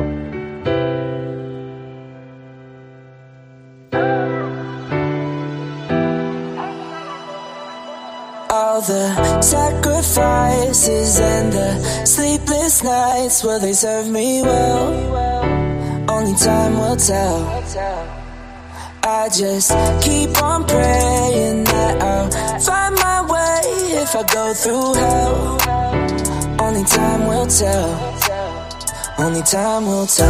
Every day I wake up, I'm here to make a change. Only time will tell, I hope it takes the pain away. I see these families going through it every single day. Another person dead, an article up on the page. But I hold on to hope like a candle in the rain. Got it by the light, trying to break through these heavy chains. In the heart of the night, I'm searching for the flame. Speaking for the silent, in your honor, I'ma pave the lane. In the silent battles, I become the war and train. Carrying the hopes on this long and winter terrain. Through the valleys of silence, the dreams I entertain. In the quiet whispers, my purpose remains the same. Let's sacrifices and the sleepless nights, will they serve me well? Only time will tell. I just keep on praying that I'll find my way if I go through hell. Only time will tell. Look. Only time will tell. We're really feeling like we're living in hell. Just turn on YouTube and start searching and you'll see it yourself. But together we light up the dark, standing strong, playing our part. Heart to heart, we heal, we mend. And this battle will prevail in the end. Voice for the voices we defend, in the silence our words transcend. With every note we send a message, deep truths we blend. And every verse holds strength from our spirit within. Let's wake up, start the day, I'm back fighting again. Giving a voice to the people who have nothing to give. They come to me, I let them speak and tell it just like it is. I've been sacrificing all my life, I sleep when it is. All the sacrifices and the sleepless nights, will they serve me well? Only time will tell. I just keep on praying that I'll find my way if I go through hell. Only time will tell. Only time will tell. Divine spirit of love and light, in this hour of need, guide America right. Shine your grace on every child, every soul. Mend our hearts, make our nation whole. The sacrifices and the sleepless nights, will they serve me well? Only time will tell. I just keep on praying that I'll find my way if I go through hell. Only time will tell. I appreciate you, my friend. Thank you, Rhonda. Only time will tell. Album, I'm aiming to drop it, but I don't know. I'll make my decision when I'm uploading it tonight, but the 29th or 30th of this month. I do want to give people a chance to, you know, you guys could pre-save it on Spotify. You could pre-save it everywhere. So all of these are from there too. I will get hard copies. It depends how many people want them. If you want hard copies, you got to email me and let me know.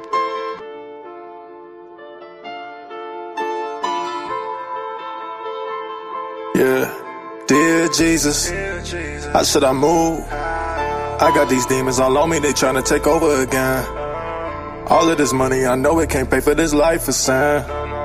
All that I ever wanted was to win, but I'm not tryna be gone in the wind. Dear Jesus, I need you to walk for me, I need you to talk for me, cause I don't seem to do it properly. Dear Jesus, yeah, dear Jesus. Look. I wanted to change, I'm over feeling all of this pain. I've been through the struggle, I've been through the rain. These haters are looking for something to blame. They always are coming all up on my page, filled with their hatred, they think that I rage, when I am really laughing in the face. You either a rep gang or you are a snake. I don't give a shit about none of your drama. My faith is with God as I fix all my problems. You people be running and hugging the fence while I stay focused on myself and I'm evolving. I use my platform every day for love and light to make a better place. Watching these kids lose their lives just makes me turn insane. Dear Jesus, how should I move? I got these demons all on me, they tryna take over again. All of this money, I know it can't pay for this life of sin. All that I ever wanted was to win, but I'm not tryna be gone in the wind. Dear Jesus, I need you to walk for me, I need you to talk for me, cause I don't seem to do it properly. Dear Jesus, yeah, dear Jesus. Look. It's nothing but pain. All of these families are feeling the same. Losing a loved one to all of this violence. Our government doesn't want to make a change. It feels like a game, this shit ain't the same. All of y'all do is just pick at our brains. Give up a little info, they conceal the rest and expect us to believe what you say. How is change gonna happen? You let these pedophiles run around and trash it. They touch kids, but the judge gets an ass kissed. And you expect us to wanna roll with that shit? He touched a kid and gets 2 years maximum, but gets back out on the streets looking for a scheme, sneaking in a family, then killing a team. And now we stand together as human beings. Jesus, I'm asking for help. These bastards should really be burning in hell. At least the rest of the life in the jail. We really don't understand all of the failed. Audrey Cunningham, Quentin Simon, Kylie Rodney to Summer Wells. All my life I've been waiting for purpose, and now I have it. I will prevail. Dear Jesus, how should I move? I got these demons all on me, they tryna take over again. All of this money, I know it can't pay for this life for sin. All that I ever wanted was to win, but I'm not tryna be gone in the wind. Dear Jesus, I need you to walk for me. I need you to talk for me, cause I don't seem to do it properly. Dear Jesus, yeah, dear Jesus. Yeah, Jesus. Good question. And all of these are bangers on the album. I love this. Woo.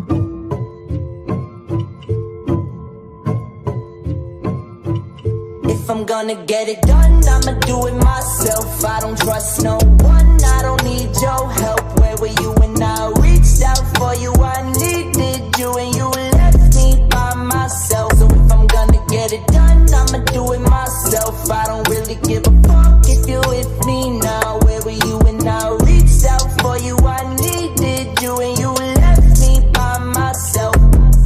I was always left alone, sitting in my home, going through depression while I'm crafting all these poems. My mom was doing dope, that's all I ever known, but I let that pain go away. I'm here to take the throne. Got Rev gang behind me, I give a voice to the streets. Let the people speak, love and light is what I preach. Got these negative people who try to put stains on my fleece, but I never give up and stay focused on my peace.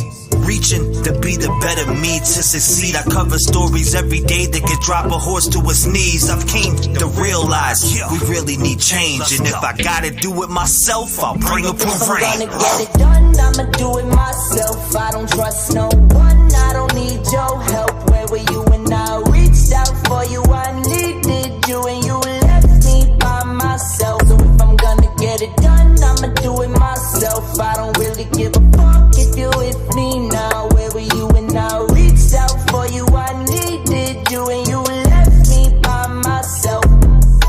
I'm speaking to the government, we really need some change. I used to be that child that was living through the pain. Got raped by a monster when y'all barely did a thing. I'm speaking out for me and all the others feeling pain. When I speak it's with my chest, this ain't no motherfucking game. I'm sick of y'all giving every one of them a name. I hear stories like mine and it makes me wanna rage. How can we turn the page when y'all haven't done a thing? You give the ass a deal, then they're back on the game. We can't fix these sick pricks, but you free them every day. So I'ma build my platform up step by step. You can't ignore all the signs, just take a look at the desk. If I'm gonna get it done, I'ma do it myself. I don't trust no one, I don't need your help. Where were you when I reached out for you? I needed you and you left me by myself. So if I'm gonna get it done, I'ma do it myself. I don't really give a fuck if you with me now. Where were you when I reached out for you? I needed you and you left me by myself. It's like they don't want to listen to us about what we're going through. They don't want to hear the pain. They don't want to stop these people. They want to keep giving them deals and letting them come back out into society and ruin more lives. And we're getting sick of this shit. We had enough. Man, they're gonna kill more people. I'm speaking for the voiceless. We need better laws and better purpose. I know a lot of families out in these streets, they are really hurting. They don't know where to go, know where to start. A lot of these families get left in the dark. No wins, there's no leads. They get pushed to the side just like they were from the start. I'm here to make a change. I'm at it every day. I'm far from perfect, but I refuse to stay the same. I'm here to grow with my people and rise above. I put all my faith in God. The change is gonna come. If I'm gonna get it done, I'ma do it myself. I don't trust no one, I don't need your help. Where were you when I reached out for you? I needed you and you left me by myself. So if I'm gonna get it done, I'ma do it myself. I don't really give a fuck if you with me now. Where were you when I reached out for you? I needed you and you left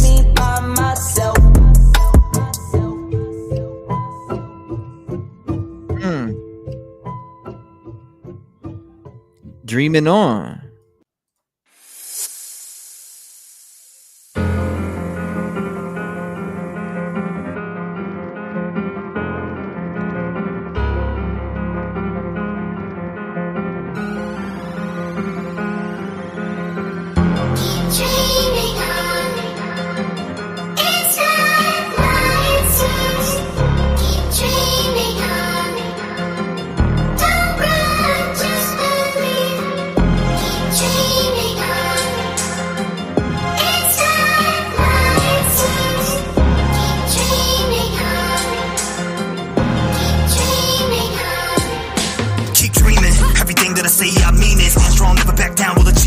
We want is to be with the pieces. You don't want to make me go off the deep end, cause these kids become a lost voice and never found again. So we keep them alive and strive for the answers that nobody could ever get. Echo the voices in silence, make sure the world won't forget. Throwing it all away, it's something that we never did. You don't really have to agree, I don't care what your opinion is. I'm here to speak the truth and shine a light where the darkness lives. Stand up for the silent, give back more than what the world gives. If people don't speak, man, that's how the fucking world ends. Stand together, stand tall, let's make a change. Stand and pray. If we don't come together, it will stay.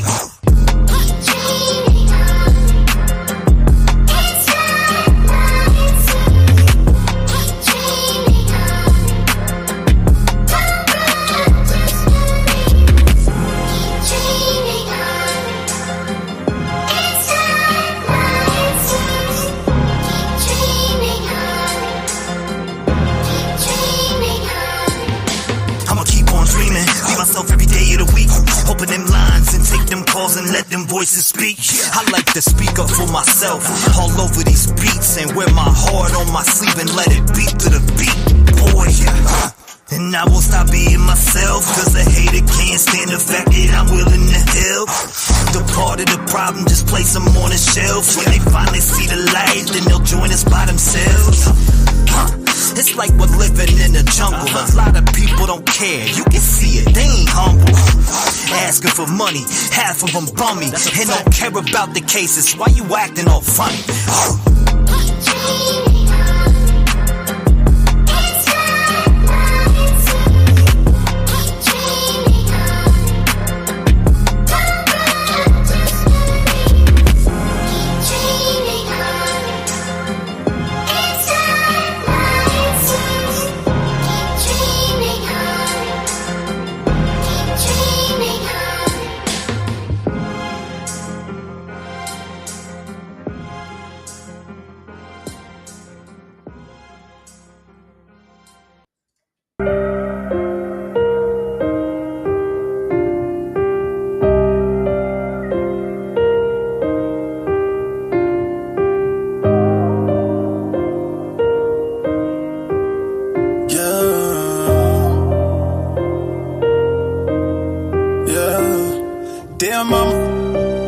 Told me stay out of that drama, and I know you wanna see me living proper. I'm just doing this for you and all my partners.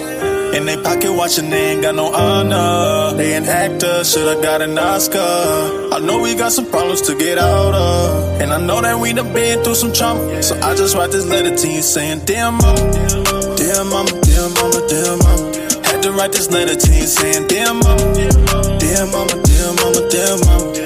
Dear mama, I just want you to have faith, yeah. No, I'm about to go fill up the bank, yeah. Dear mama, dear mama, dear mama, dear mama, dear mama, dear mama, yeah. Dear mama, you're all that I got. I know life was messed up and went left with my pops. I was out there running the block, drugs in my sock. After I got raped, I blamed you and my pops. I was mad at life, I hated myself. I thought if I could blame y'all, it would fix itself. But I was wrong, and I can admit that there was nothing worse than waking up every day not knowing your worth. Mama, no matter what you did to me, I just wanna say I love you. I'll make you proud with victory. I stand tall every day and look these kids in the face. Growing up like I did, that's why I wanna make a change. And if it wasn't for you, I wouldn't be who I am. So this song is for you, mama.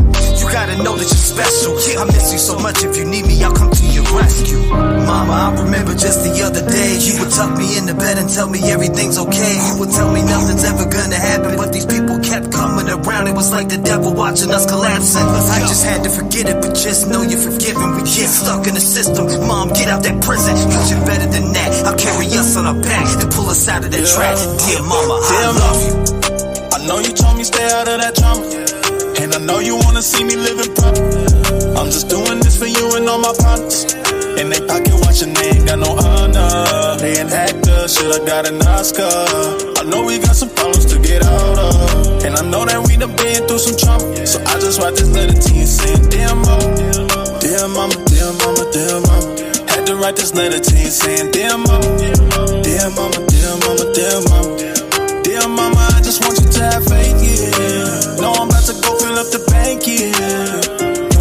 Dear mama, dear mama, dear mama, dear mama, dear mama, dear mama, yeah. Mama, I know you lived through the trauma, and I ain't trying to bring it up to start no drama. I just want you to know that I'm aglow in your memory, cause you were the best. I have your soul. Don't ever let no man tell you what the f to do. Don't ever let no man put his hands all over you. I don't wanna see you getting hurt anymore. You've been to hell and back, mom. It's time to open them doors. It's 2024, I'm here to turn the page. Voice for the voiceless, the year we make a change. Tired of the deaths in our country. People acting funny, switching over money. Materialism, people lack substance. Haters everywhere, the devil's getting comfy. Your mama, spread your wings, you're free now. Love you, I will always forgive you, no matter the troubles. Dear mama, I know you told me stay out of that drama, and I know you wanna see me living proper. I'm just doing this for you and all my partners. In they pocket watching, they ain't got no honor. They an actor, should've got an Oscar. I know we got some problems to get out of, and I know that we done been through some trauma. So I just write this letter to you saying, dear mama, dear mama, dear mama, dear mama. Had to write this letter to you saying, dear mama, dear mama, dear mama, dear mama. Dear mama, I just want you to have faith, yeah. No, I'm about to go fill up the bank, yeah. Dear mama, dear mama, dear mama, dear mama, dear mama, dear mama, yeah.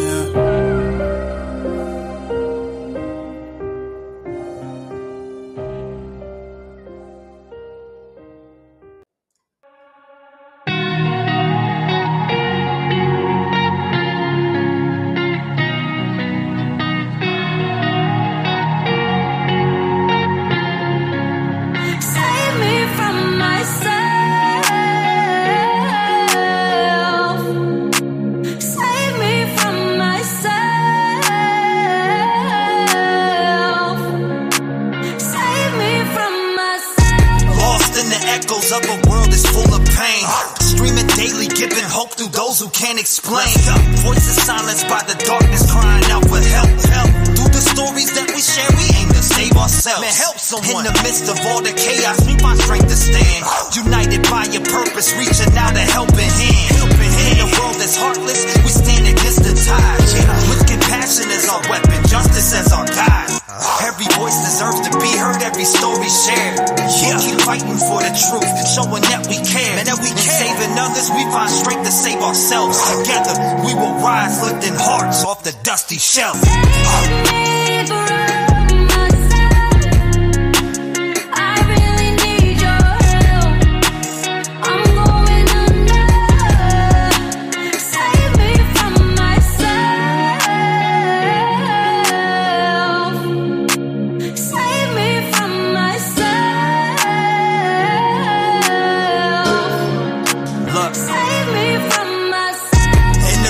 Of the night, we hear the sign and please. Standing strong for justice, fighting against the disease. Let's go. Every broken spirit and every shattered dream. We become the voice of hope, letting our courage stream. In a world that tries to silence, we rise up and speak. Bringing light into the darkness, giving strength to weak. You can't stay through the trials and the heartache, we find a way to cope. Saving ourselves and the others with unyielding hope. With every story told and every truth revealed, we mend the broken hearts and help the wounds to heal. Let's go. In this journey of life, we're never truly alone. Together we lift each other up, making courage known.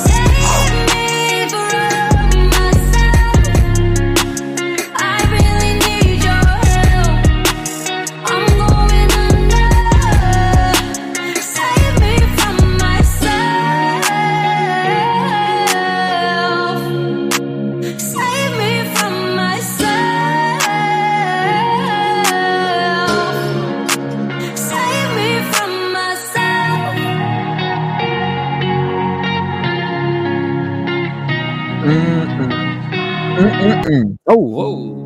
go.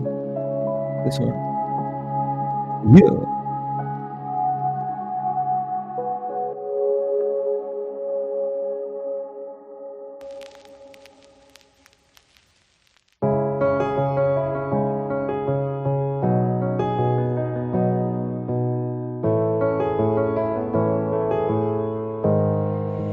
Maybe someday I'll be okay.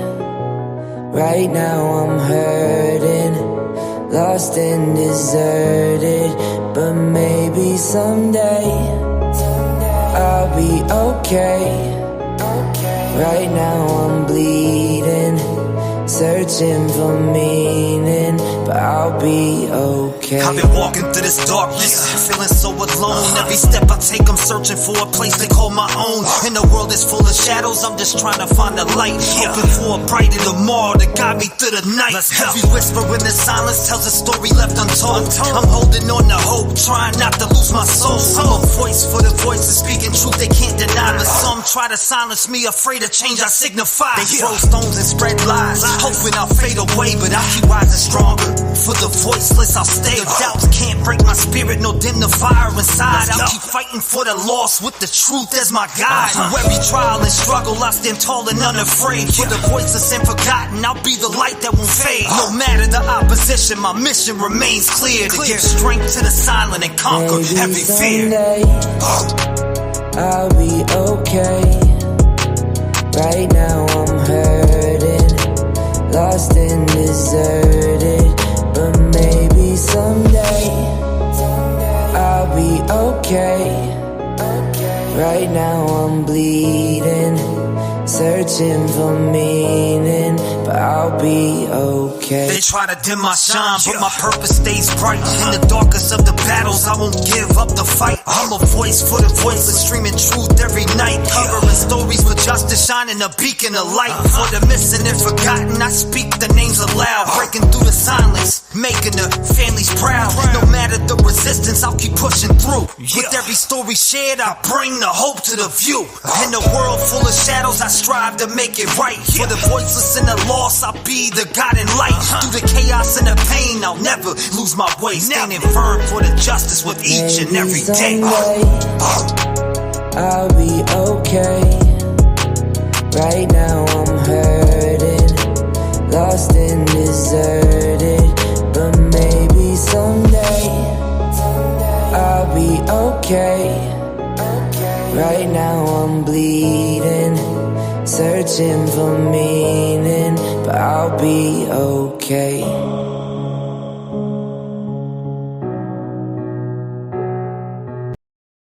You gotta stop doing this.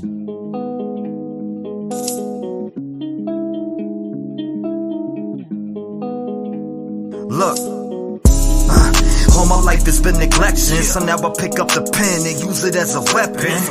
Yeah, you can see that I'm affected. People getting killed for nothing but obsession. You need to look at your reflection and decide who you are. Stop acting disconnected. Got mothers killing kids. People kill to live. Well, I be on the mic, speaking how I live. Every day I wake up, it's another person that's dead, and YouTube has to solve it cause the law is killing kids. I'm disgusted at the evil in the end, and if you connect the dots, you'll see the vision in your head. Why do people die as victim to the streets? They wonder why I'm up all night and can't sleep. I'll be the voice for everyone who can't speak. L.E. fell Kylie and now Sammy is free. AWP did a good deed, and y'all be talking all that shit while they just do it for free. 16 days for 35 minutes. Y'all tried to throw them off and just wanna play the victim. Reaching out to YouTube channels for clout. I wouldn't check it. TV if I went in your house. And SF investigate, stay sending out the hate. Why you mad at Doug and Nick for finding Kylie in a lake? Make it make sense. You're a fake bitch. You were there for money and now you're mad over fake shit. And that's something I can't relate with. Zero emotion from the mom on the statements.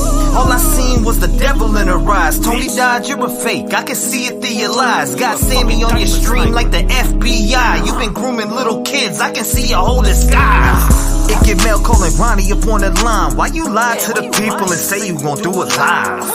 Santa May out here looking extra sus. Got an arrow on the ground pointing towards Kylie's truck. Then you wanna come and up church. I think your butt hurt. You tried to blame the man for your dog but couldn't find the dirt. I guess that's what they mean by the trucky way. If you step foot into town, you might die from foul play. And I don't know what to say, but I can feel it through my soul. She didn't drive in LA.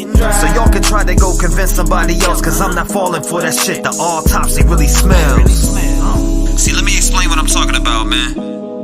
And you know what I'm talking about. No water in the lungs. Y'all test for the weirdest shit. I guess it is the trucky way. You gotta stop doing this. I mean, I really guess it's the trucky way, man. Kylie Rodney needs justice. Shout out to AWP for being the only real ones in this situation. And that's sad. There's so many people that care. Rev Gang family, I'm out.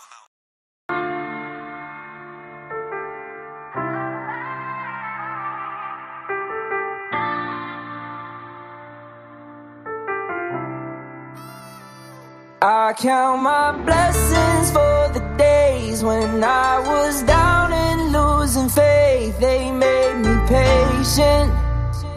All I can say is thank you. I really wouldn't be the same if I ain't gone through all the pain. Look what it made me. All I can say is thank you. Wouldn't be the same with none of y'all by my side.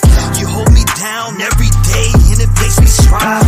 I wake up and look forward to doing these lives. A lot of y'all really came and opened up my eyes, and I hope I gave it back because it came with yours. No matter what they say, I know I opened up them doors. I brought a family together even though shit was rough. They tried to shut us down, but we really shut them up. No matter what, we stand together when shit gets tough. I wanna thank everyone for showing me love. The Rev Gang family is something I cherish and love, and I'll smack anyone for fucking with us. Blessings for the days when I was down and losing faith. They made me patient. All I can say is thank you. I really wouldn't be the same if I ain't gone through all the pain. Look what it made me. All I can say is thank you. No one give a voice to the voiceless. People get killed for other stupid choices. Standing up for the families that took a loss is something that we find important. Rap gang strong, chest up. Little homie, keep your head up. You can be whatever you want. Get rid of the fake and it will lead up. All my life I strive for greatness. I manifested my time with patience. People try to copy us, but respect is earned. It's not an obligation. I love the fam and they love me back, and that's why I always have it back. So I give a voice to those people who were never given a chance for them slimy cats. When you come here, you ain't a number to me. I really take time to read what I see. Don't forget to lock your doors, cause there's danger all up in these streets. Y'all really put life into the air that I breathe. I really am thankful for all of my peeps. Your loyalty means a lot to me, so this is a special thank you from me.